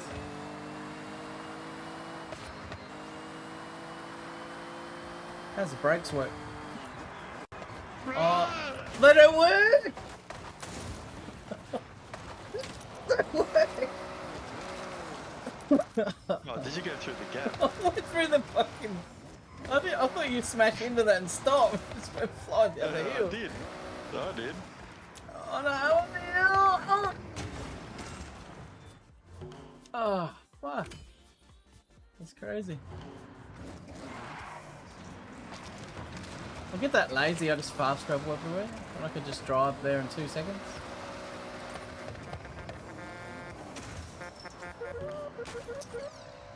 Let's go, boys. Oh, I can't stop. You can't do it at the same time. Okay. Oh no! Jump start! I jumped! At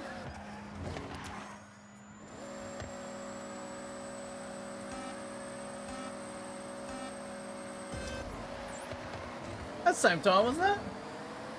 No, it was. Yeah, let's just join.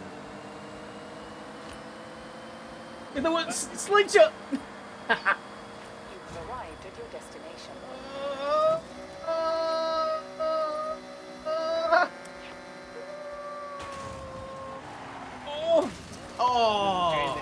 Fuck! Oh, I got mine, you Oh! PB. Oh! Oh! You're the driver. $4.99 in the HSV. Nice. Oh shit. No. Later. Like a glove. Shit. Get back on the road.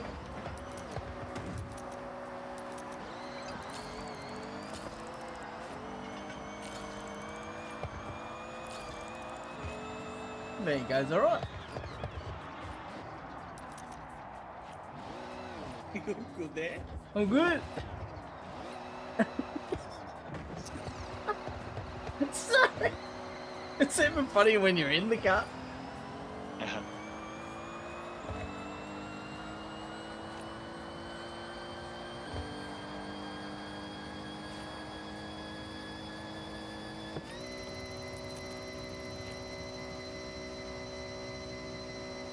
Oh, 509.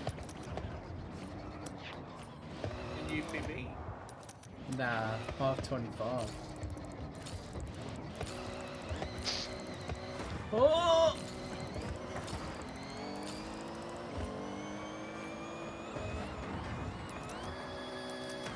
Oh shit! Oh, oh let's get close.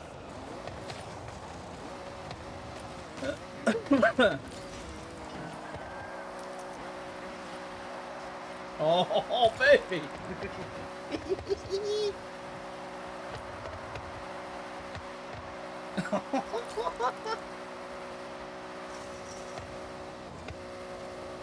You do donuts backwards? Hell yeah!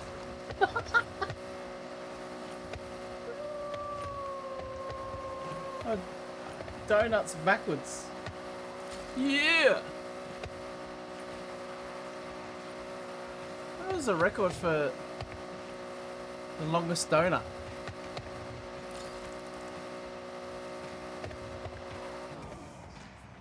Oh. Do that in the car. Oh. Watch this for 10 minutes.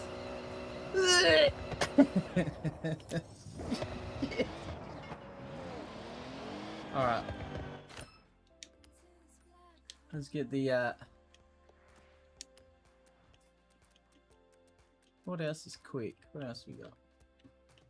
Do it. 430 hitting it. Oof. 573. What? He's hacking. 573. Oh, Ferrari time. You I was doing 430 kilometers an hour when I hit it. Oh. Oh, it's coming back.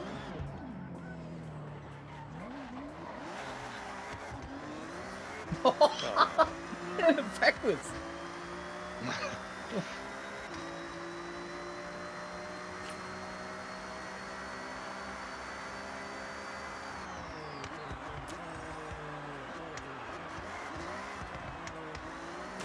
Oh!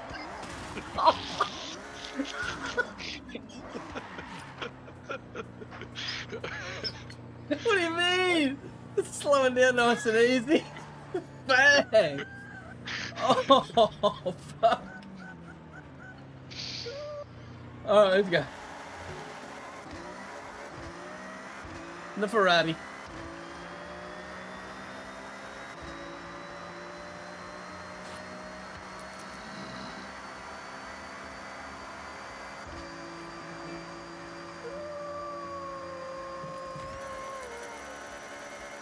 Aw, bro, shit.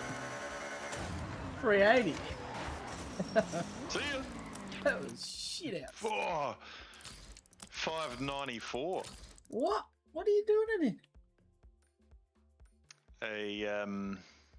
What am I doing here? And then the Vulcan, Aston Martin Vulcan. Oh. I wonder if the electric car goes wrong. Whoa! Some dude just went absolutely flying past. Jesus. It's like a Leb X5. He's crazy, man. So crazy. We'll go there. Here. Wait, this one. Nah. Whoa! Jaguar? Oh, I got any 270 the wrong way and almost. Oh, I didn't land it. Lambo? Oh, launch 10. Yeah, let's go. Man, Had to get the went through KFC back. funny job. That's what I did. Oh, surely this is gonna save me. And then it fly. And I'm gone. Look at the van go.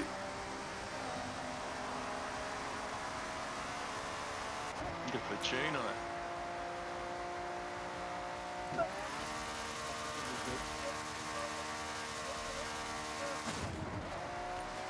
Yeah, good tune it.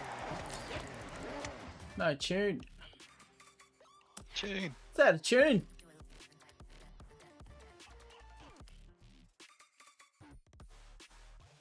Corvette E-Ray.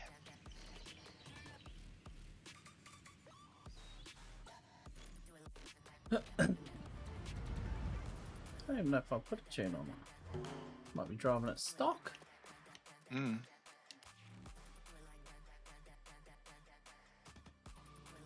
No. Maybe I should tune the Mercedes AMG.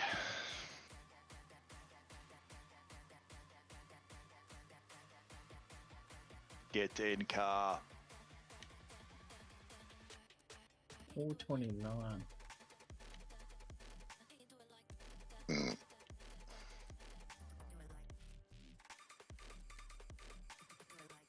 Oh, tune.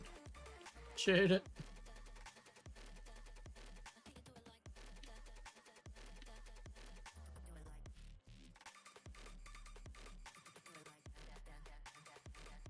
These ones don't have as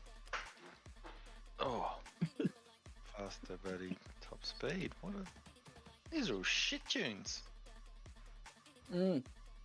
No, not gonna do that. Wasted the tune.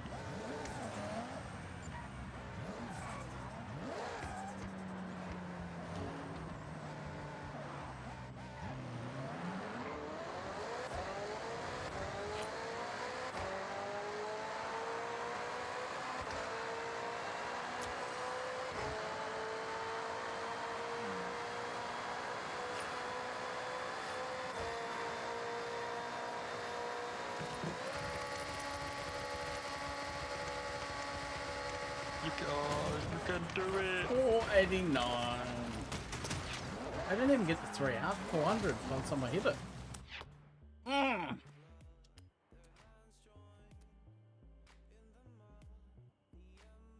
Let's do something ridiculous. The R bath. Get in the R bath. R bath. Ese. R bath? You good? Yeah. I don't know. Let's find out. New video! Hey, before you do... Oh, okay. What? I was just gonna say, before you start, I'm gonna get some sleep socks. I'm starting to feel a bit sleepy. Okay. Alright. Have a good Thank you sleep. for the game, too. We'll No do worries. this. Alright, bye-bye, guys. See you, mate. Night.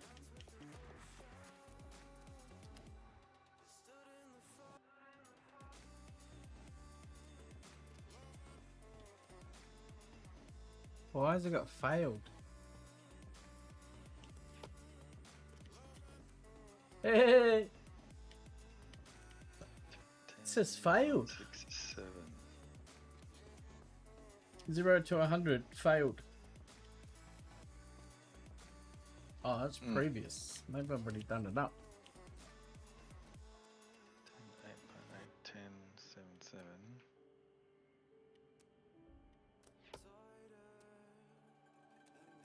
Let's give that one a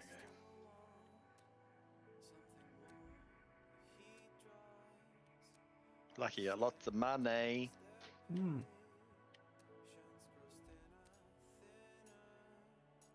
372 is the best we can get.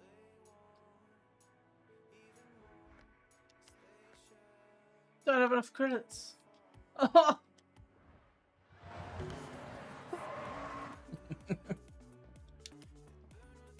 dear.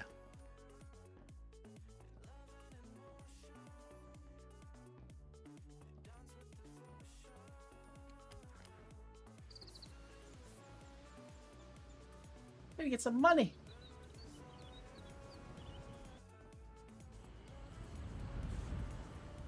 Oh, he's doing a wheelie.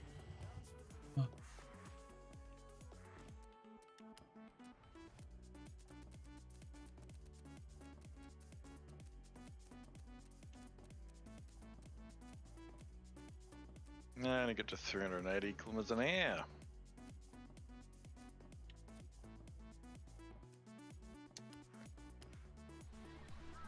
The Miata.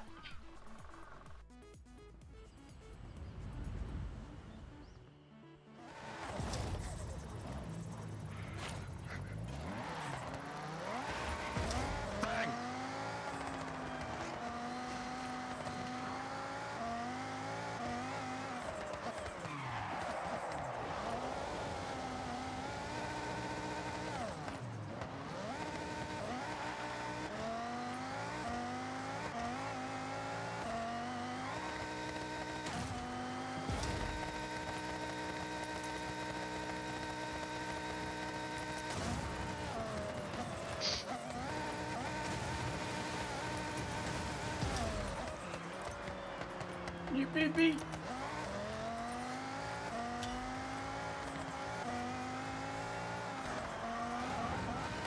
Oh, some real trees. Ugh. Let's see what the Miata does.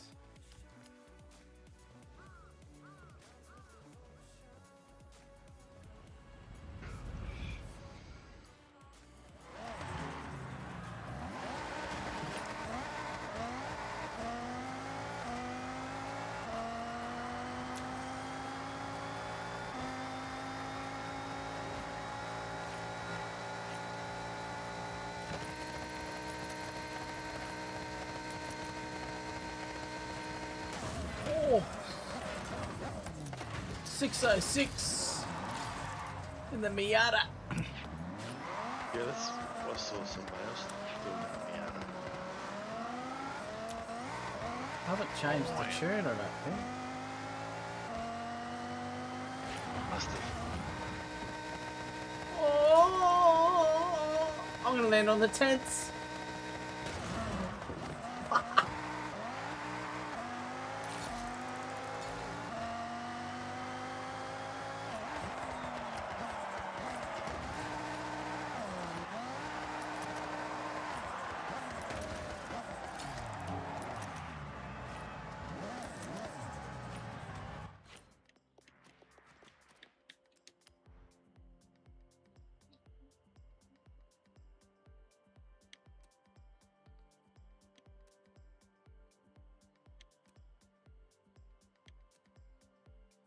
Alright, now I can use this car to do the challenges. Oh yeah, let's be certain class. It needs to be a Japanese car. And then do the speed, like, because there's a The speed trap one. a speed trap for a wheel spin, a time attack for a wheel spin. Yeah, I did it all And, yesterday, I think. The only ones I haven't done is win 2 road circuit races, but I did though. I did do it.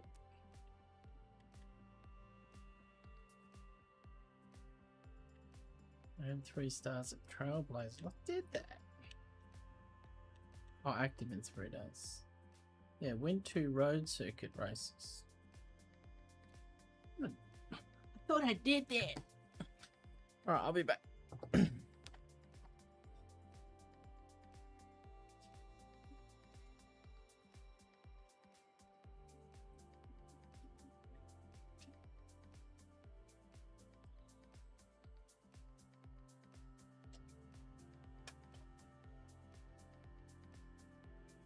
Failed?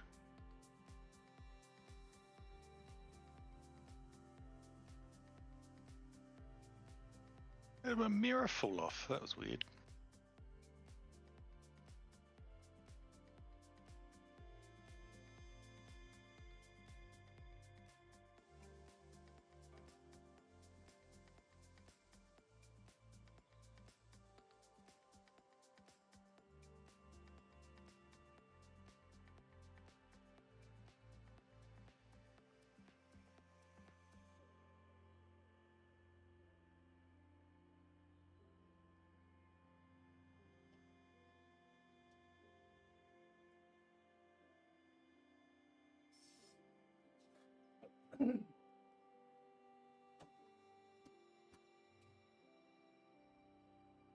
Drive some of these cars that we got from the bloody festival thing.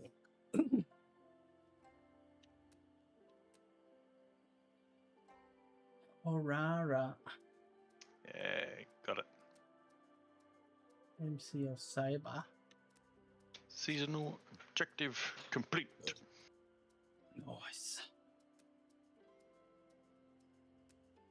Aurora.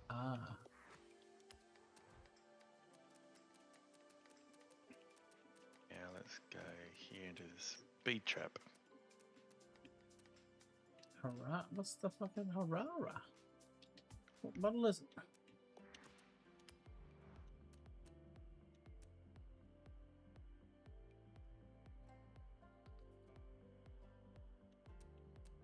Huh?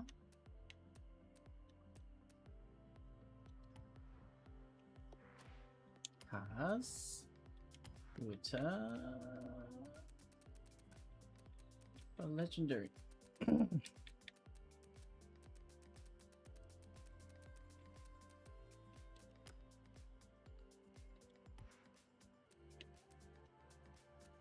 Oh, the Vulcan.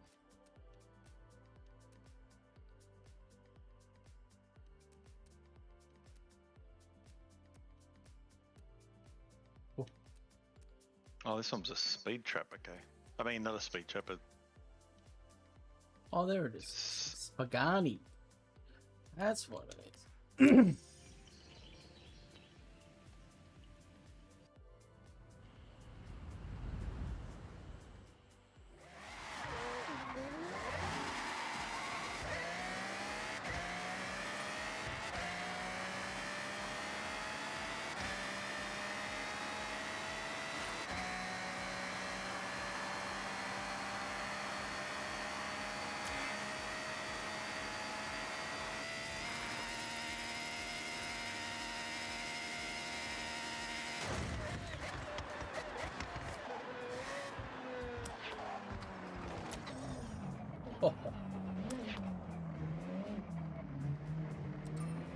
Right. Objective complete.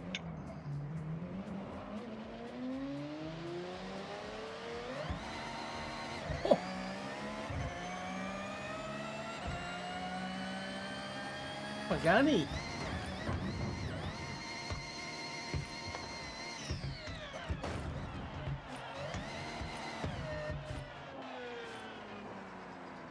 cool. No, I just went over a road that doesn't have a line in the middle. Like there's just two edges of it, but they'll look like they were both red. But until I went over the middle, it then said completed. Oh, But it's not a complete red line. what? Might be road like that you missed. Looks like it is completed, but it's not. Ah, damn. Damn. Range Rover Sport S Land Rover.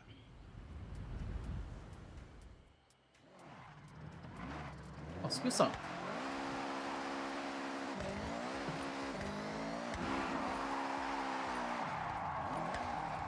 Two wheel spins.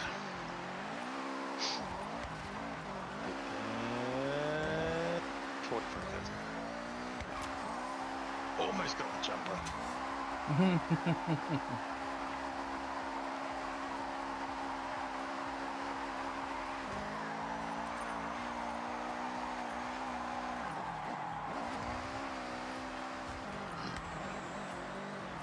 Oh, the Miata's here. Have you got it?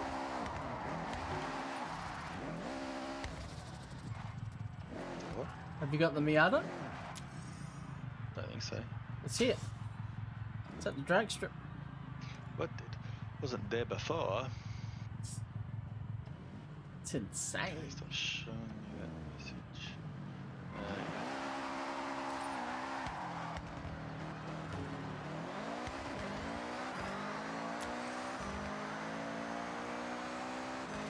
Whatever.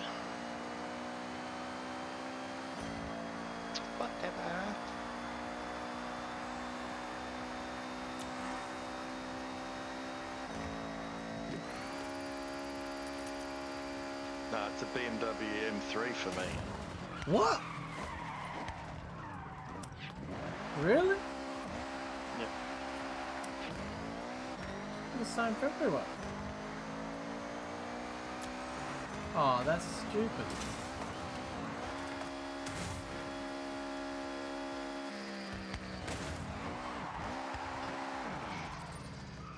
Does that mean if you don't have like premium, you see different cars? Probably. That's stupid.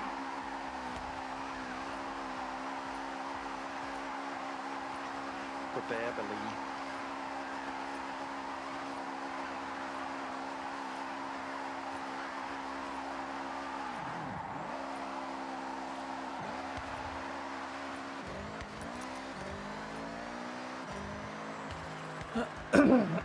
That's not fair.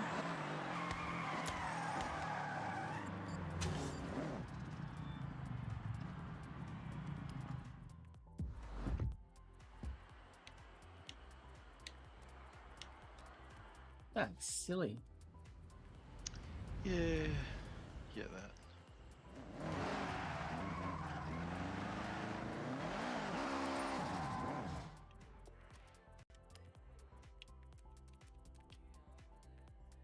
$10 and $10. We'll spin on this one.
8.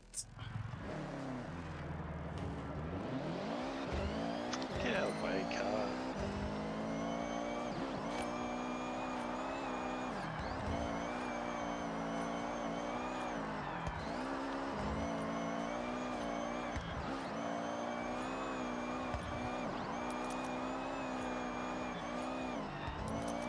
Turn around when it's safe to do so. Terrible when you're too lazy to turn that off. She keeps talking. I'm like, no!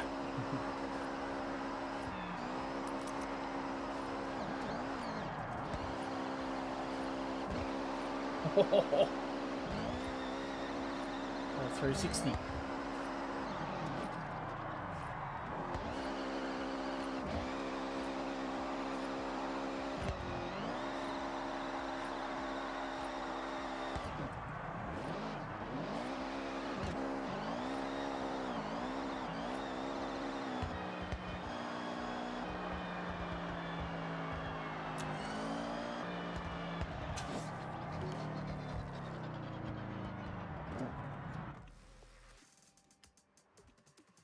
Oh, I'm gonna get that one first, and then that one.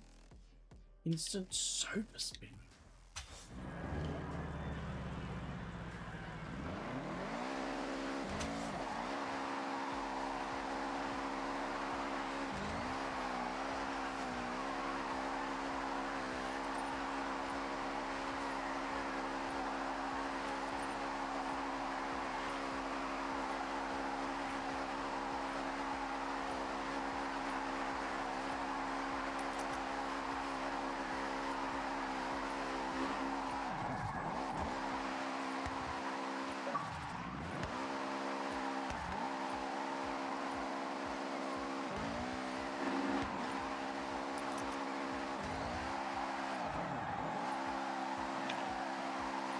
Not the best cornering at the moment. This car did it for speed, not cornering. Come on, turn, you bastard. I think you can turn anti-lock off as well.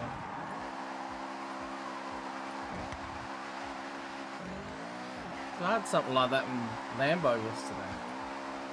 It was like braking and it just couldn't turn.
Or more.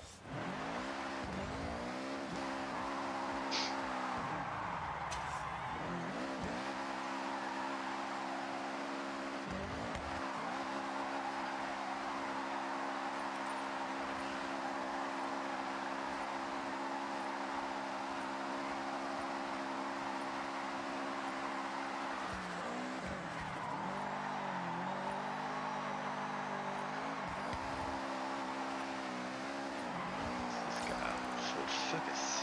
373,000. Jesus. Oh. No, thanks. Old Ford Focus. 2001 Ford Focus, like rally car. Oh. Ew.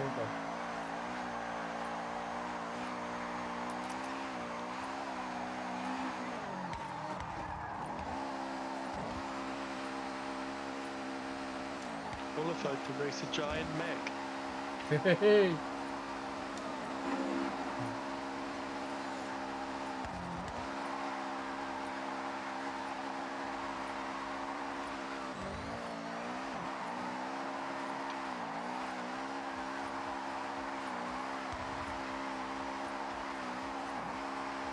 Two spins. Oh yes! Legendary car. Ooh. 2008 Maserati. Ooh. Nice. MC12. Vision. Corsa.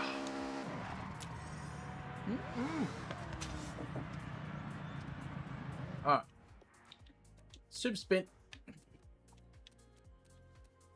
Spinball wizard. Oh, some white classic shades. Oh my god! Yeah. Oh my god! Should we just do like videos where we pretend we like the clothes and then try and rage bait people?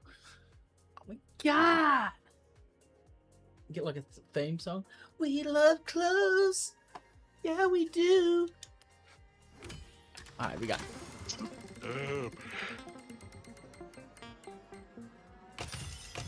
Oh my god. 10,000, 50,000, 15,000. Yep, seems about right. Wish you could like scroll through and see what you missed out on, just so you can get more angry. Well, I was having like missing by just a cut. Like the next one was like a legendary car. And you're just like, oh, come on. Come on, that. The last one I got left is Extra Life. 25. Why is it 25?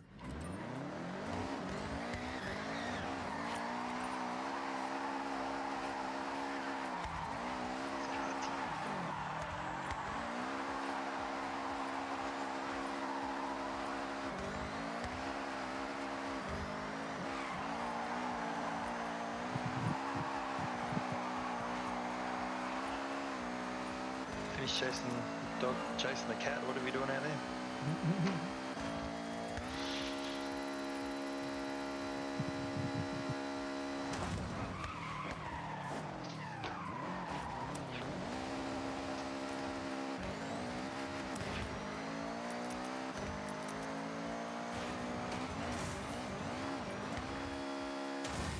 No.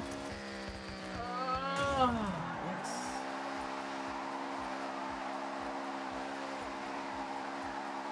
Good brisk, but I'm chucking in some jumps in between.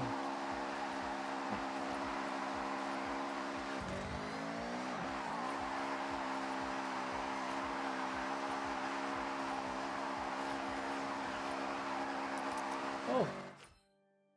What did I just do? Said I just did something.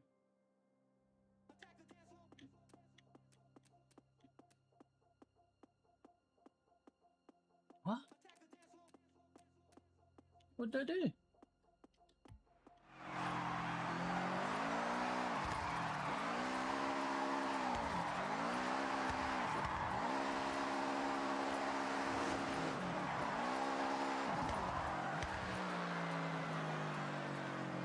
Right, 25,000. 6.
is not very good on the dirt.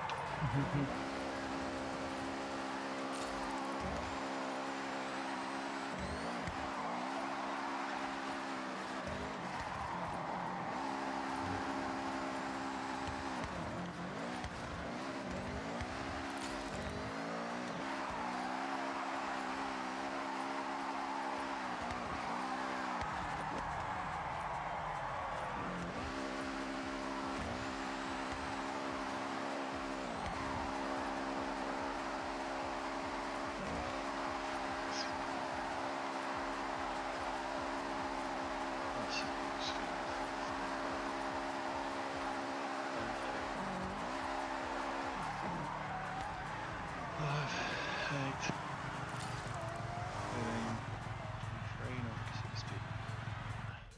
11.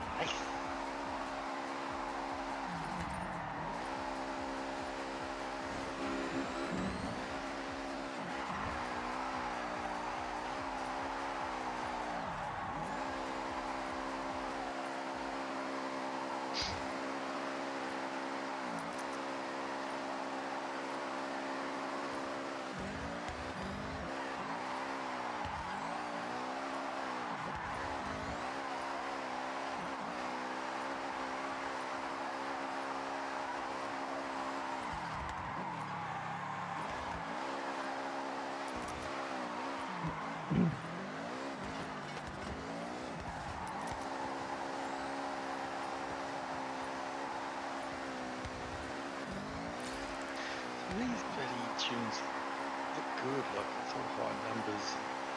The max speed 439, but like the 0 to 100 is 4.7. There's another one that's like But they're not accurate. not quite as good a handler. It's 2.5 says it's 0 to 100. Weird.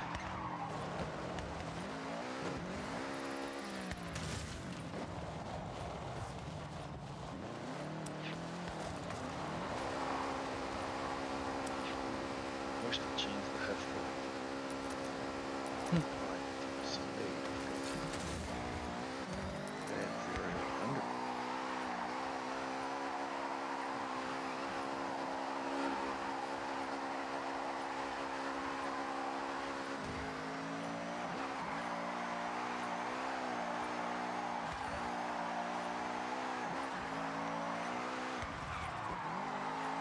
Stays the same.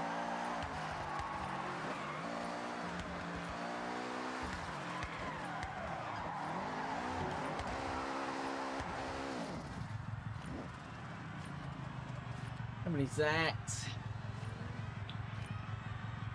Stays in the same class it was in. Oh, is it? Yeah. But top speed goes from 343 to 438. Like almost 100 k's faster. Damn. Double the horsepower, 750 to 1500. 0 to 100, 5.6 to 2.5.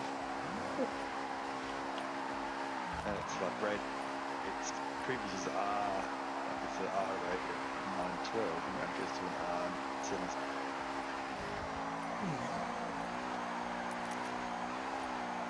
It goes to 991X.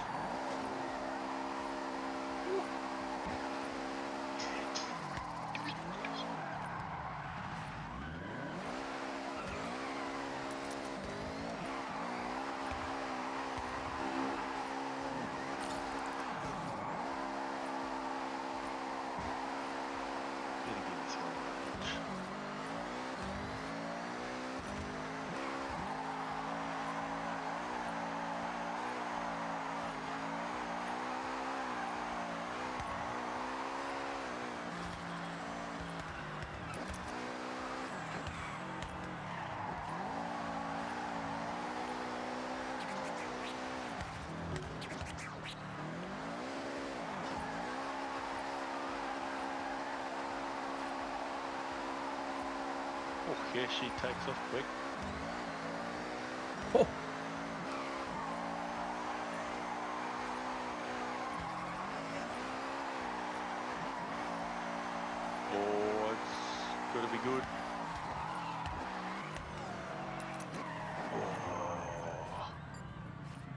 How much?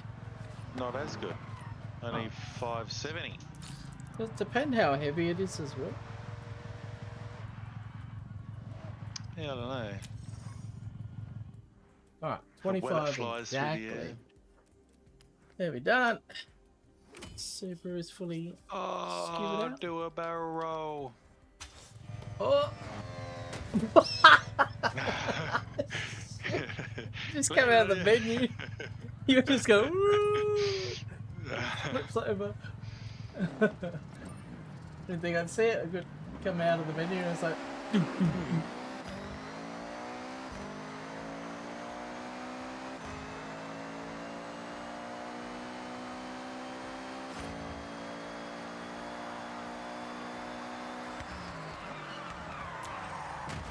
oh!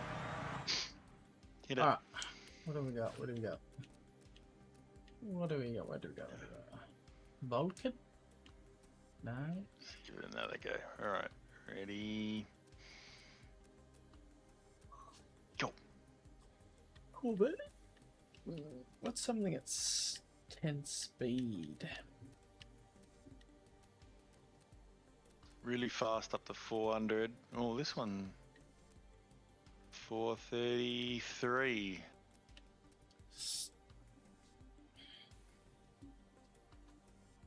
Oh! What about the Ferrari? Oh, really? Total winnings, 18 mil. I landed on that wall to the right Oh, yeah. and bounced off it, but then the meterage kept going. Oh. So it got over 600, but I didn't land it. Oh. Damn. I only got 160, 150.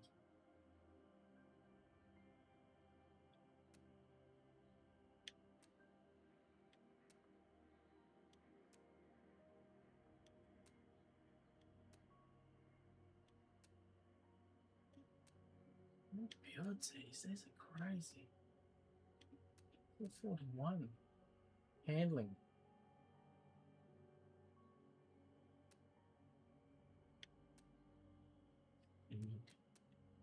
Oh.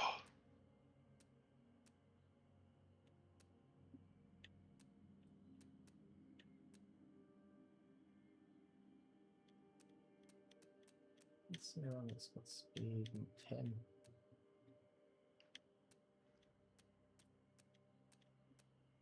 Speed is not the overall speed, isn't it? Like how quick you can go. 444. Sure. Just got enough, man. We're scraping the barrel. Only 548. Can't quite do it. Very fast. Very, very fast.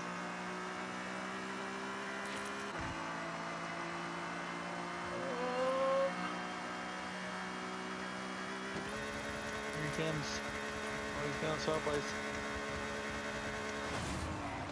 530. Oh. 534. Oh. Oh, Maserati.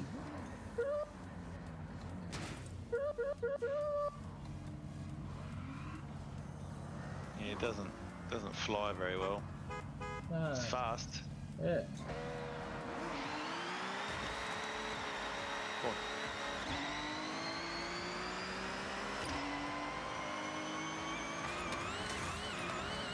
Oh boy. Oh, skill song.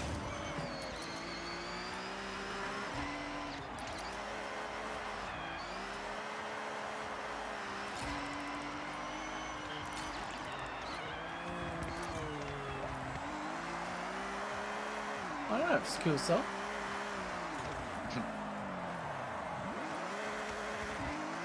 What is this?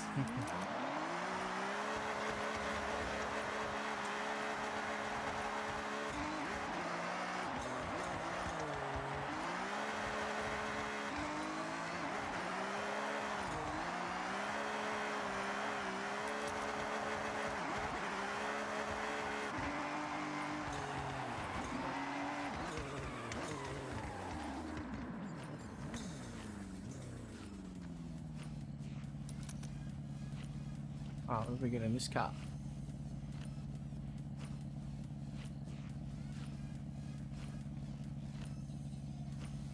The title of my YouTube is Racing with Forza Friends. We haven't done a single race. No,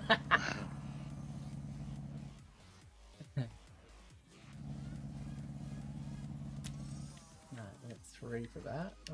What do we unlock on this bad boy? 50,000 credits.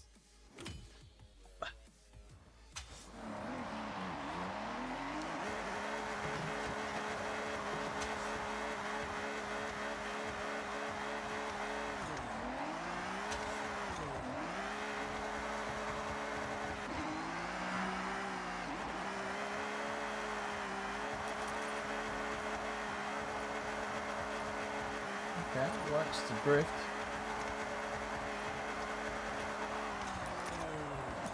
200k drifting.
What's that fireworks going on?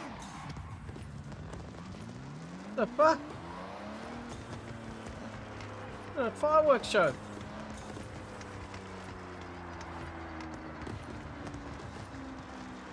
Festival, mate. Can I get out of my car and watch it? No.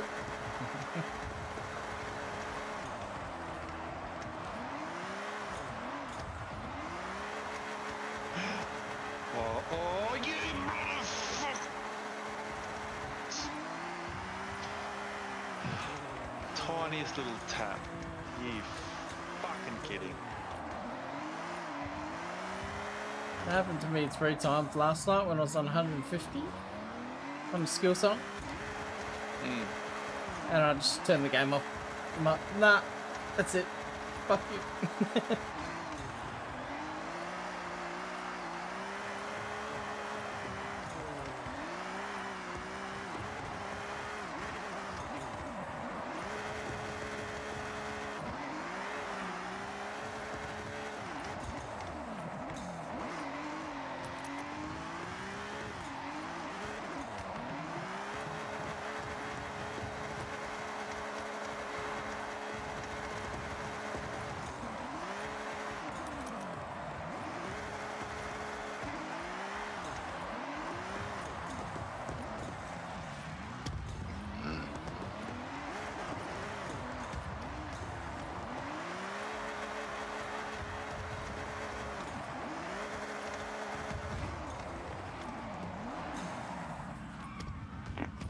Oh.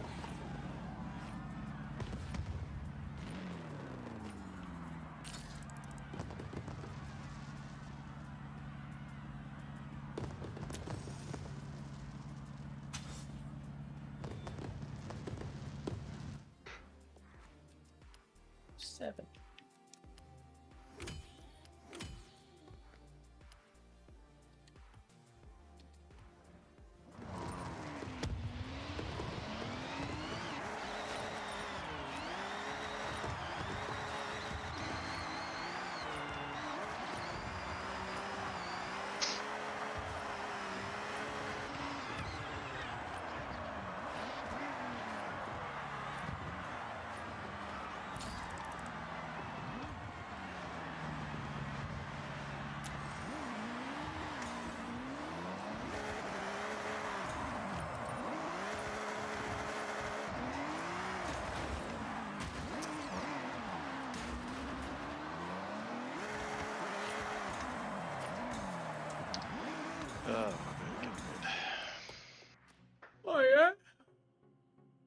I might finish off the deliveries.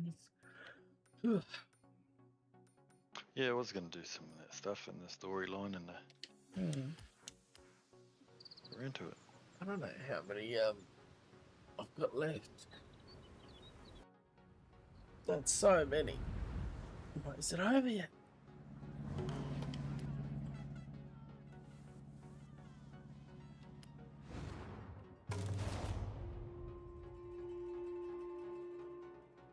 Discover Japan.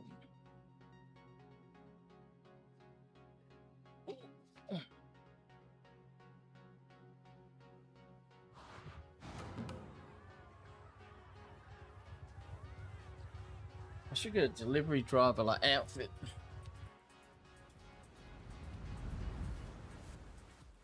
Delivery hat. The order of food is ready for pickup. I have set your route to the pickup location.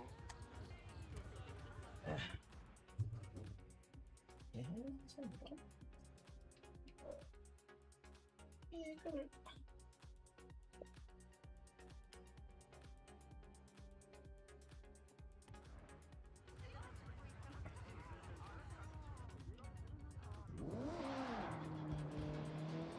Delivery time. Oh, I'm sorry, right? It's like I'm in the car because its TV's so big.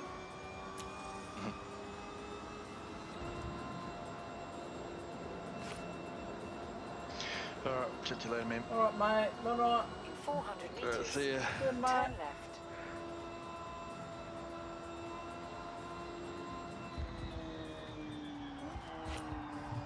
Oh. Oh. Oh.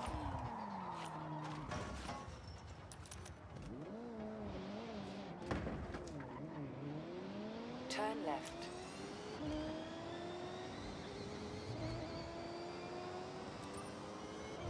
In 200 meters, turn right. Turn right. In 100 meters, Oh, the worst turn driver left. ever.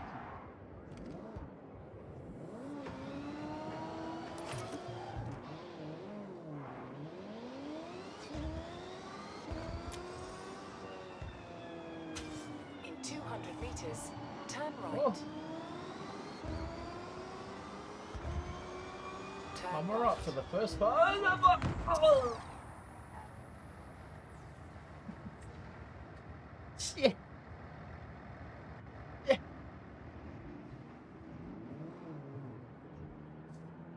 This is the busted man, man.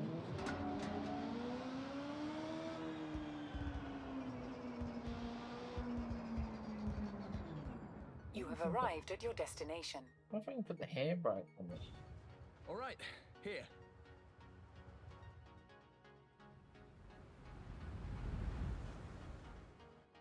Ooh, we've got a temperature-sensitive delivery on our hands. I'd recommend you get to the customer before the food melts.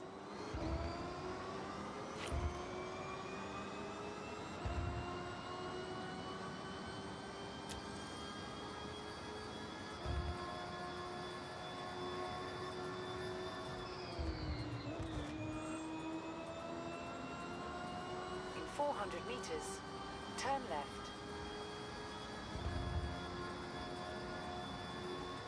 Turn left. In 100 meters, turn right. In 100 meters, turn right. Oh, shit!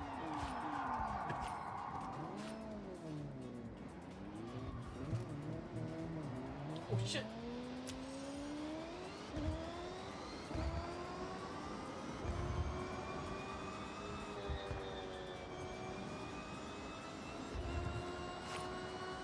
Oh, I must have just got it. You have arrived at your destination. That's My tough, favorite. man. Thanks. That is tough. Customer's happy. Want to take on another delivery?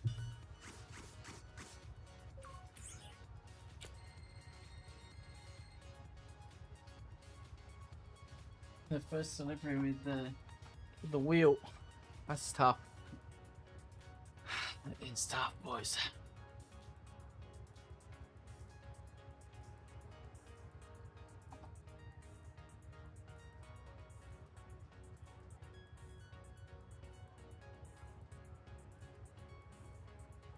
There's one that has.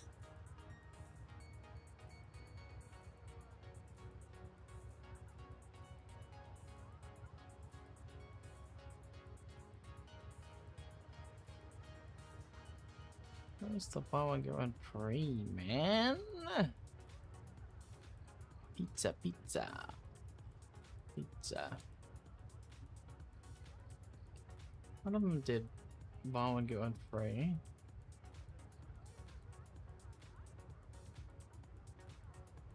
One we've had before.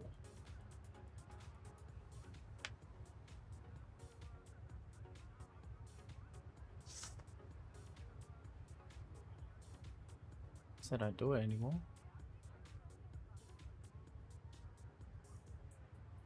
Oh, that's Schnitzel.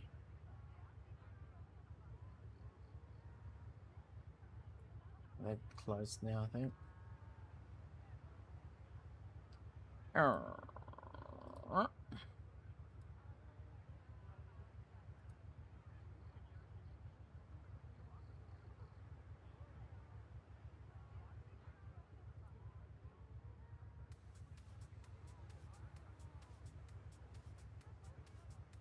Skitty solo combo.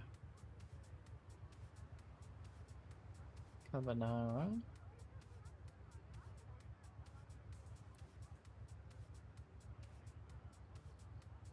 Oh, what was the upsize?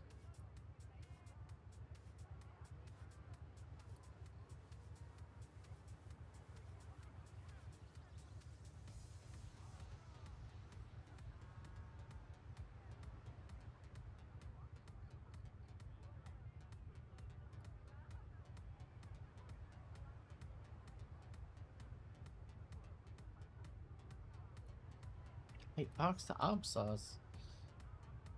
No, yeah, what do you get though?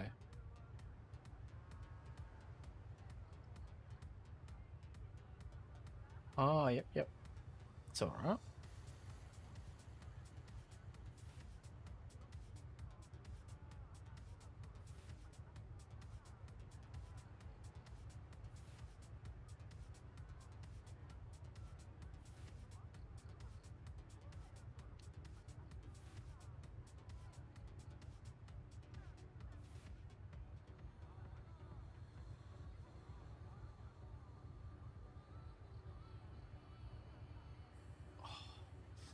I'll be back in a sec, guys.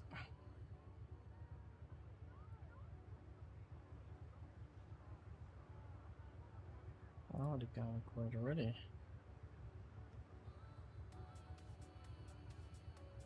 I ordered the garlic bread already, man. Alright, I'll be back. Here's some more deliveries.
do it kept on a wheel? I might see if I can set this up.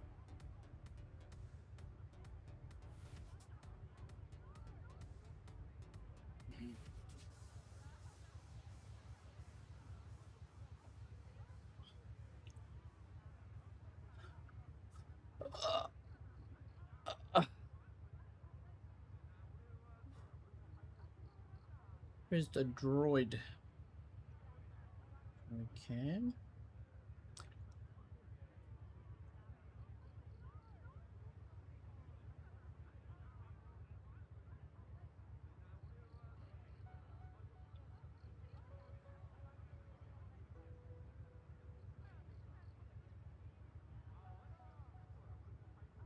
we go. Da, da, da, da, da.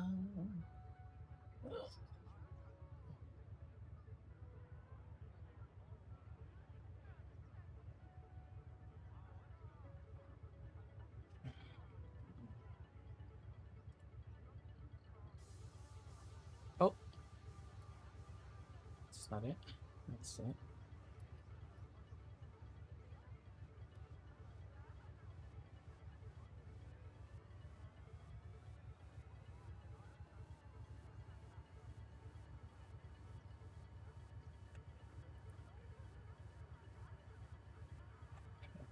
When I'm sitting here, it's a bit closer.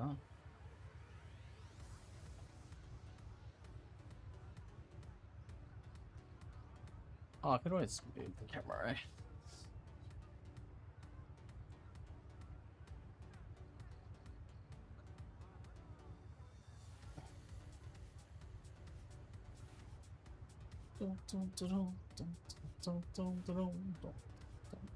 Do you usually show like the whole thing, or do you usually just show?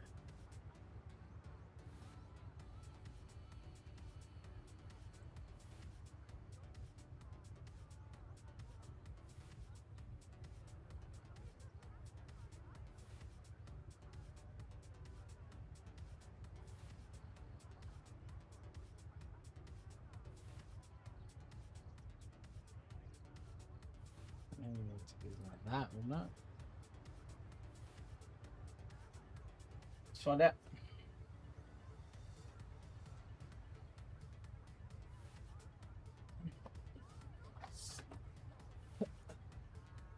Test it out, huh? Let's see what it looks like.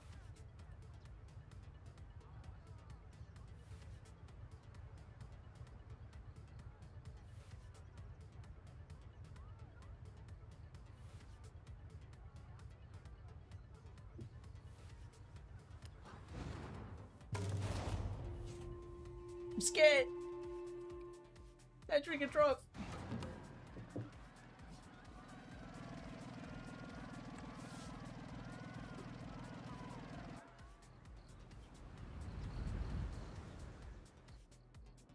Delivery order ready.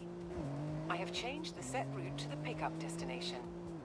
Oh. In 100 meters, turn right. Oh. In 400 meters, turn left. Help me.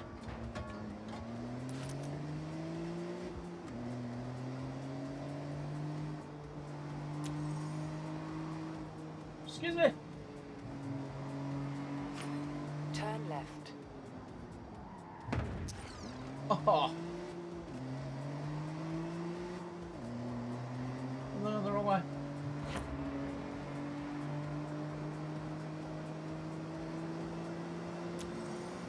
It's the horn. Oh, that's the map. In 400 meters, turn sharp right.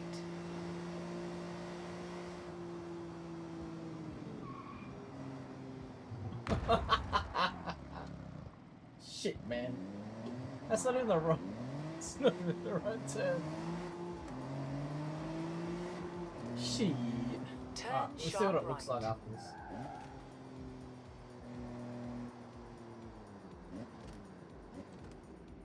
You have arrived at your destination. I have to work out what the Here you go.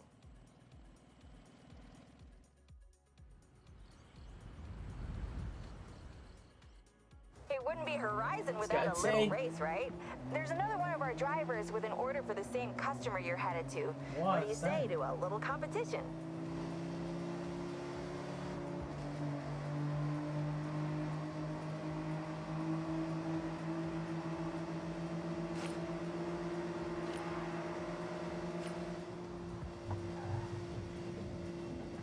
Oh boy.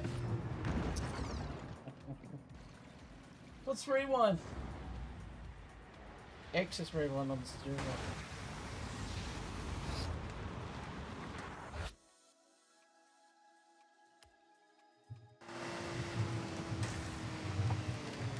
Oh no.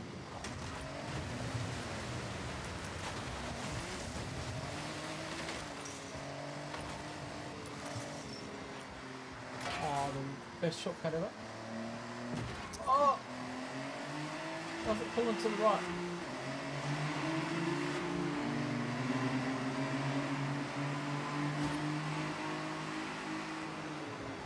Oh no!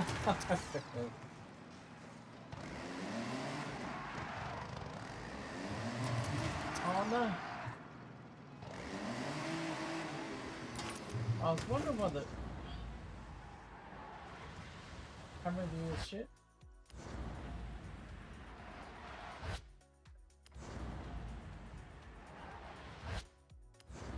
The fuck can we go back?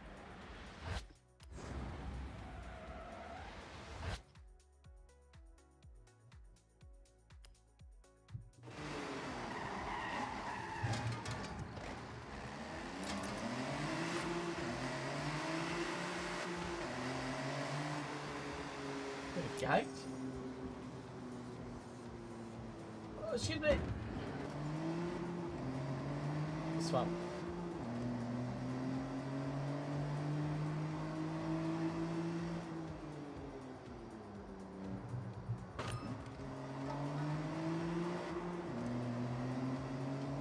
Excuse me.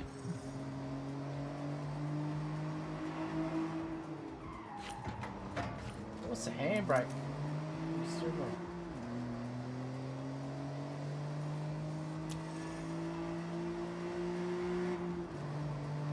How do I indicate?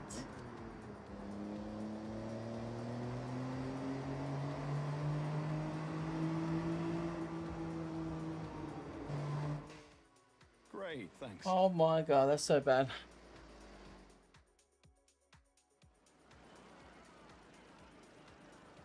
Good work. You can pick up another job if you want to.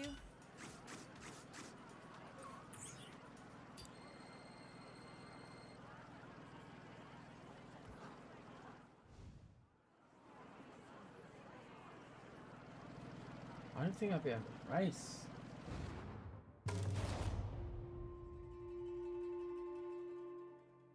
Yeah, I don't think I'll be able to race, boys. Alright, let's have a look what that looks like. Okay, player. What do you want to do next?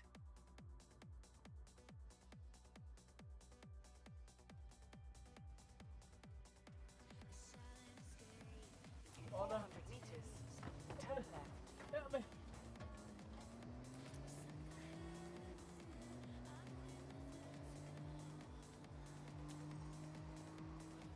Excuse me. Turn left. Oh.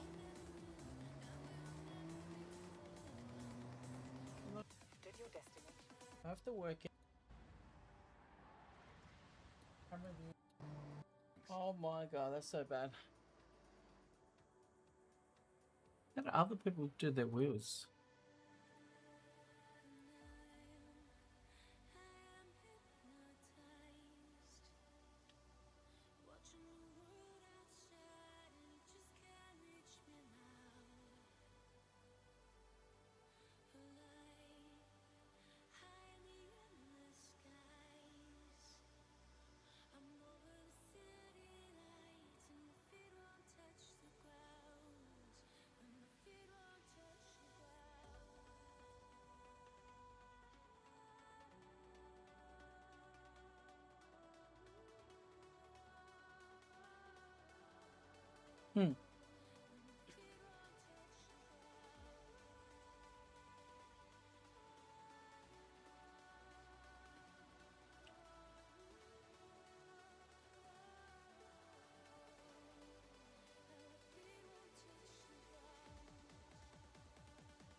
Where would you put it on here?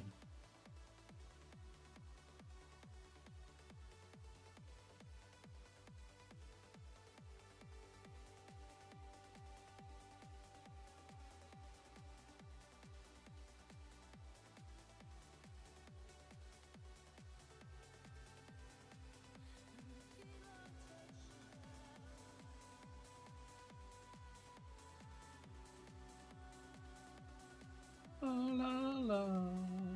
On there. It's Cam.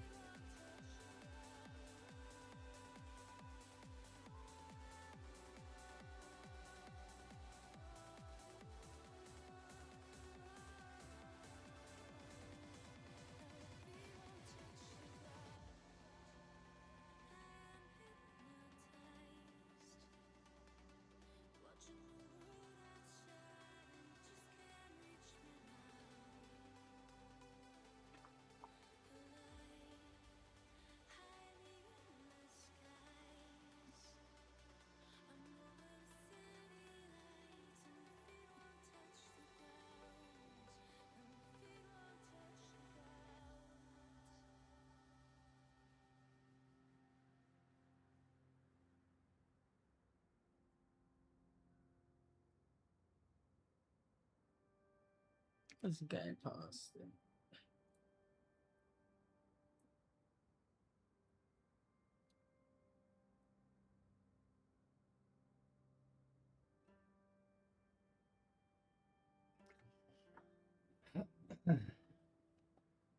How long till the food gets here? So far?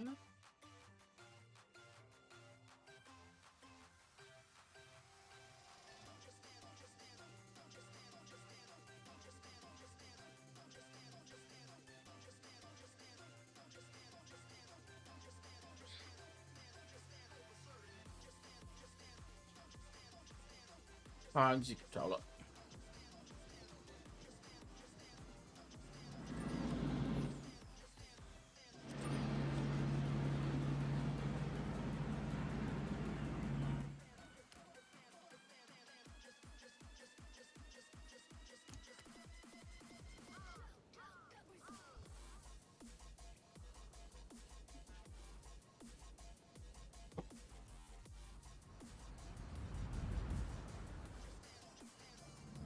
Turn that off.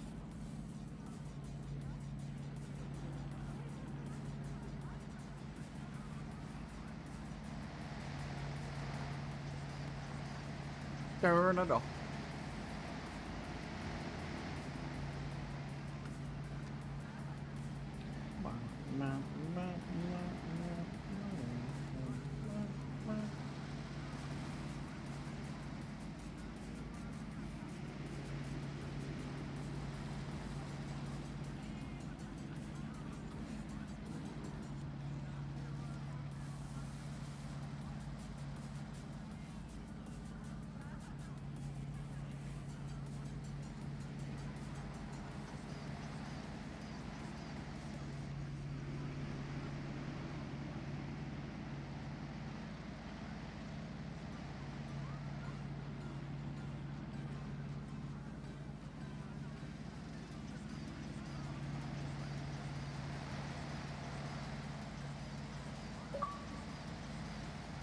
Oh, battery's low.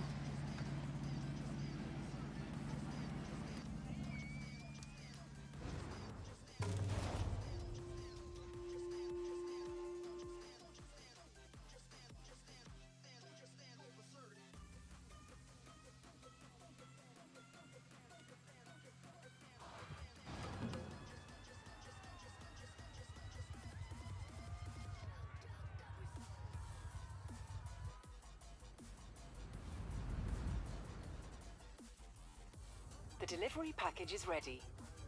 Your destination is now the pickup point. In 400 meters, turn left.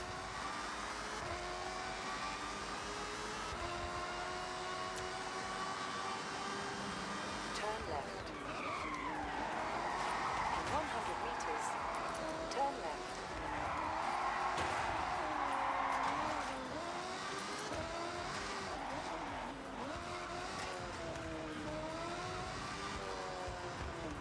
arrived at your destination.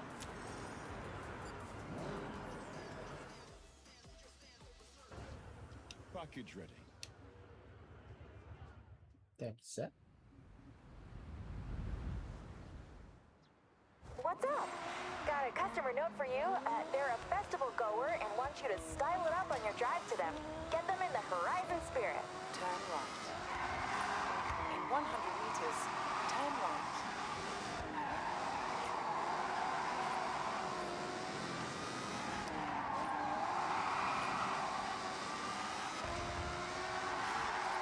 In 400 meters, turn left.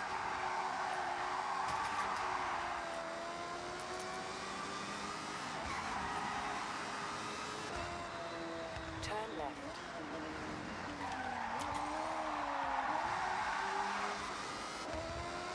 In 200 meters, turn right.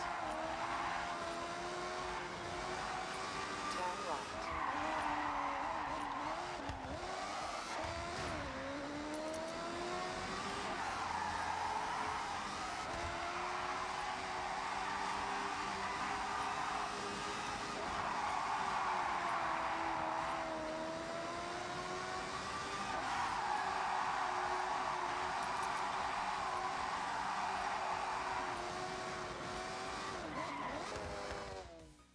Thank you.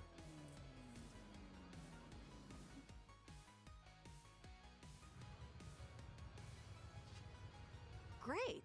We have more orders ready if you want to take on another job.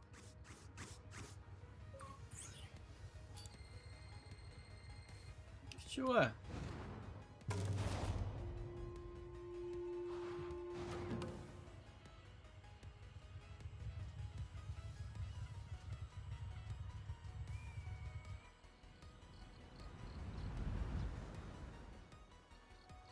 The food order is ready for collection.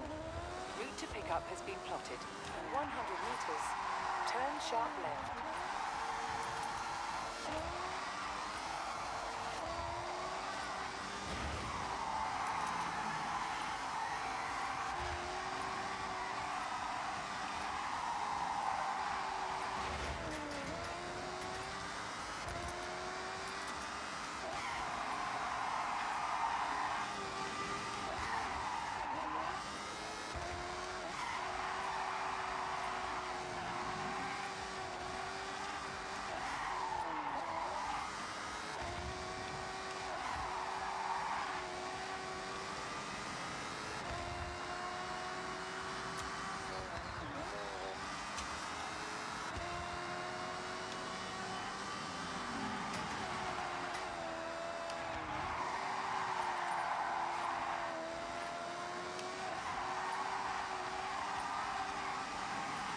In 400 meters, turn left.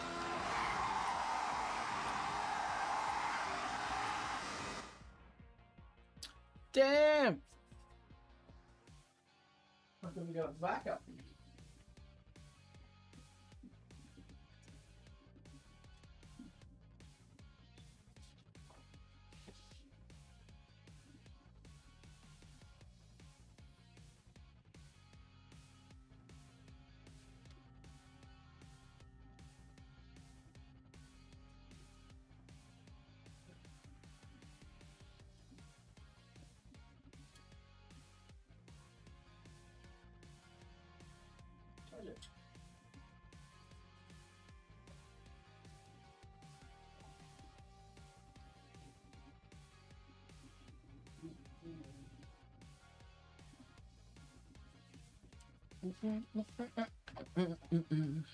Thanks for the likes, guys, on the tube. Appreciate ya.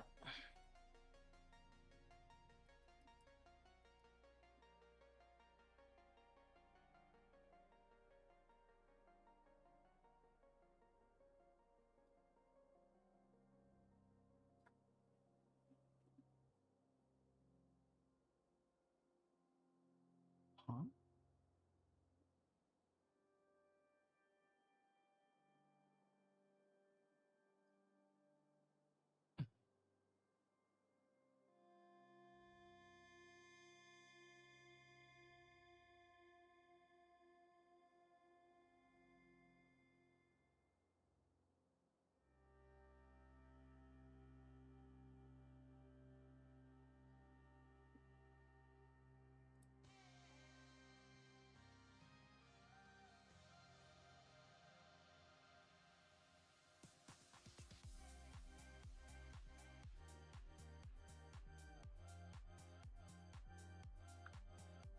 Huh?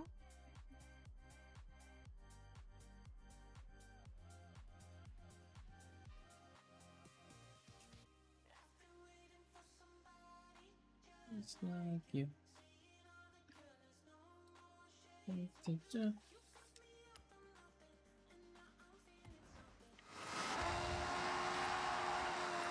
Turn left. You have arrived at your destination. You're good to go. Thank you.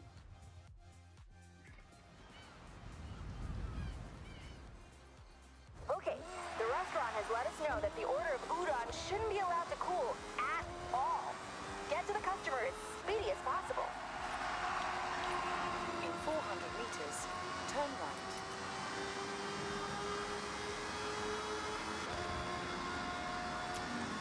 Turn right. In 200 meters, turn left. Turn left.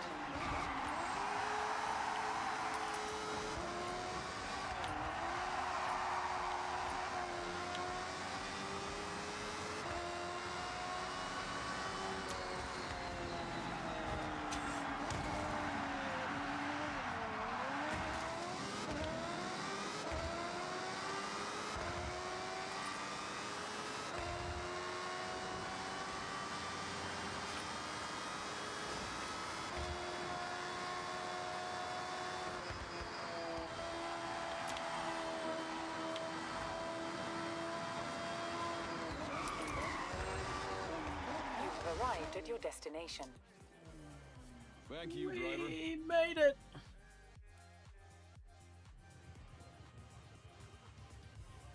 Nice going. We got more orders if you'd like to take them.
Did you guys notice their cars are broken on this? They forgot to fix it.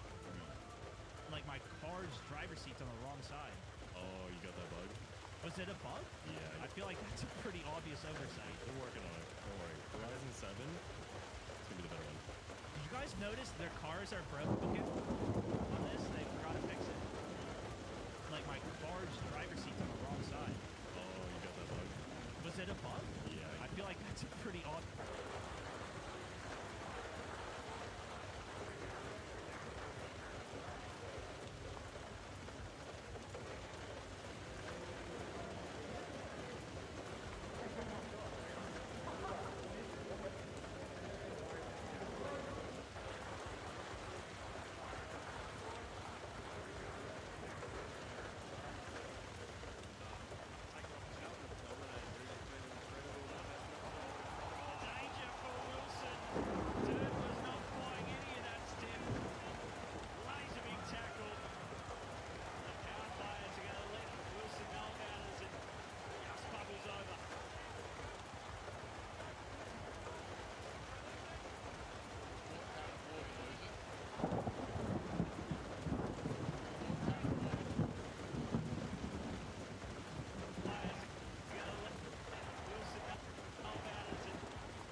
Hey.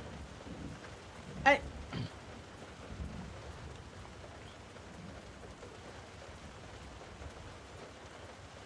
Oh shit, it's here.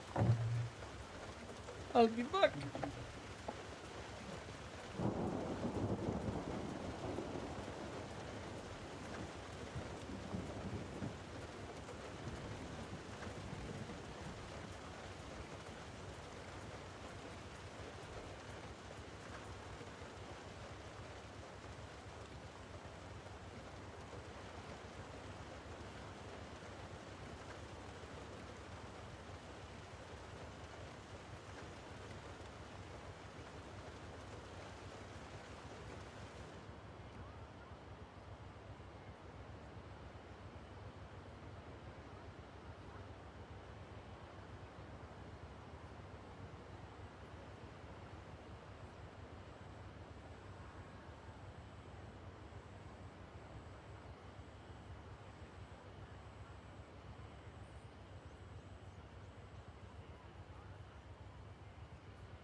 Huh.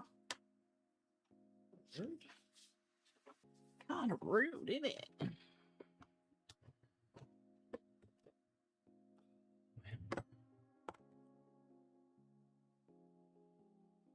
Kind of rude.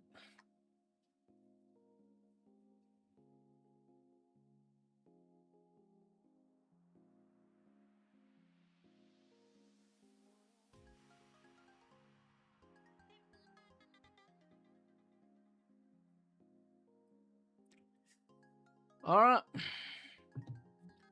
Review time.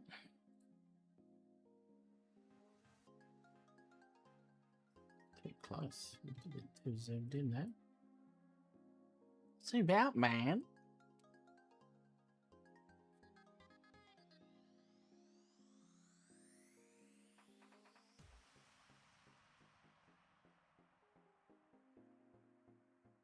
Bah, bah, bah, bah. Whoops.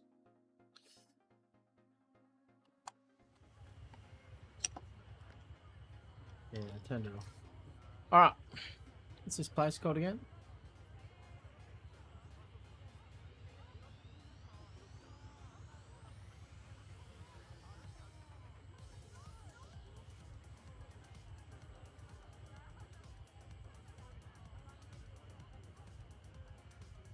Sketty Go.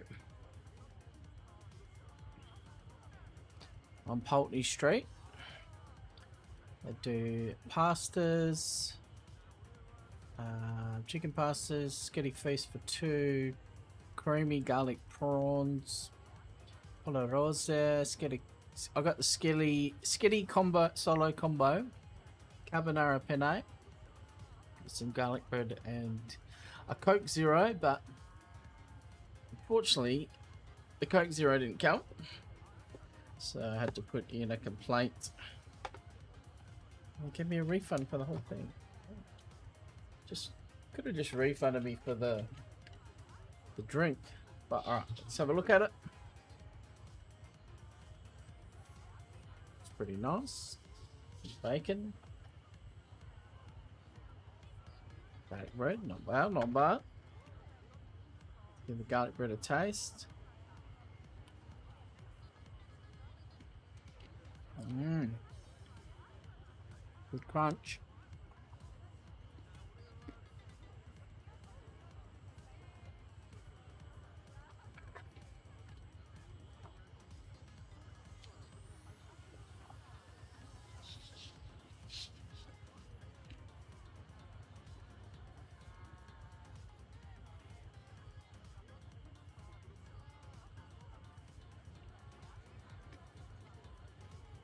Where's the big can?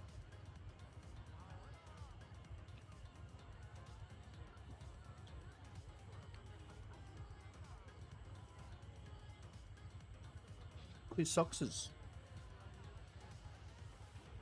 It's good toasters, huh?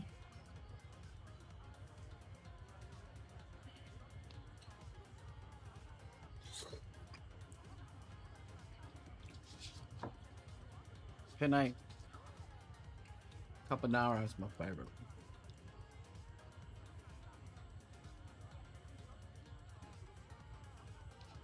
Mm.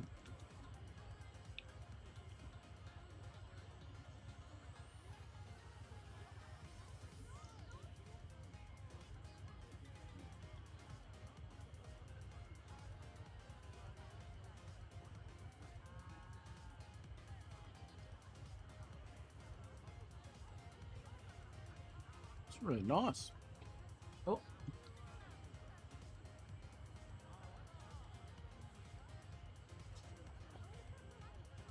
Really nice.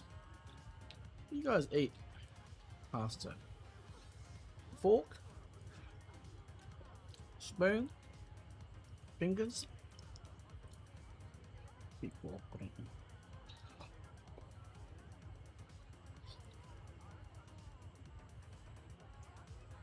Oh. Yeah, that's hot. That is hot.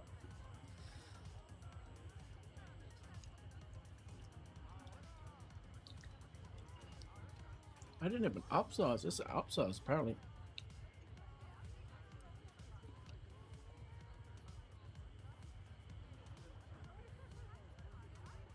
There is an upsize, imagine.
Night after night.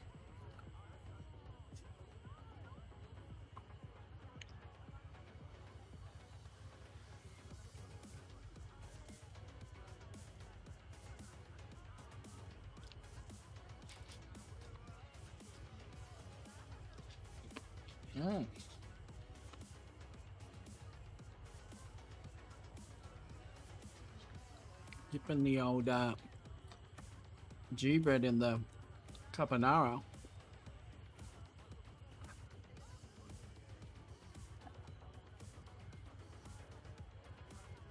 What a good.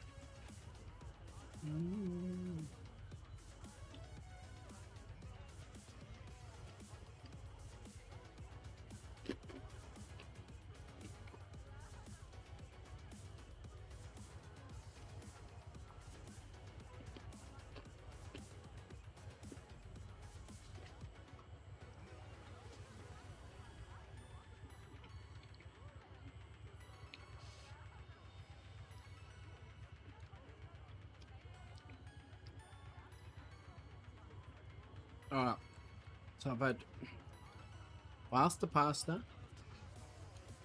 the trattoria, all kinds of pasta.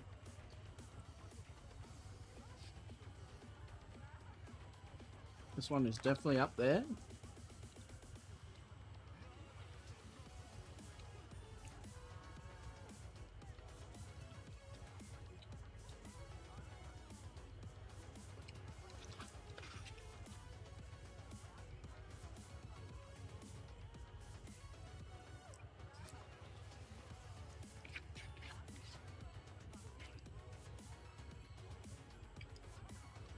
Mm-mm-mm.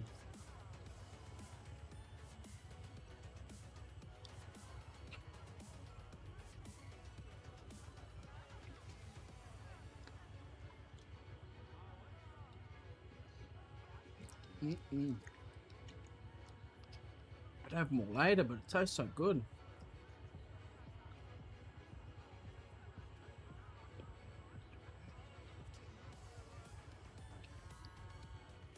Dave didn't even say goodbye. You say goodbye?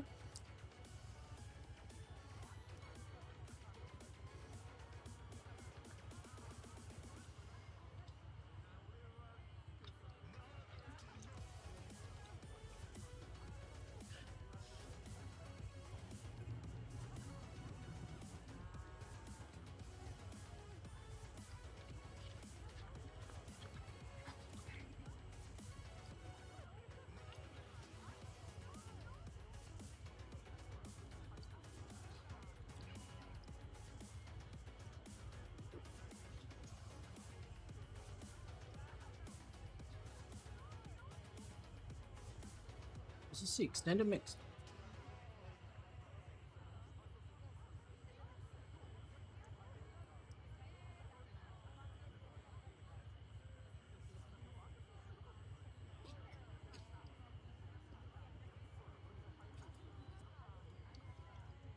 All right, I'm gonna give it a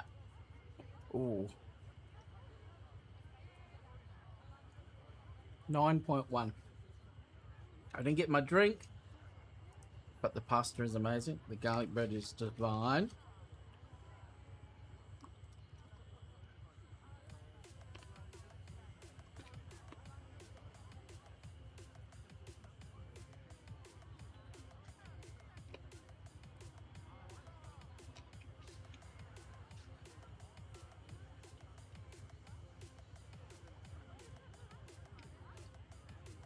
So luckily,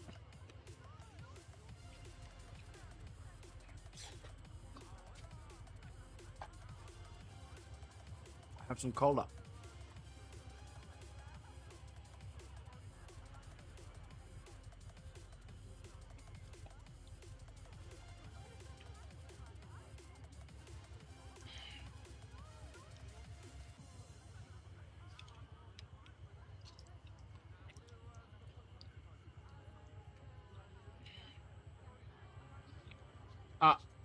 That's it.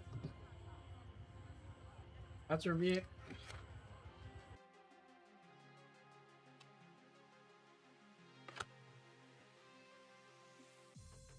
See you on the next one, mate.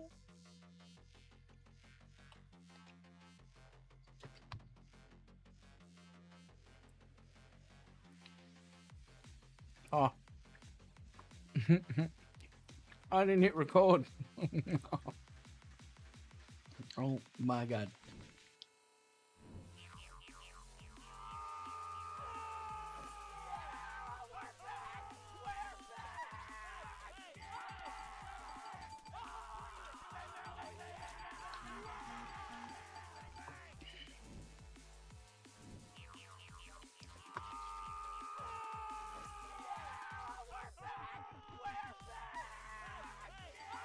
And then cut to wide. Look, I think you did.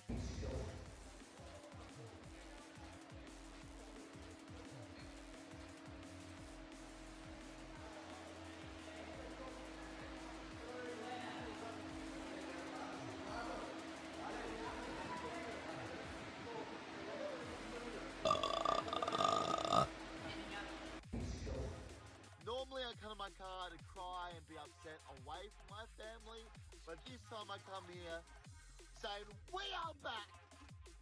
We are so back! Josh Fraser is a genius. Who would have thought playing our best player, our best and fairest from last year is a good idea? Bossy, if you're watching this, got a question for you. What were you doing? What were you doing? You trying to waste the season? We're a good team! And you what? You ruined us! Oh, we're back though. It's back with Josh Fraser the Savior. We're up and about. We're going to run it all the way to the wild card. Yep, you heard me.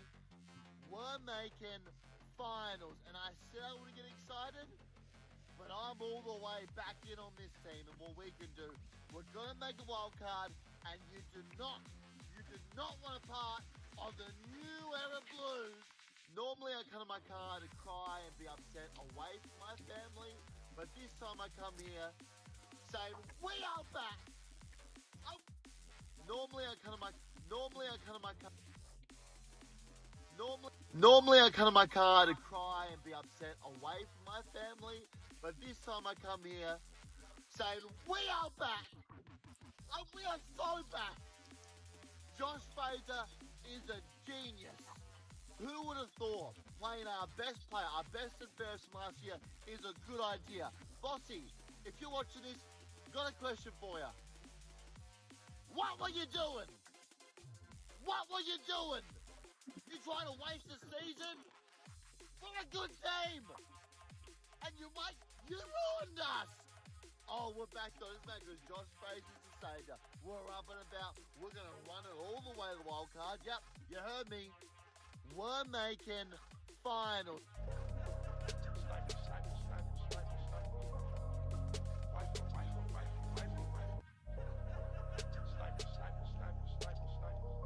Oh no. Do you know what the margin was? 10 points, mate. Had to be, didn't it? 4 plus 3 plus 3. 10. Tell us about the game firstly. Loved you and Harley at the start. The old bull and the young bull just going head and head together. We'll head down this way to talk to us, mate. I wasn't really going head to head. He put me on my arse straight.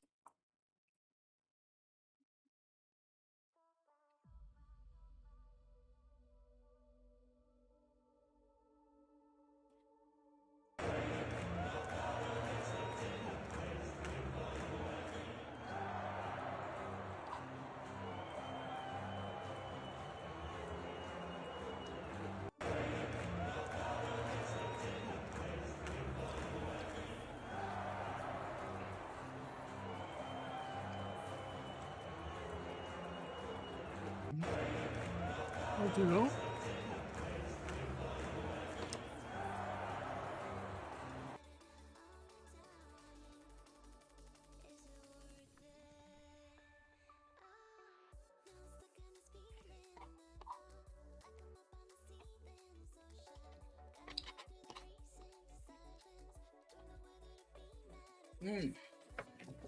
Straight up. Hopefully my stomach doesn't disagree with that. La,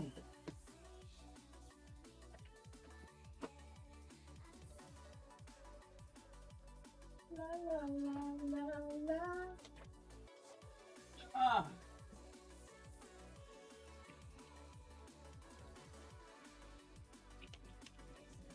Oh, 200.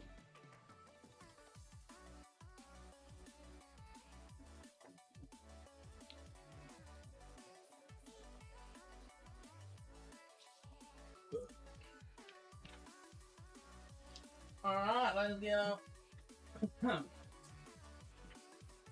One of these bad boys.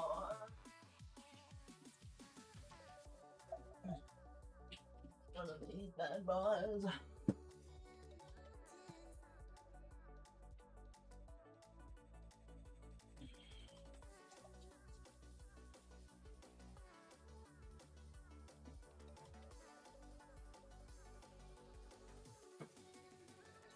Ah. What other achievements can we get? Pardon me. Pardon me.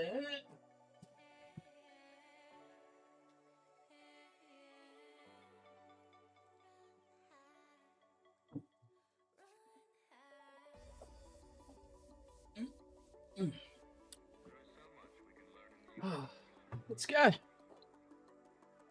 Alright, I might listen to some true crime, fams. What do you reckon? Feel like some true crime.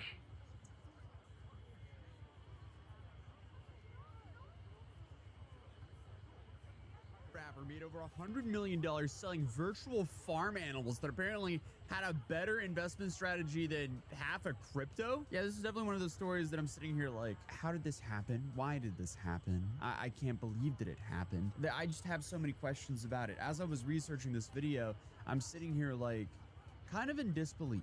Because it kind of sounds a little bit less like financial crime and more like some weird Black Mirror episode. Because the thing this guy did, he didn't rob a bank. No, he didn't hack some massive institution or company. No, he allegedly convinced over 100,000 people to invest real money into virtual cows inside of a mobile game. And he somehow turned that into one of the biggest fraud scandals in modern Turkish history. Okay, so meet Mehmet Aydin, a Turkish entrepreneur and former rapper. Yes, the international fugitive accused of running a massive Ponzi scheme was also, I guess, a YouTube rapper. But Aydin reportedly uploaded rap music online under the name of Ego Man, which in hindsight might be a little bit of a subtle hint that he would have the ego to, you know, run $100 million Ponzi. But I guess it's safe to say the music videos are just a little bit cursed. But yeah, there was a tweet that said, I would definitely trust that guy with $145 million. You see, anything is possible in life. Apparently, this guy can steal over $100 million. And during his YouTube rap career, he was also working as a dishwasher in Bursa. So The dude wasn't some Silicon Valley billionaire creating this cow token, to put it lightly. This was essentially a young guy in his 20s who saw an opportunity, to put it lightly. Because back in 2016, Aydin launched something called Çiftlik Bank, or Farm Bank. And honestly, it kind of looked like a Turkish version of Farmville. You had cartoon cows, chickens, and sheep.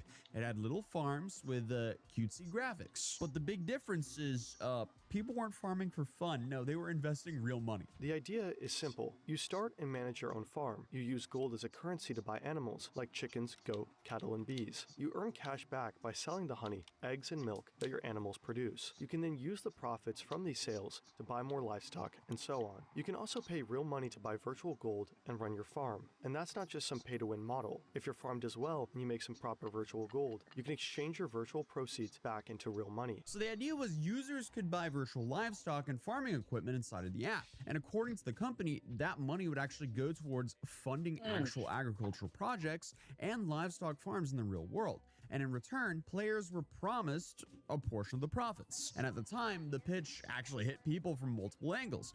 Turkey's agriculture sector was struggling, people wanted investment opportunities, and I guess the app looked modern and tech-driven. Then I guess the most important one, the company worked really hard to make itself look real. So it wasn't just some random mobile app sitting in an app store with fake reviews. No, FarmBank created physical show farms people could actually visit in person. And they even opened branded stores selling products connected to the company. Honestly, my question is, how did this guy get the startup capital to do this? Because I feel like it would be quite complicated to set all this up on a dishwasher salary. But regardless, because of all these demos, investors could walk around and physically see the animals connected to this business. Essentially, the dude LARPed as a farmer. And the scam, I guess in a way, was kind of genius, at least in the most evil way possible, because once you give someone something physical to look at, it's a lot easier to fool. And especially in, you know, crypto 2016, when you have something physical tied to it and the investors can see it, it feels less like magic internet money and more like a real thing. Except it wasn't, because the numbers behind this thing got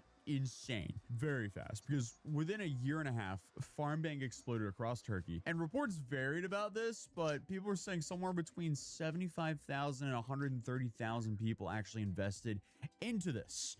So that's crazy. And some reports were claiming there were hundreds of thousands more users just playing the game without even investing. And a whole bunch of estimates are saying it was about $131 million deposited into this. But others are saying $250 million or even $300 million in the equivalent of Turkish lira. So regardless, you know, 130 million to 300 million. This is one crazy heist. But of course, to get that many people involved, it kind of operated like a Ponzi to begin with, because at first people are actually getting paid.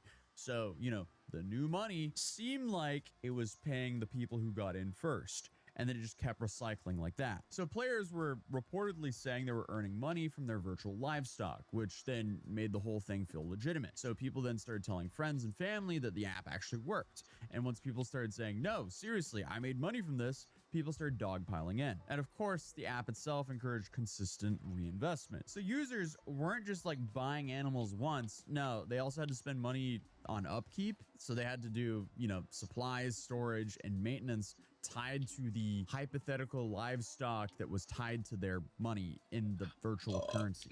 This is so crazy. But honestly, though, it kind of sounds a lot like some of these like 2021 NFT scams. Regardless, FarmBank marketed itself as innovation, and the company promoted itself as this futuristic blend of gaming, agriculture, and investment. And it was trying to like position itself under the narrative of, we're helping Turkey revolutionize its farming industry. And a whole bunch of people were clearly on board, because you have major Turkish TV personalities and celebrities promoting the app publicly, because FarmBank branding started showing up in real stores and real products carried the company logo. And at one point, Mehmet Aydin was even claiming the company would help finance one of the largest dairy farm projects in Europe, which is just such a bizarre, you know, startup promise that, you know, hey, in 2016, I can see how that almost kind of worked. Or, well, actually it did kind of work for a little bit at least, because If you just put the right buzzwords around a bold enough project, it seems like you can raise some money, even though it's illegitimate. But I guess behind all the branding and hype, the cracks in the foundation were already forming, because eventually people started trying to withdraw their money, and suddenly things got weird. So by late 2017, complaints started piling up from users who said payments were slowing down or stopping up entirely.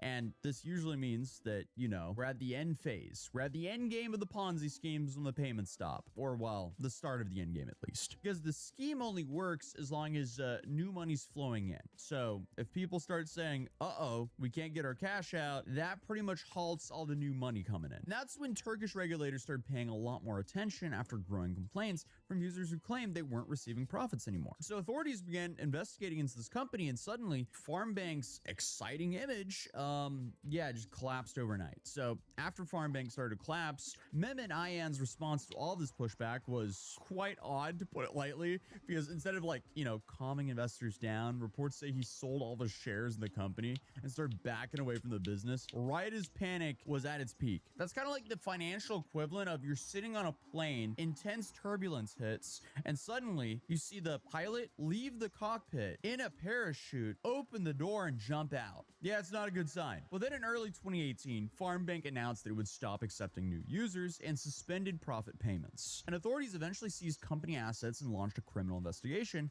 into what prosecutors described as a massive fraud operation involving organized criminal activity and money laundering.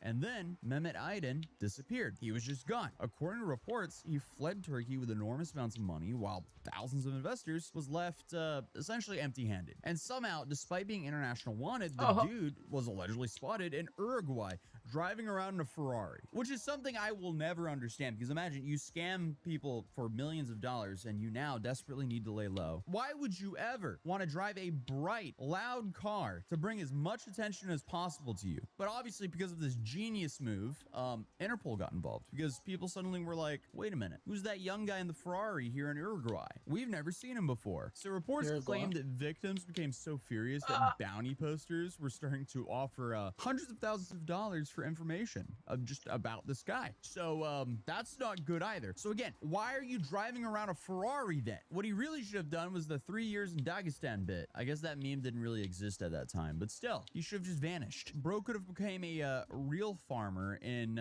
rural Mongolia. It would be pretty hard to find him then. I don't actually know. I'm talking nonsense. But in my head, it would be harder to find him if he just laid low and was like a shepherd in Mongolia. But I guess that would be a boring life for him, which, again, is why if you are in it for the money, absolutely do not scam. Why would you ever scam? Because if you are a person who are doing everything for the money, you clearly want to go enjoy that money. And if you are a scammer and you suddenly have Interpol after you, you can't really spend too much of that money, especially on the flashy Instagram type stuff. But meanwhile, you have like 100,000 people essentially having to tell their families that, yeah, so I lost our life savings because we invested in a cartoon cow app. That's a rough conversation to have. But for years, he stayed on the run while the stories around him just kept getting stranger and stranger. And some reports claimed that he was hiding in Uruguay, and others were saying no, he was actually in Brazil. And there were even rumors involving some offshore accounts, cryptocurrency transfers, luxury properties, yachts, girlfriends, fake identities, and so on.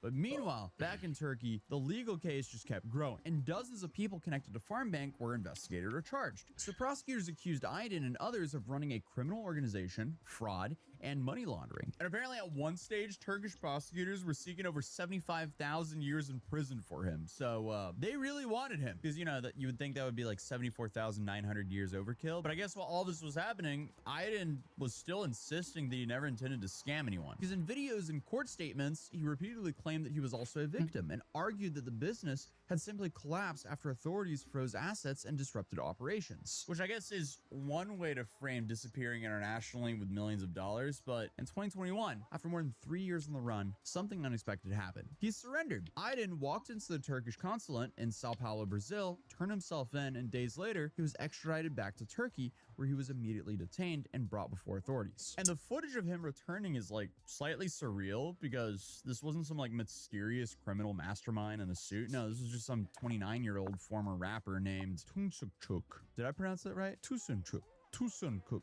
I don't know, but apparently it translates to little chubby boy. How are you going to be a rapper, then go to prison, and your nickname is little chubby boy? And then, of course, on top of that, rob 100,000 people of their life savings. He's just not setting himself up well here. But once he was in prison, Iden started giving interviews and making statements that sounded completely disconnected from the entire situation. Because at one point, while facing tens of thousands of years in prison, he gave an interview basically talking about how comfortable prison life was. I'm not joking. He described his prison cell like someone reviewing an Airbnb. He talked about having a TV, tea, coffee, wardrobes, regular meals, and even preferred Turkish prison over Turkish student dorm rooms, which they gotta fix that if that's true. And in quote, he said the prison meals were 1,000 times better. So again, if that's true, they absolutely have to fix that. Like, come on, we can't be incentivizing prison over studying. That can't be good. But imagine being the victim here. You were fooled because you invested in some virtual cows. And now the guy who sold you the virtual cows is now on TV saying, honestly, the prison food's pretty good. That would not be an ideal predicament to be in. But then on top of that, he said, if he could go back in time, he would do it all again without any mistakes. So instead of, oh, I regret hurting people, he was like, I should have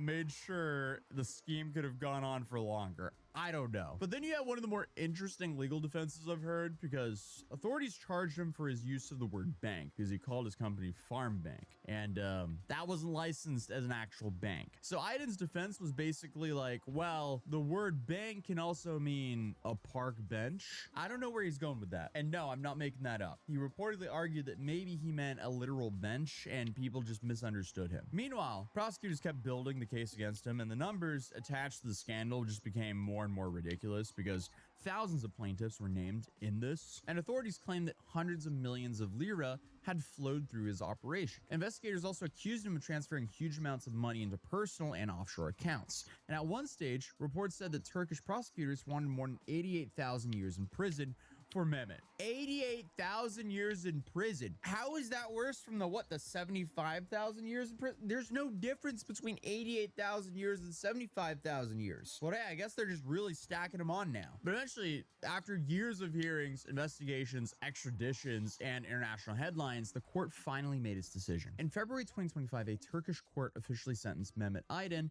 and his brother, Fatih Aydin, to 45,376 years and 6 months in prison. They really had to tack on the 6 months there. So there's a lesson here. Don't sell virtual cows claiming that you're a bank and that it's actual real money. Overall, massive skill issue. This self-proclaimed religious leader was just arrested by the FBI after allegedly running a nationwide forced labor operation that profited him over $50 million over the course of a decade. And this is all while his victims were working without pay in call centers across 4 states and lived under what federal agents called slave-like conditions. 2 church leaders with ties to Tampa are facing federal charges tonight.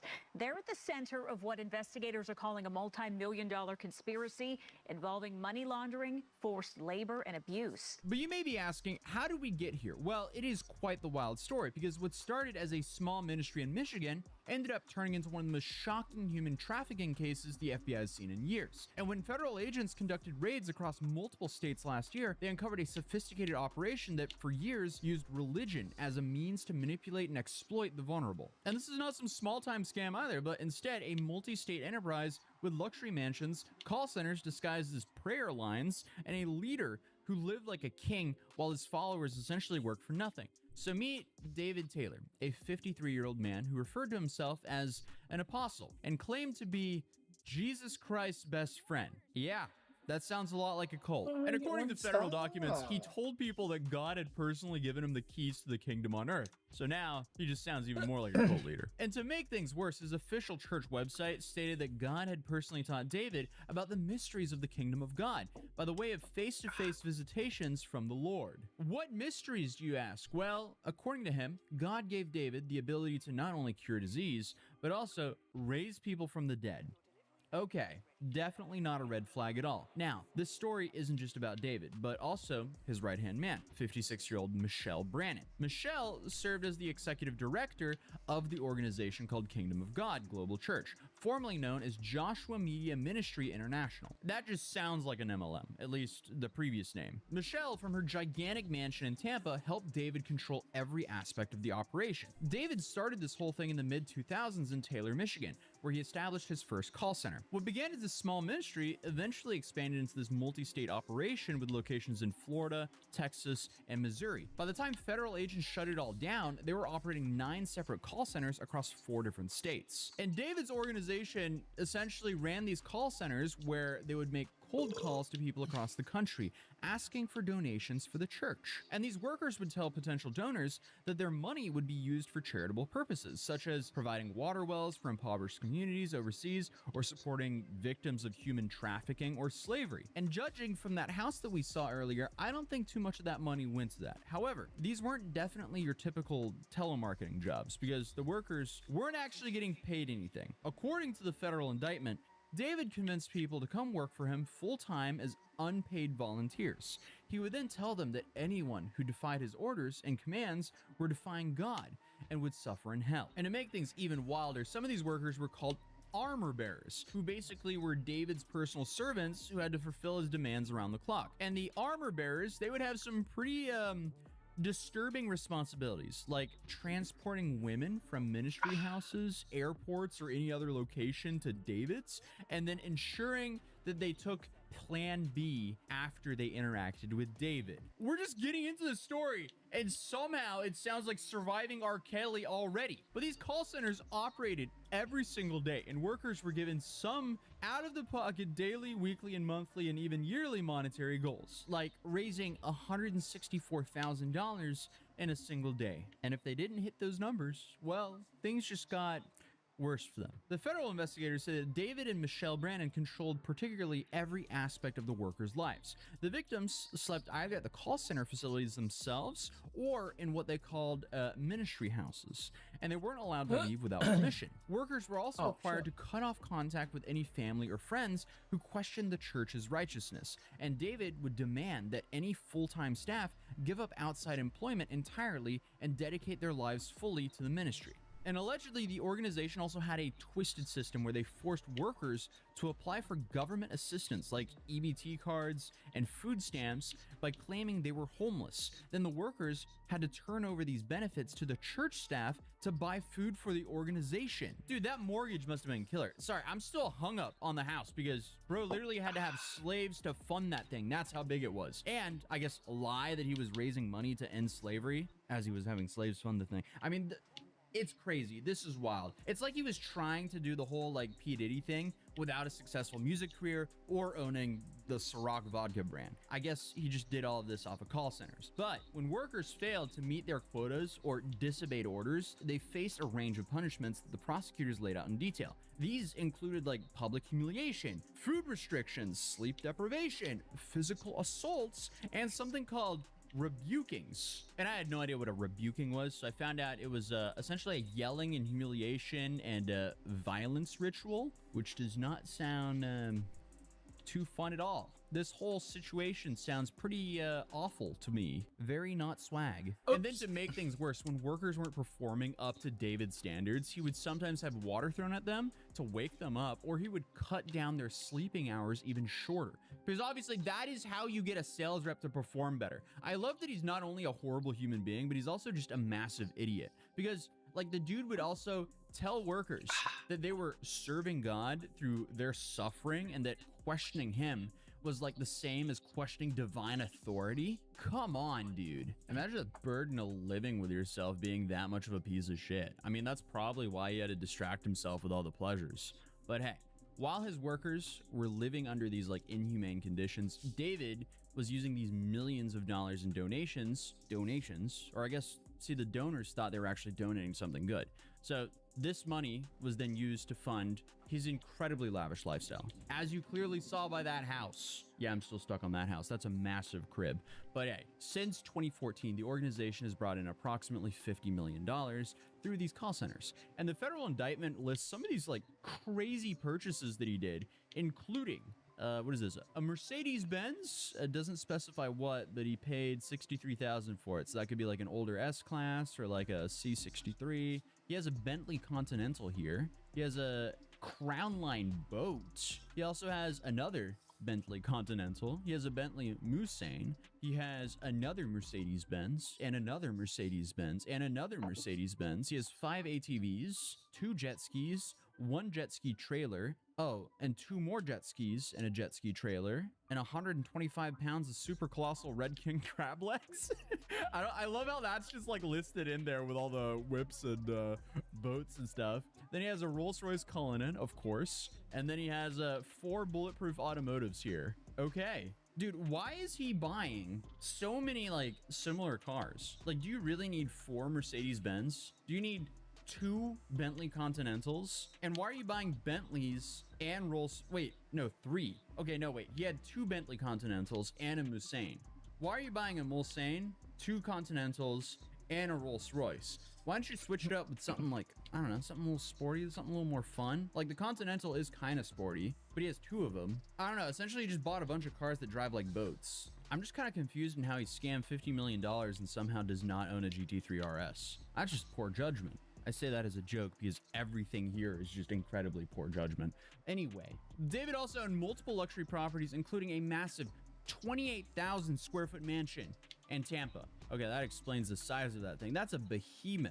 That's like 10 homes. That's 10 large homes in one home. That's crazy. That's pretty much as outrageous as owning 4 Mercedes-Benzes and 3 Bentleys and a Phantom. He didn't own a Phantom, it was a Cullinan. Still, that's just outrageous. Anyway, he bought that mansion for $8 million and it has 10 bedrooms and 10.5 bathrooms. So, I guess you can fit a whole bunch of call center workers in that thing. And while neighbors, obviously, they always wondered how a pastor could afford to live in such an expensive home. Good question, by the way.